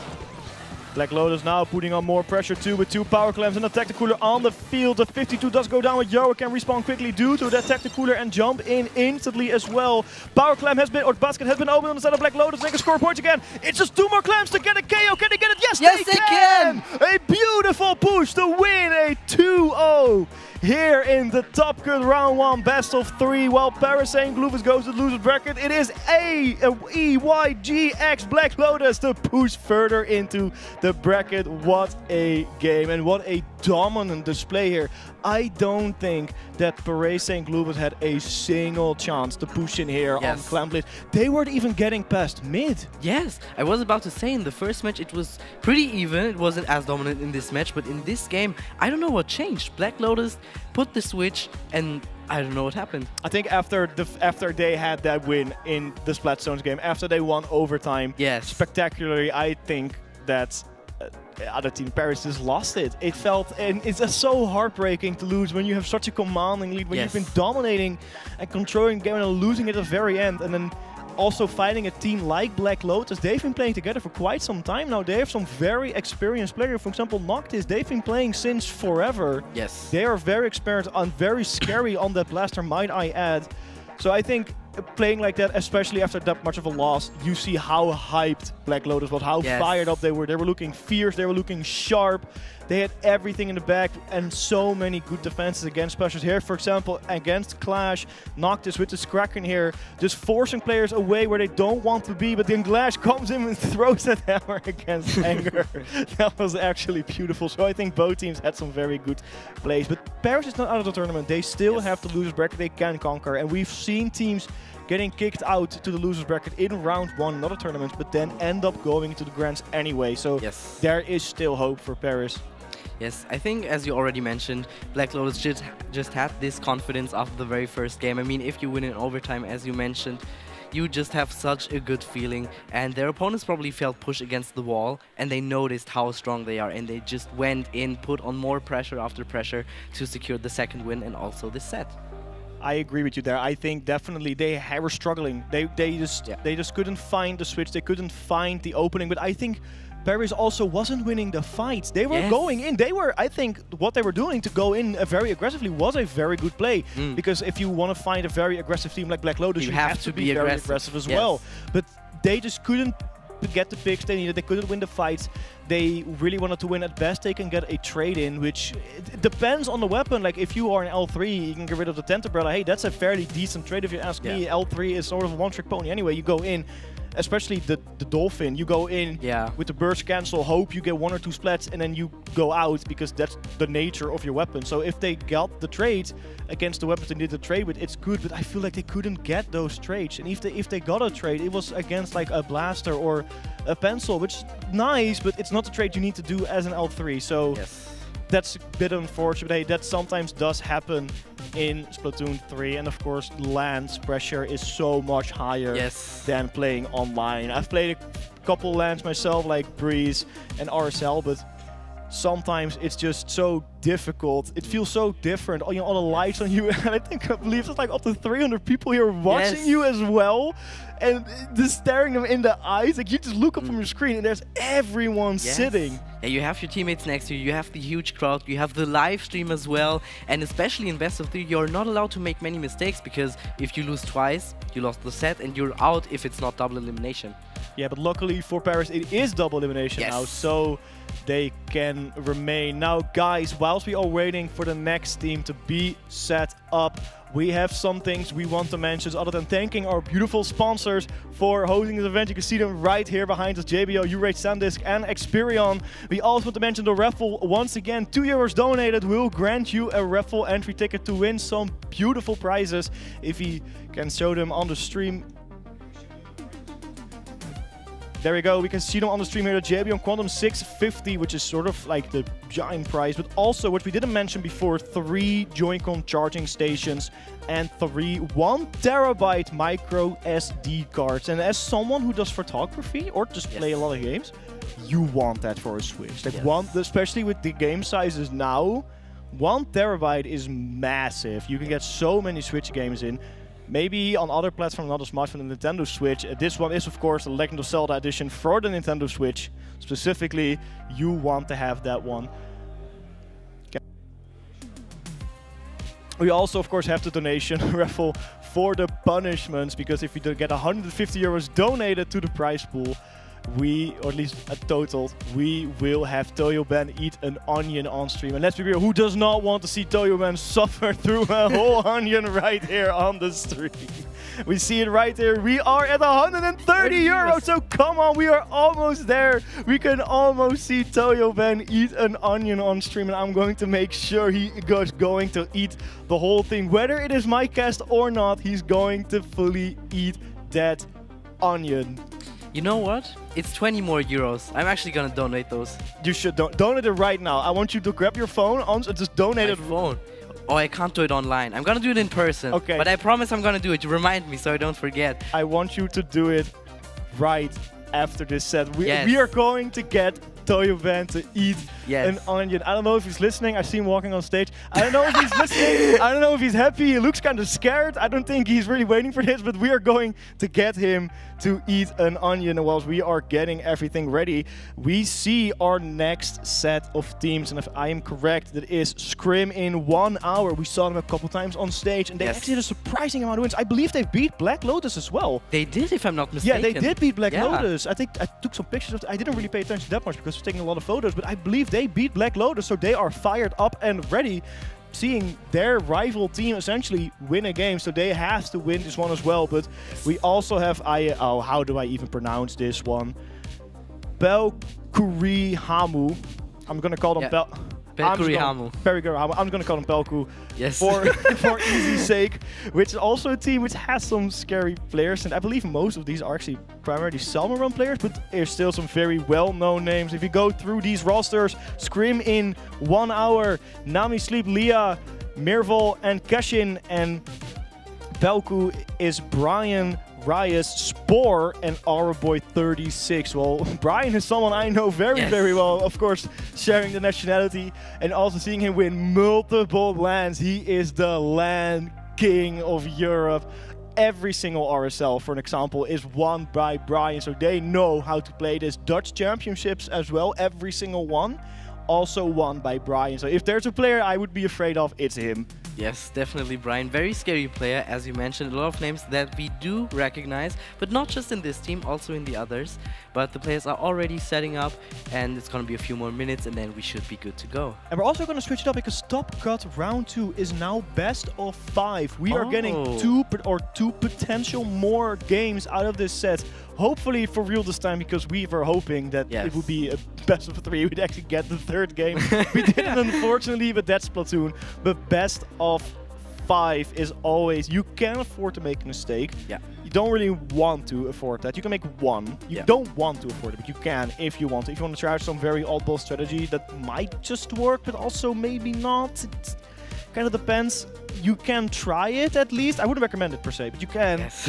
But also, you can very much come back because reverse sweeping in best of 3, it's like, yeah, okay, cool, you won the 2 games, but reverse sweeping in best of 5, that's a whole other level. Yeah, that just looks super cool. Yes. I mean, as you said, you are allowed to make some slip-ups here and there, but preferably you don't want to. But let's get back to Toyoban. I'm gonna hand him those 20 euros and be like, this is your onion. You're gonna eat that in a second. Can we get him in the caster boot in a second? I wanna have this like on stream. Can we get this done today? Yeah, sure. Do they have the onion? I don't know. The supermarkets wonder. are closed already, probably. There's like one that's open till 10 here. Okay. So, I mean, there's technically still time to get the run to get the onion and then get him to eat it. Once we're gonna do it on setting up stream. The teams. Oh God, I get it on. Dude, we should try to get it. Yeah, we done. do it on stream for sure. We should really try to get it done today. I feel so bad for Ben. He's having to listen through all of this. Oh, his breath tomorrow. Because we all. Onion is not as bad as garlic, though. Yeah. It can be worse, but still a full onion, like you said. Can you tears in his eyes? Can you imagine an entire garlic? Oh no! He's not Wario. Yeah. No, he's not a Wario kind of guy. He's more of a Luigi kind of guy. So I feel like the onion would fit a little bit better. I mean, he hears us, but he's so focused, guys. He has been running around the entire day, organizing everything. Very appreciative. Not even just Ben, all the staff members here. Yes. They like they're all been doing such a phenomenal job at this event, fighting through all the panics that sometimes happen, all the little things that come up, the delays, and somehow still able to deliver such a crazy event. It is honestly unheard of in European Splatoon, and I think Oktofest for that can get no less credit than it already has, because what an event I read today. I love the vibes here. The production is on another level with the help of Experian, of course. It's beautiful, all audio crisp due to our sponsor JBL with all the headsets provided. And the player face cams too, the venue cams, all the signage, which just makes this crowd so much more alive. You can see the hyper focus as well. That was one of the things when I was looking at the photography, like, hey, what do I want to, actually capture in the moments, other than, of course, the very high moments are these game phases. Because, yeah, you can take a picture when setting up, but they were all like, yeah, laughing, smiling. But the second they get into the game, you see their eyes just turn to that screen, and it's just so much hyper focus. And I think those are the moments you can also see on stream with those player cams. I think those are the moments which go very much unnoticed in online events, but do very much shine here. Yes, and especially if you get a reverse sweep or something like that, or you win in semifinals, you get up out of your chair and you just start screaming, and those are the moments that we want to capture with our camera here. You can hug your teammates. Yes, teammate. We saw it a couple of times. The hype is so much. Like, winning feels so much better here, and especially for the players in Top Cut who have already done a phenomenal job getting here, because the competition was fierce. Look at that play, Dread. Guys, if you don't know what you're going to play tonight, play the Dread. It's a fun, find an alt weapon. I tried it a couple times. I found it very odd, but it's fun. It is so much fun. And look at that. What does that pink text say? Dude was there, Ping was there, Ben was there. I see Volty. I see Gray. So many. Look at all the players who are here. Yeah, if you watch competitive Splatoon, you know all of these names. Yes, we know all of them, and it's so cool to finally see their faces. I didn't recognize anybody here, but when I knew, oh, this is you, nice to finally meet you in person. And as I wanted to say, the feelings are so much more intense. Your teammates are right next to you when you're playing. Usually you don't have that, you're playing online, but it's just so intense. You're screaming, you're giving your teammates calls, you're pushing in.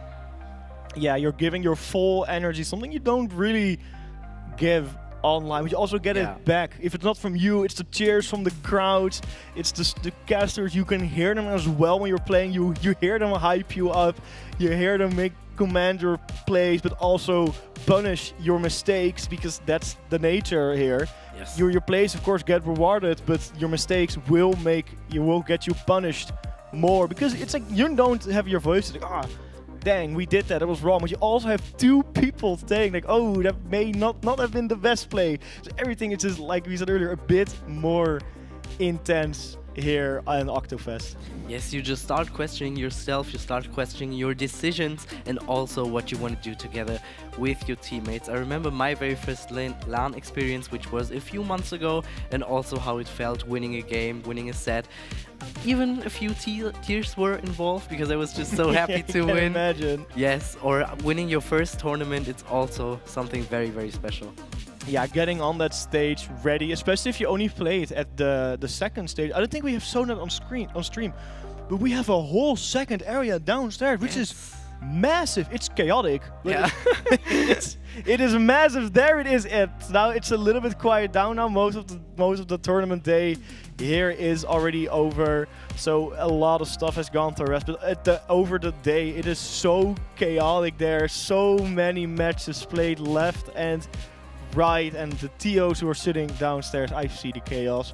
I commend you for being there. I commend you so much for taking all the time and effort managing that downstairs area, because I can imagine that it is extremely, extremely stressful. But also one of the things, like I said earlier, which livens this event up so much are the artists who are selling their merch here. I was checking. I'm gonna buy stuff tomorrow. I promise I will. I said I was gonna do it. I'm gonna do it tomorrow.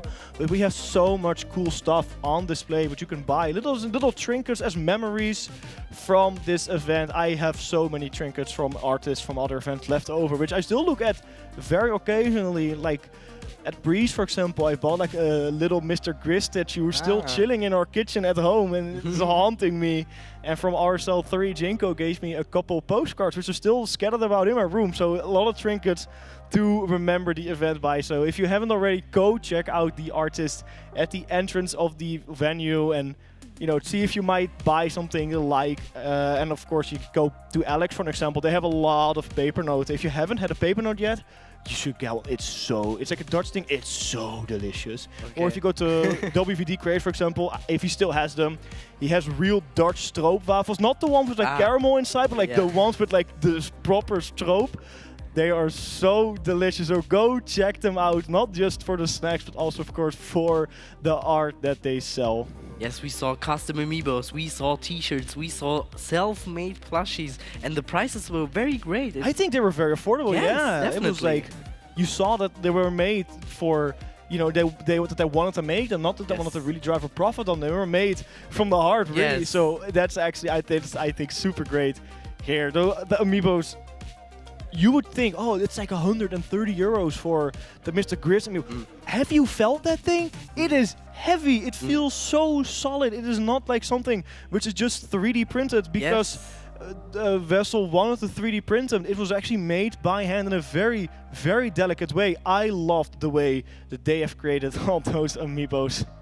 Yes, and you always have to remember the hours of work that are going into this. I do art myself. I know how long it takes to finish one product, so I definitely think that the prices are very, very well made. And just to give something back to the community. Yes, it could definitely take some forever. I watched the art. I watched some art being made back in the day, and you think, oh, you just draw on a pen and paper. No, no. You go back so many times just to get that one perfect stroke in, because the pants or just the arm, it just does not feel right. You go back over and over and over again until you do. Whilst we have rambled a lot about this venue and the artists and the sponsors, we have to go back to Splatoon because this next game is about to start. A lot of the players are readying up. They are preparing to get their first game in. Brella in LAN is OP. Ooh, I gotta agree with you there. No delay Brella is actually really scary. I mean, we've seen it a couple of times today, but now let's get started for the very first game. No Brella this time, unfortunately, but we do see a bamboo coming out and also a brush on the other side. And I love Splat Zones again. It's the early game. Let's see how these two teams are going to face it off. A nice stamper on the side as well. Bamboo from Scrim in 1 hour. Again, we saw it earlier. Burst on the side of Pelku going down early, and that will allow Scrim in 1 hour to capture the zone. 2 more players go down on the side of Pelku as well. This is very good for Scrim. That was the S-Blast and the pencil. But 2 players go down on the side of Scrim in 1 hour, so Pelku might get that zone back here. Spore is going in. Do they see him? He has his hammer ready. Might be able to go in with it and get a pick onto the enemies right here. Just waiting for a little bit longer. They're looking. We see the specials coming in. All the little jumpy balloons. That's going to be super annoying to fight through. And a big hammer against the crab. Says Spore. So what they're doing gets 2 with that hammer. There goes the dualies. There goes the bamboo. Very good one. 3 players down on the side of Scrim in 1 hour as Pelku is in full control of this game now. Yes, and now it's 3 members down on the side of Scrim in 1 hour. They're looking very hairy right here into their base. Spore gets taken out by the pencil. Another look at the Tacticooler and the Crab Tank sitting there in the base of Scrim in 1 hour. That's not where you want to have those 2 things positioned. There are 2 specials, which are very scary. You have to push through, especially on a map like Robo Ramen, where there's not a whole lot of space to push through. 2 players do go down on the side of Pelku though, but 2 players also go down on the side of Scrim in 1 hour, so they might get the zone back. But it not look like they have the push players. They have the frontliners to push in here. Yes, and it was just the bamboo left alive. The crab is trying to be cancelled. We are entering single digits. Are they able to flip the zone here? It's 2 members down on the side of Scrim in 1 hour. Big splat on Spore from the dualies. They're looking at the next one. Can they get another pick? 2 ticks remaining, and then it's a KO. They're doing everything in their power to pay that zone, but it's luck. Look like they get a chance. 3 players down, and Pelku takes that zone and takes game number 1 in a very dominating fashion here on stream. Very, very nicely done. I have to point out the special usage once again from this team here. They used it so well. 2 members were down. They used their crab tank. They used their Booyah Bomb. So they had enough time to get their teammates back in and take the KO for the very first game. I love the way they use the Tacticooler into that base. It's already scary fighting a Tacticooler or Robo Ramen when it's that far into, because it's so easy to push into the opposing team's base. But a Tacticooler and a Crab Tank, heavily positioned as well, have guarded by the Tacticooler because the placement, it was just between the little pillow who's a bit further up and the little drop. So you have a crab tank and a Tacticooler. You can't just fight the Tacticooler with bombs because, or the crab tank with bombs because there's a Tacticooler in the way. That was such a beautiful, beautiful placement from Valkyrie Hamu. Look at the replays here. We're gonna see how it all went down. And there's a Tacticooler crab tank combo. Spore also with this hammer. Can I take what was that for a second? He just goes with a hammer, gets one, gets two, and just goes out. Says, okay, did my thing by. Here, exactly what I mean. The crab tank behind the Tacticooler. It's such a pain to fight through that one. Yes, and now the wipeout at the end. The hammer from Spore was very nicely done because he was actually walking over the edge to get the second pick onto the enemies and secure the way in for their teammates. As we mentioned, it's now going to be best of 5, so maybe we're going to see a game 5 today. I hope so. I very much hope so because Scrim in 1 hour can have an advantage on here. So I notice, I think a lot of people who don't watch a lot of competitive Splatoon might be looking at the map list like, hey, counter pick? I don't know counterpick, that's not a map, that's not a game mode. That's correct. For those who are not familiar with this setup, counterpick means that the losing team will pick the map and the game mode. So it opted to be chosen Splat Zones on Mahi Resort, which I get. The changing map might very much help you in your favor. And the second the map gets bigger, players like Spore are out in the open more, and as a brush where you would like to be around cover more often, makes the map a little bit more difficult. But going back, counterpick means a losing team will pick the map and the mode in this case, which can give you an advantage if you have specific map modes in mind where you have practice on more. But let's see here in game number 2, will Scrim in 1 hour take it to 1-1, or will Pelku take it to 2-0 match point scenario? Let's see what's happening here. I don't think we've seen any major team composition changes, if any at all. I believe it's only the Bamboo changing to the original one. So let's see how these teams are going to face it off here on My Resort. Yes, and the Bamboo's actually going in very aggressively because he is running opening gambit, trying to look for a pick or at least an assist to make that even longer. I've played with opening game a little bit myself on certain weapons. If you can hold on to that thing for like a minute, it's very scary. The 3 players go down for Scrim 1 hour, so I don't think the Bamboo is going to hold on to that for a minute. I think at that point it's already over. Very good recap by Pelku, who looking to get more splats. Big splat coming in by Brian. A fearsome, scary charger. They've been playing the weapon since Splatoon 1 and are still doing that today. What an amazing cancel. Brian looking to put some more pressure onto the enemies here, watching every single spot that they could potentially be in. Water level is now dropping, so both teams are able to take a little bit more space and find another way in. Looking at the composition, Pelku might actually be taking more advantage of that map lowering than Scrim in 1 hour, because Scrim in 1 hour still has a lot of work to do. Ooh. Big Booyah Bomb actually, 2 players down will allow them to refract that zone, but can they maintain control? There's 2 players down on that team. Sport does go down though, that's the primary painter from Pelku out of the equation. Scrim in 1 hour, I think they can hold on to this one for a little bit longer this time. Yes, now it's 2 members down on the side of Pelku. No more penalty points for Scrim in 1 hour. Potentially could even be a lead switch right here. I would very much hope so to be a lead switch for Scrim 1 hour, because I love to see that game 5. They have to give everything they got though, because it's a full team push for both sides. Tacticooler goes out, Spore also the Tacticooler. Can they get a splat? Or will they get splattered? They will get splattered, but in the process a lot of paint going on the map for Pelku. But they did not cap Scrim in 1 hour. Still in control of this game. They lost a couple players, but they had to attack. Then look at that Bamboo! Straight up denying Spore. I was so sure that Pelku's gonna cap the zone because Spore dragged so much attention onto him. 3 players were looking after him, but Scrim in 1 hour was able to hold the zone. We almost are entering single digits right here. Are they able to hold onto the zone? Yes, they are. Their counter pick is working in their favor. Right now there's only a couple things remaining, and 3 players are down on the side of Pelku. It is Scrim in 1 hour winning the counter pick, and I think we might see the best of 5 here. But at least they've taken it to 1-1, a very beautiful game. And after they had that recap, after they finally got rid of Pelku on that zone, it was theirs to lose, and they did not lose it. Yes, very dominant game. This is the power of counterpicks. They are very underrated, very underestimated. Counterpicks can help a lot. Yeah, maybe we should get a scope charger. Maybe that was a mistake from Brian. They played the pencil, not the scope charger. Yeah, true. They've always been a scope charger player. Looking at the replays here, this is where it went down. Early capture from Scrim in 1 hour, but then we saw that Belku took it back quickly, and Brian here absolutely dominating, just shooting down that Booyah bomb before it could do anything. This Booyah was game-changing though, because it allowed players to go down, and then Spore had to go in the zone, something he didn't really want to do at that time. And then after that, it was downhill for Belku. They just could not find the opening. Spore dragged someone's attention, but the second he jumped down, that bamboo straight up said no. And then you have to find a bamboo that is painting over and over again. If you play Splatoon 1 or Splatoon 2, you know a bamboo plays well, it can paint. Yes, especially with main power up, 99.9. Yeah, 99.9 damage. You can one-shot players like a charger, and you charge up in like 0.3 seconds. Yes. It is a difficult weapon.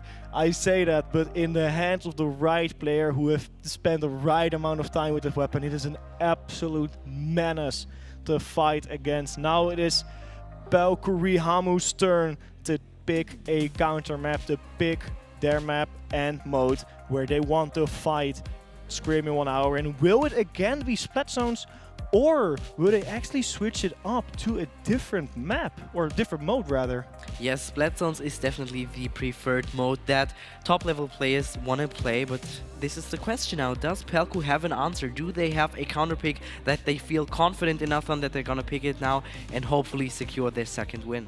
I can see the monitors from the players from where we are standing, and I don't see a map yet being chosen. I'm leaning a little bit forward to see if I can scope out something. Oh, I can also see it right in front of me. I think it's more fun. I'm not used to seeing like the lobby on stream. Yeah, usually it's the casters or like the waiting for next match screen, stuff like battling pool. So I'm not used to seeing this screen. So they're still debating. I think Belku is very much taking their time to get the right counter pick in, and you have to. I mean, the fact how strong Scrim in 1 hour won here, it feels like they really have a Scrim in 1 hour, and they just kind of want to get this over as quickly as possible. Yes, I do think that Pelku want to pick a map that is a bit more with heights. It has some more edges, because obviously you do want to have a little bit of counterplay against the bamboo on the other team. Well, there's one map specifically designed for that. It's gotta be Flounder Heights. Yes. Flounder Heights, it's in the name even. Yes, Heights. One of the few maps where you push the zone on the high ground. I think it is kind of stupid that they designed it that way, but it also introduces some very interesting fights. But to counteract the fact that the zone is on the high ground, you do have 2 zones you have to command, which you can technically capture with one well-placed suction bomb. Yes. Which does make it fun. But also very difficult. Oh, more of the signage. I love the signage. I have not seen enough people talking about the signage. I posted some pictures on my Blue Sky of the signs. But please, guys, make more signs. I want to see more of them. I want to see what you stand for and what you support here on Oktofest 2025.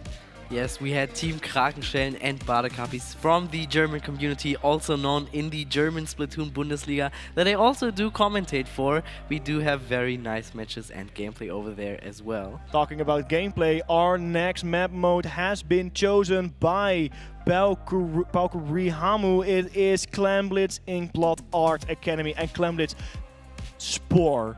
I want to talk about Spore here. Yes. Because have you ever played Clamblitz against a brush? The second they have 7 clams, they go in, you throw them the 8th one, they can dodge literally everything you throw them, pops open that basket and just dips, whilst your entire base is suddenly painted like blue. But you are like pink, and you're like, how? Yes, and you always have to watch out for it, especially if they have their hammer ready. It's gonna be a huge threat. Yo, shout out here to Riddler Sai. If you need some art, give them a commission, because look at the Link artwork. That looks so incredibly cute. Stay hydrated, the message that Alex has been pushing through. Play Dread, another message. So Nata, look at all the signage. Show us what you stand for, guys. Well, we are preparing for game number 3 in this best of 5. We are almost ready. Nami just needs to ready up, and then it is time to get this show on the road. Again, shout out to JBO Quantum, U-Rage, and Sandisk for helping us host Oktofest 2025 Manoli.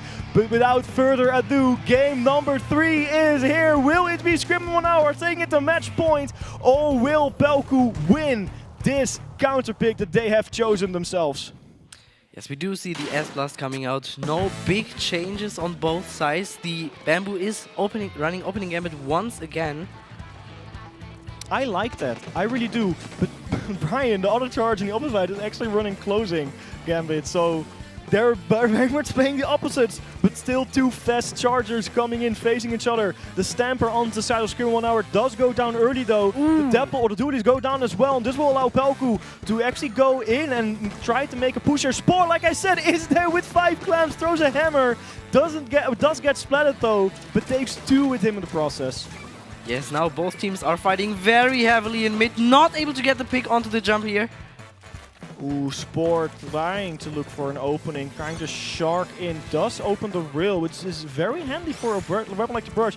And look at that, a Power Clam is ready on the side of Pelku. Rihamu, they are trying to find the opening. Brian trying to get their Tacticooler as fast as possible. They almost had a Buoy Bomb coming in. I believe the Hammer is also almost ready. Tacticooler out of the field. One of the players, 2 of the players of Scream 1 Hour is down. The Splash Command goes down, the Edward does go down. 2 players on both sides. I don't think they can follow with this push because the Power Clam wielder did go down, and that's so unfortunate for Pelku because they had a free opening and they lost it right there. Yes, Spore had a great opportunity to go in with his hammer, but the hammer actually got blocked by the statue, so he was not able to take out the crab on the enemy side.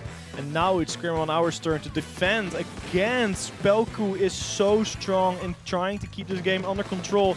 The Power Clam in the middle of the map where the Rise somehow gets eyes on it and gets in their hands, tries to push it through the Power Clam or to put the basket, but the Stamper says no. But there goes our boy 36 pushing it in anyway, and the basket has been open for the first time for Pelku, who did lose 2 players. They did lose Spore, they did lose the S-Blast, the Brush does go down, and it's a huge loss for that push because now their first only free push is almost wasted. Elite is still elite though. In a game like Clamblitz, 1 Power Clam might just be enough to win this game. Wouldn't be the first time it would happen, but it's definitely not the lead you want to have as the opening push. Oh, beautiful pick here. Spore also does get taken out. If the S-Blast would have had 1 more clam, they might have been able to actually score all the way to 60, but we have 2.5 more minutes left to play, so I do hope that we see some more scores here. And look at that, U-Rich has been granted. Scream 1 Hour opened the basket, but there's no follow-up. They only put in 1 extra clam. Come on, you need to throw in more. They have the lead, but there's so much opening going on. Spore on the side flanking and getting a pick. The scoreboard has been pushed down to 68. Ooh. They have a couple clams on the Oh my god! but there's nobody, I believe, near that. There's so many players. Oh my god, can you get the quad? He got the quad! Wipe out here on Oktofest. Make some noise for this player. What a play for that Stamper. And if you were ever wondering why Stamper such a meta weapon, this is exactly why it's such a meta weapon. Yes, he actually decided to rather go for the quad instead of deciding to go for more scoring points. But I think that wasn't as bad of a decision here. Definitely not. And they have the lead in the game mode that Clamblitz. Stalling is a sort of a strategy as well. Power Clam on the side, on the ground of Scream 1 Hour. 2 players to go down though. There's the Bamboozer and the Stamper. And that's not great because Pelku have Power Clam ready, or they have Tacticooler ready. Burst does trade, not something they want. Buoy Bomb on the basket, but I don't think there's anyone there to follow up on the Buoy Bomb to get it. Oh boy, let's go down with the Stamper. Stamper looking at Spore again. Spore does go down. Oh my god! Let's go down as well. That Stamper is popping off today. We saw a 52 going ham from Black Lotus, and now we see Mirval, the Stamper, going ham for Scream 1 Hour.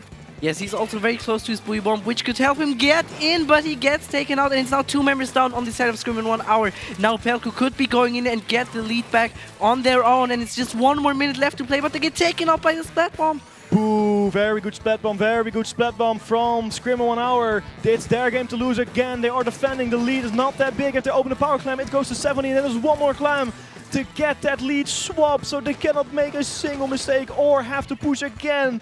Pelku is putting the pressure up more and more. They have a Power Clam ready. S-Blast fighting against that dually. The Bamboo goes down again. So much pressure now on the side of Scream 1 Hour. Pelku is doing everything they can. They have specials ready. They have Power Clams on the map. They have clams in their hands. Everyone's pushing in. Boom coming in. The Brush coming in. Brian is ready to jump. Did they jump though? No, they did not. The Brush does go down. The Crab takes also out. Brian coming in, trying to get the basket open. They can! The basket, and there goes Rias. Can he get 1 clam in? No! He missed! Wipe out! I don't think another push is possible. They have 10 seconds left, but there was no Tacticooler respawn. Screaming 1 Hour defended it. They took it home, but look at that. A power clam is on the map. Overtime will be proc. There's one more chance for Pelku to get that lead in their possession. You just need to throw it in and then they have the lead. They do have to watch out. They can jump in right now and get the score. But they're jumping. They're jumping. Can you get in? Did they hit? They did hit! Oh my god! God, what is this game? What a save! Oh my god, I was about to say they have to watch out for Spore, and the player was running and he was probably gonna scream, "Jump to me! Jump the power clam in," and they did, and they were able to secure the second win of the set. If you ever wonder, can Splatoon be hype and close? This is a perfect example. Taking it literally to overtime. This is why you save the pity clam. It does not despawn. It does not go away. And the pity clam might just save you the game, might just grant you the lead in an overtime jump. But what a defensive game from Scrim in 1 hour. They had some crazy, crazy plays in this game. Yes, we're watching it back right here. Oroboy picking up the big clam. Unfortunately not having an 8th clam to score all the way to 60. Here the fight against Spore, but the dualies got taken out by the pencil as well. Here we do see it again. Is it the quad kill? Yes, by Nirval here. No, I think it was a triple. Nice. It was a quad. Yeah. Oh, that's beautiful. That's a memory in itself. I hope you clipped that. I very much hope you clipped that. This was scary though, because here they were able to get the lead. They were jumping in. There goes Bryce jumping in, but they couldn't get it, but they didn't. Yeah, here. Oh, they hit the ledge. Against the edge, Oh, I didn't see that when I saw it originally. There goes Brian with the save. You see when Brian got splattered, it took too long to this game to end, but hitting the edge, that's gotta hurt. I've seen it before in grand finals. It was in the German Splatoon Bundesliga, 4-4, best of 9. They missed the power clam to hit the basket and the game was over. I think some desks were hit there. Yes. I think some fists met some desks there in a way which was not very much good for the hand nor the desk. It's not over yet. Scrim in 1 hour can counterpick. Scrim in 1 hour still has a chance to win this best of 5. They have to win 2 games in a row now. There is no more room for error. Pelku mighty comfortable right now because they know if they win this one, they are in to the next round. They are in to having a very fun time. But Scrim in 1 hour, they have to make the right call. They have to pick a map mode like Mahi Mai Resorts, which suits them well. Looking at the trend of this game, counter picks are the team who also win. So, well, by technicality will mean Pelku would win. Game 5 is always a bit special. I'll give you that because the pressure is at like a literal boiling point about to explode. So Scrim 1 hour following the trends have a very good chance to win their counter pick. They still have not fully decided. I think they're waiting. I see the game mode change to splat zones on the lobby, but I don't think that is the final map mode yet. I see it's popping off the tower control. That might be interesting. Finalizing players. The map mode picked is Inkblot Art Academy Tower Control. That's going to be a fun one. Inkblot Art Academy twice in a row is interesting, but also very fun because this map from Calamity to Tower Control suddenly changes your entire perspective of this map. Definitely. Pelku shouldn't feel too confident though. They can still lose this set. They need to stay focused. They need to be collected, as well as Scrim in 1 hour. Of course, they have to win both of those games to progress in this tournament. I feel like it's a bit risky though, picking tower control in a game where you're fighting an S-Blast and a brush. Yes. That's a bit tricky though. And not only that, Inkblot Art Academy is one of those game modes where those two weapons, especially the brush, have so many ledges above the tower where they can sit. You have, you have the 2 boxes on the sides, the middle. You have the entrance of the bunker, which is more of the plateau, upper side of the middle part of the map, like the middle part of the base rather. Then you have the giant hand on top of that, and you have the sniper spots even higher as well, and all of them are above the tower. And even at the final checkpoint, there's still the original spawn, which is above the tower as well. So I like the pick, but it's a very risky one, I think. Yes, but our players finalized their weapons and their map mode combination. So we're gonna jump right in to game 4. I see a Forge Pro coming out on the side of Scrim in 1 hour. They picked a very nice counter pick to get rid of the bamboo. Enzap still here, Dooley still here, and the Stamper still here. No changes at all on the side of Pelku. And why do they need to change? Their comp is balanced and perfect as it is. Early split on Spore. As Scrim in 1 hour is preparing to get on the push. Tacticooler ready on the side of Pelku though. Will make this push a little bit more difficult. Our boy fighting. That Dooley's on the side here. Can they get the splat? They're being gangbanged by 2 other players and I don't think they're going to last that long. But the tower finally being pushed forward will allow Scrim in 1 hour to touch that first checkpoint. But the question is, will they take it? I don't think they even touched it yet. No, they didn't, and you always have to remember here they have this little block in front of the enemy plat, which they can use to get up onto the enemy plat, which you can use for especially the first checkpoint to help your teammates get back in. But it's 2 members down on the side of Scrim in 1 hour. Dooley's get taken out as well, and this should be a great opportunity for Pelku right here. They do get the first checkpoint though, but the first checkpoint is technically almost free because they go time. Ooh, big suction bomb from that Forge Pro! That, or the Enzap, I believe that's gonna hurt. Pelku, they are not on the tower. Because of that, there was a crab tank on the side. Spore now on the tower, and Enzap is looking for them. Ooh. Jumps towards a teammate to be on the other side, and they think that's preferred. There's a bit more cover there. There's someone on the side, and it is a Splashomatic. It is Ryas looking at the opponents, looking at someone they can sneakily splat, but the Enzap noticed and quickly went away. Yes, I do feel like Scrim in 1 hour are a bit hesitant, especially because of Spore. They take him out, but they get taken out by the S-Blast, which is also popping his Booyah Bomb. Booyah Bomb is a very good defensive tool against the tower. Brian and the Crab Tank now pushing the tower forward. Big splats coming from those two. That's, I believe, the Forge Pro down in a way you don't want him to go down as well. The lead has been swapped to Pelku, who are comfortably pushing the tower forward. Spore's going in deep, it does get splatted. Splashomatic does go down as well. That means the frontliners for Pelku are gone, and I don't think they want to push the tower for that much longer. They got it to 53 though, not yet through checkpoint 2. So Scrim 1 hour did minimize the damage as much as they could, but now it's their turn to push in. They have a very nice Tacticooler ready, which players opt to grab late, which might just help. Oh, what a direct! But our boy says straight up no against that Stamper. Does save the splash due to the Tacticooler, but that's taking away a lot of time. Spore getting a double there on the block as well. Beautiful plays for both teams here. Yes, almost getting the triple here. Neither team has a big push yet, but we have 2.5 more minutes left to play, so they should have an opportunity to extend their lead. They do need to extend their lead though. Pelku, but Scrim 1 hour needs to get that lead in the first place. Our boy being called out by 3 players to get splattered. Do they know where Spore is though? I believe 2 players do, and Spore opts to go back, going around, going on the block again. They're trying to shark up there. Booyah coming out. They get the hammer. No, the hammer does go down. Beautifully done by the Doolies. Now coming out with the Crab Tank. Go on that tower, Scrim. Go push it forward. Brian is watching and lurking, but cannot quite reach it there. Tacticooler comes out as well, as we see Scrim 1 hour pushing to checkpoint 2. Yes, and now they're looking to get the lead. Ooh, beautifully done! Taken out. They need to get the bats area though to push even further, to apply more pressure. Beautiful jump out here by Nami. They take the right side onto the enemy plat. Yes, and they're taking out Aura Boy as well. Beautiful plays, beautiful splats from Scrim 1 hour. They're slowly but surely pushing the tower forward. Can they hold on to this push though? They have to get rid of Brian. Spore behind. Can they get the splat? Yes, they can, and the tower is still being commenced. The lead has been swapped to Scrim 1 hour, and now they are in possession of this game. They are in control. Oh, the hammer throw! The hammer throw got rid of that Stamper. Beautifully done by Spore. Spore can spell themselves, but this game swinging back and forth. Scrim 1 hour are looking very good right now, but the lead isn't as big. It's just a 10-point difference. So Pelku are definitely able to get this lead back in the last minute here. Tacticooler coming out from Pelku. They're looking to get that lead back. They're looking to at least win this fight in the middle first. That's probably their priority right now. The big Booyah Bomb coming in, but that's splattered by Nami. They cannot afford to make mistakes now, Pelku, because it's match point status. And if they will lose this one, it's match point status for both teams. They're on the tower and pushing it forward. What? That's a splat in the air with a hammer?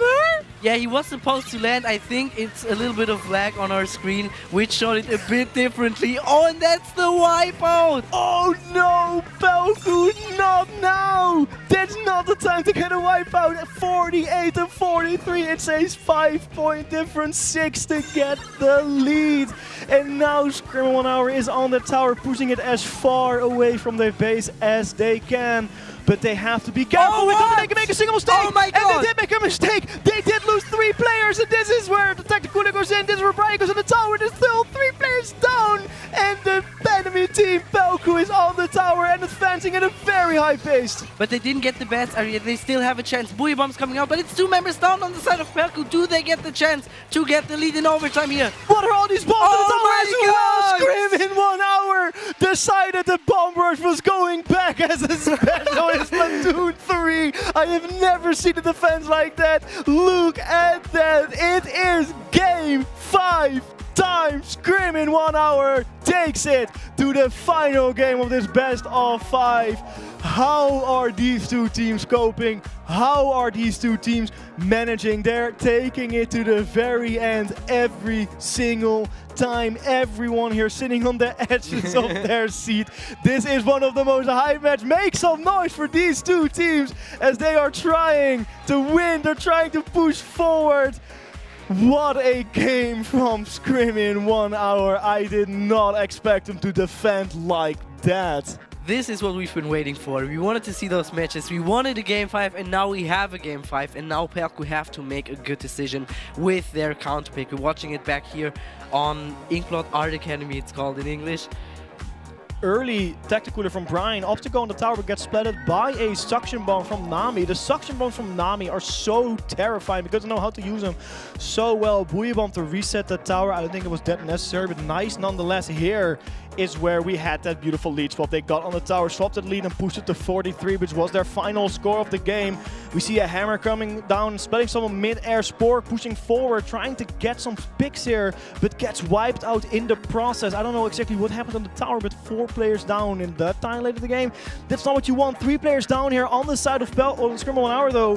That's not what you want, but then somehow, look at it, it's just bomb rush. Yeah. It's straight up bomb. I saw like 4 suction bombs from the tower. I thought we left that in Splatoon 2 not to come back with the suction bomb for obvious reasons, but no, they did manage to find a way. They get it back into Splatoon 3. Now, Pelku Rihambu, they can pick the final map mode of this game. They have full control in what they want to pick, and it is tower control on Mako Mart. 3 of the 4 game modes of Splatoon 3 have been chosen, and Mako Mart, if there's one area and one map where I would say this is like a final destination for these two teams, it's gotta be Mako Mart. Definitely. I'm a bit sad that we don't see Rainmaker right now. Yeah. But maybe tomorrow, maybe in another set. But I do understand Rainmaker is a very difficult mode. You have to be very coordinated with your pushes that you make. And I do think that in tower control it is a bit easier. Here we do see Krakenshell in a German team from the German Splatoon Bundesliga. Also one person showing their shirt right here. Their shirts that they have for their teams. A lot of teams have personalized shirts. I love that so much. I think that's so cool. I really do think it's cool. I just got like a Splatoon jacket, but it's not. I don't think it's as cool as a personalized Splatoon team t-shirt. But Mako Mart, or Mako Mart rather, that's such a unique map. It is so clumped together. A lot of Splatoon 3 maps were very small already, but Mako Mart is so incredibly clamped together. Even as a Splatoon 2 map, it is cramped, it is close quarters. You have so many flank opportunities, so many ledges to sit upon. I think this is exactly what I was talking about with Inkblot Art Academy, where there's a lot of ledges for the blaster and the brush to sit on. But this is just 10 times more of that. The entire map is like that. I'm curious if we're gonna see the bamboo again, or if Scrim in 1 hour decide to stick to the Forge Pro that they used in the last match, because the Buoy Bomb worked out quite well, but I do think that on Mako Mart you do have some more opportunities with your bamboo. I mean, Suction Bomber was quite nice. Yes, definitely. Suction Bombers was quite nice. We saw the bomb rush at the end. It can help them defend. The Forge Pro is here to stay. I love it, I love it, I love it. No major team composition changes on the side of Pelku. They opted to go for the comp that worked, so did Scrim in 1 hour. Scrim 1 hour, your team in the blue, Pelku, your team in the yellow. It's all to play here for. This is game number 5. Whoever wins this one will advance to the next stage of the winners bracket, while the other team has to suck it up in the losers bracket.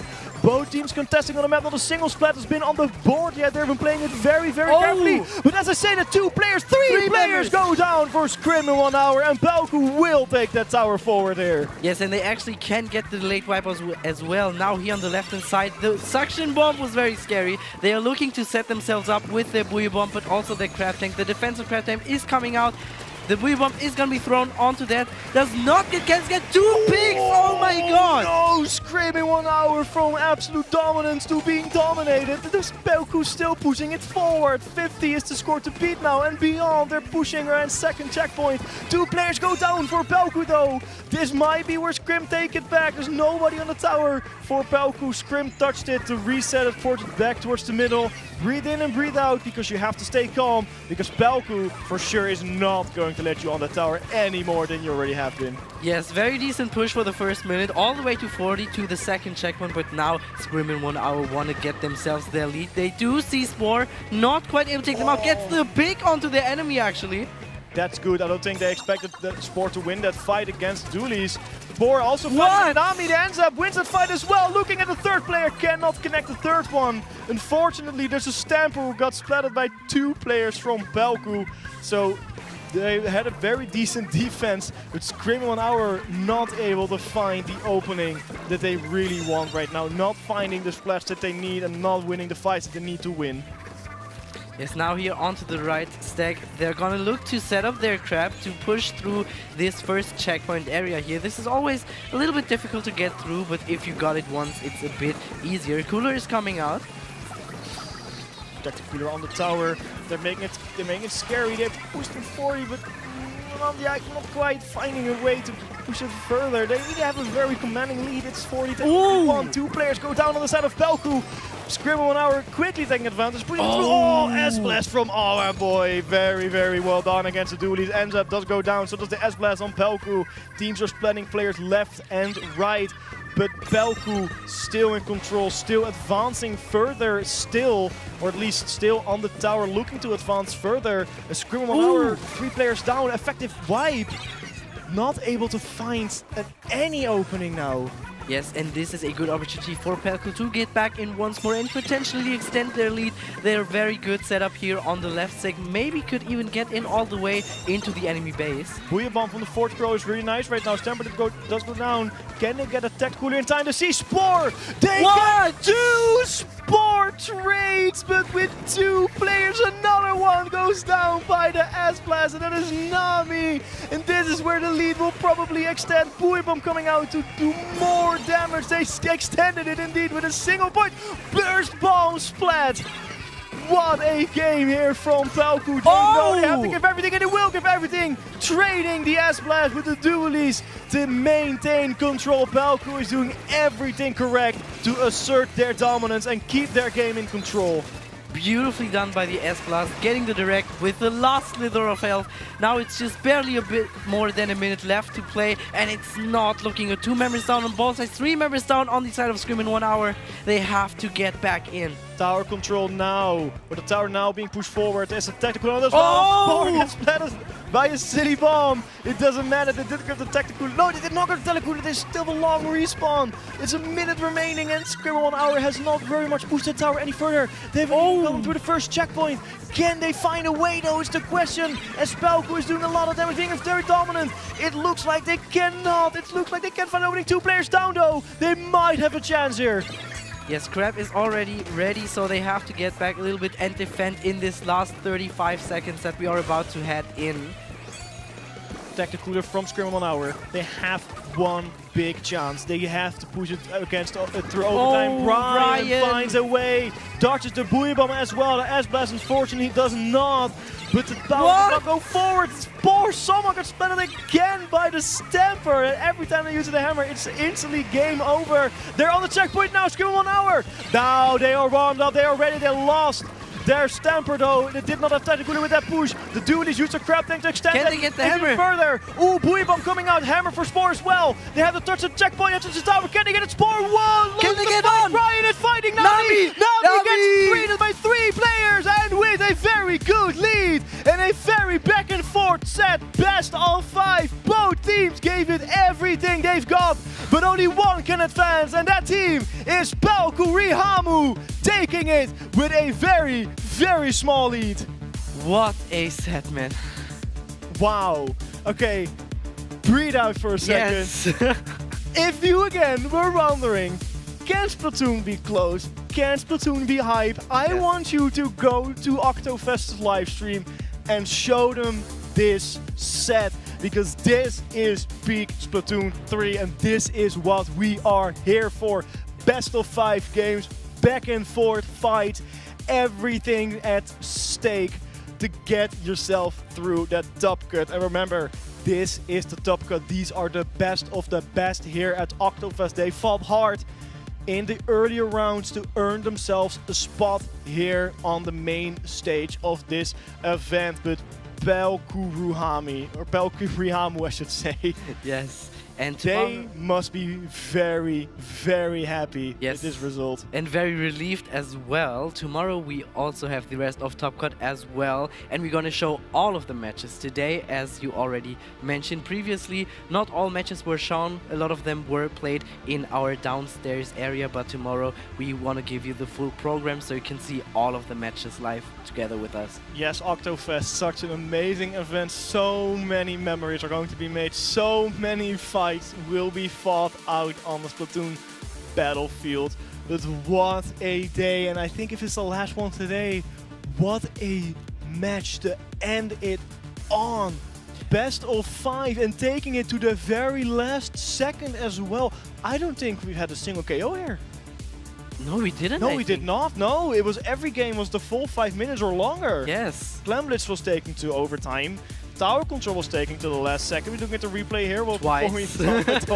Before we jab a little bit further, 3 players down early, and that was the trend for Screaming 1 Hour, where they couldn't find the wins. Let's see how it's going to go after the replays. Oh, Spore with that brush, always somehow finding 1 or 2 opponents that are not expecting to be there, and same with our boy on the S-Blast. A lot of defensive bombs here. Look at that Spore, that's the double we was talking about. That brush is oh so scary. The S-Blast here again training with the dualies. A very unfortunate loss for the dualies now. 30 seconds remaining was where we saw Screaming 1 Hour get on the tower and try to push it forward. They pushed it to 47 while Nami was fighting for their life but couldn't find the win. And now we're going to talk about ifs. What if there wasn't a player coming from behind Nami? Would have won the fight against Brian? I think with the tactical round, it's a very 50-50 fight. Yeah, could have been a coin toss, definitely. I think it's definitely a coin if there wasn't, of course, but then we're talking about the ifs again. If there wasn't any player, it might have been different. It might have been Screaming 1 Hour for to win the set. Well, we are, I believe, ending the stream. I'm not entirely sure, but whilst we are yapping about the matches, we should talk about the donations. 20 more euros were remaining. Oh, look at that! God! 190 euros donated! That means Toyoberry is going to be eating an onion right here on Oktofest. But if you want to make it even better, if we can get it to 400 euros, we'll be having some people wear a minion costume walking around here. I hope that's not going to be me, but I think Ben wants me to wear that thing. I mean, I would be down for it. If my co-host would do it as well, I would be down 100%. Why would you not wear the minion costume? I'm so tiny already, it fits. Okay, yeah, that's true. I mean, I'm not tall myself, but yeah. You're even shorter. I'm 5'5". That's minion height. That's minion height. Okay, before we end today's stream, I want to say something for everybody who is here. If you are above 18 and you're interested in more vibes, more friends, and just hanging out even longer than today, we have an after party right after Oktofest. If you want to, please attend it. I will be attending. Will you be attending? Maybe, we will see, but maybe our coach will be attending. I know a lot more players will be attending. It's super chill casual. If you've never been to an after party from other LANs before, I can tell you it is fun. Straight up fun hanging out. The pressure is low. Everyone just wants to come together and have a very, very good time. So if you are here, make sure to go to that after party. But I think that is it for the stream today. That is it for the first day of Oktofest 2025. Manoli, thank you so much for joining us on the final sets on the live stream here. And I think you can remember some of this casting for a long time. This best of 5, I will remember it for sure. But thank you so much for joining us today on stream. If you are here in the venue, thank you for coming. If you are watching at home, thank you so much for watching and supporting what we do. And I want to give one more shout out to all the organizers of this event, to all the production staff. You don't see them, but without them, it is unable to have an event on this scale. So thank you so much for doing everything you do. Again, if you are about to leave to get some food before you go to the after party, make sure to visit the Oktofest banner.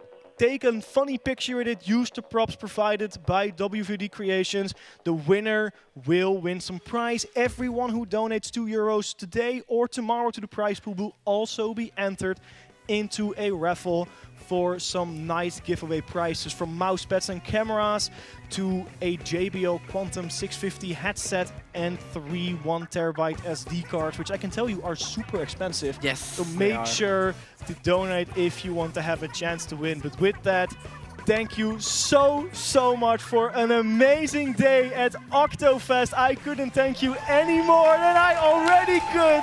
You guys are amazing. Thank you so much, and we'll see you tomorrow. Thank you for having me. Bye, guys.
Bye.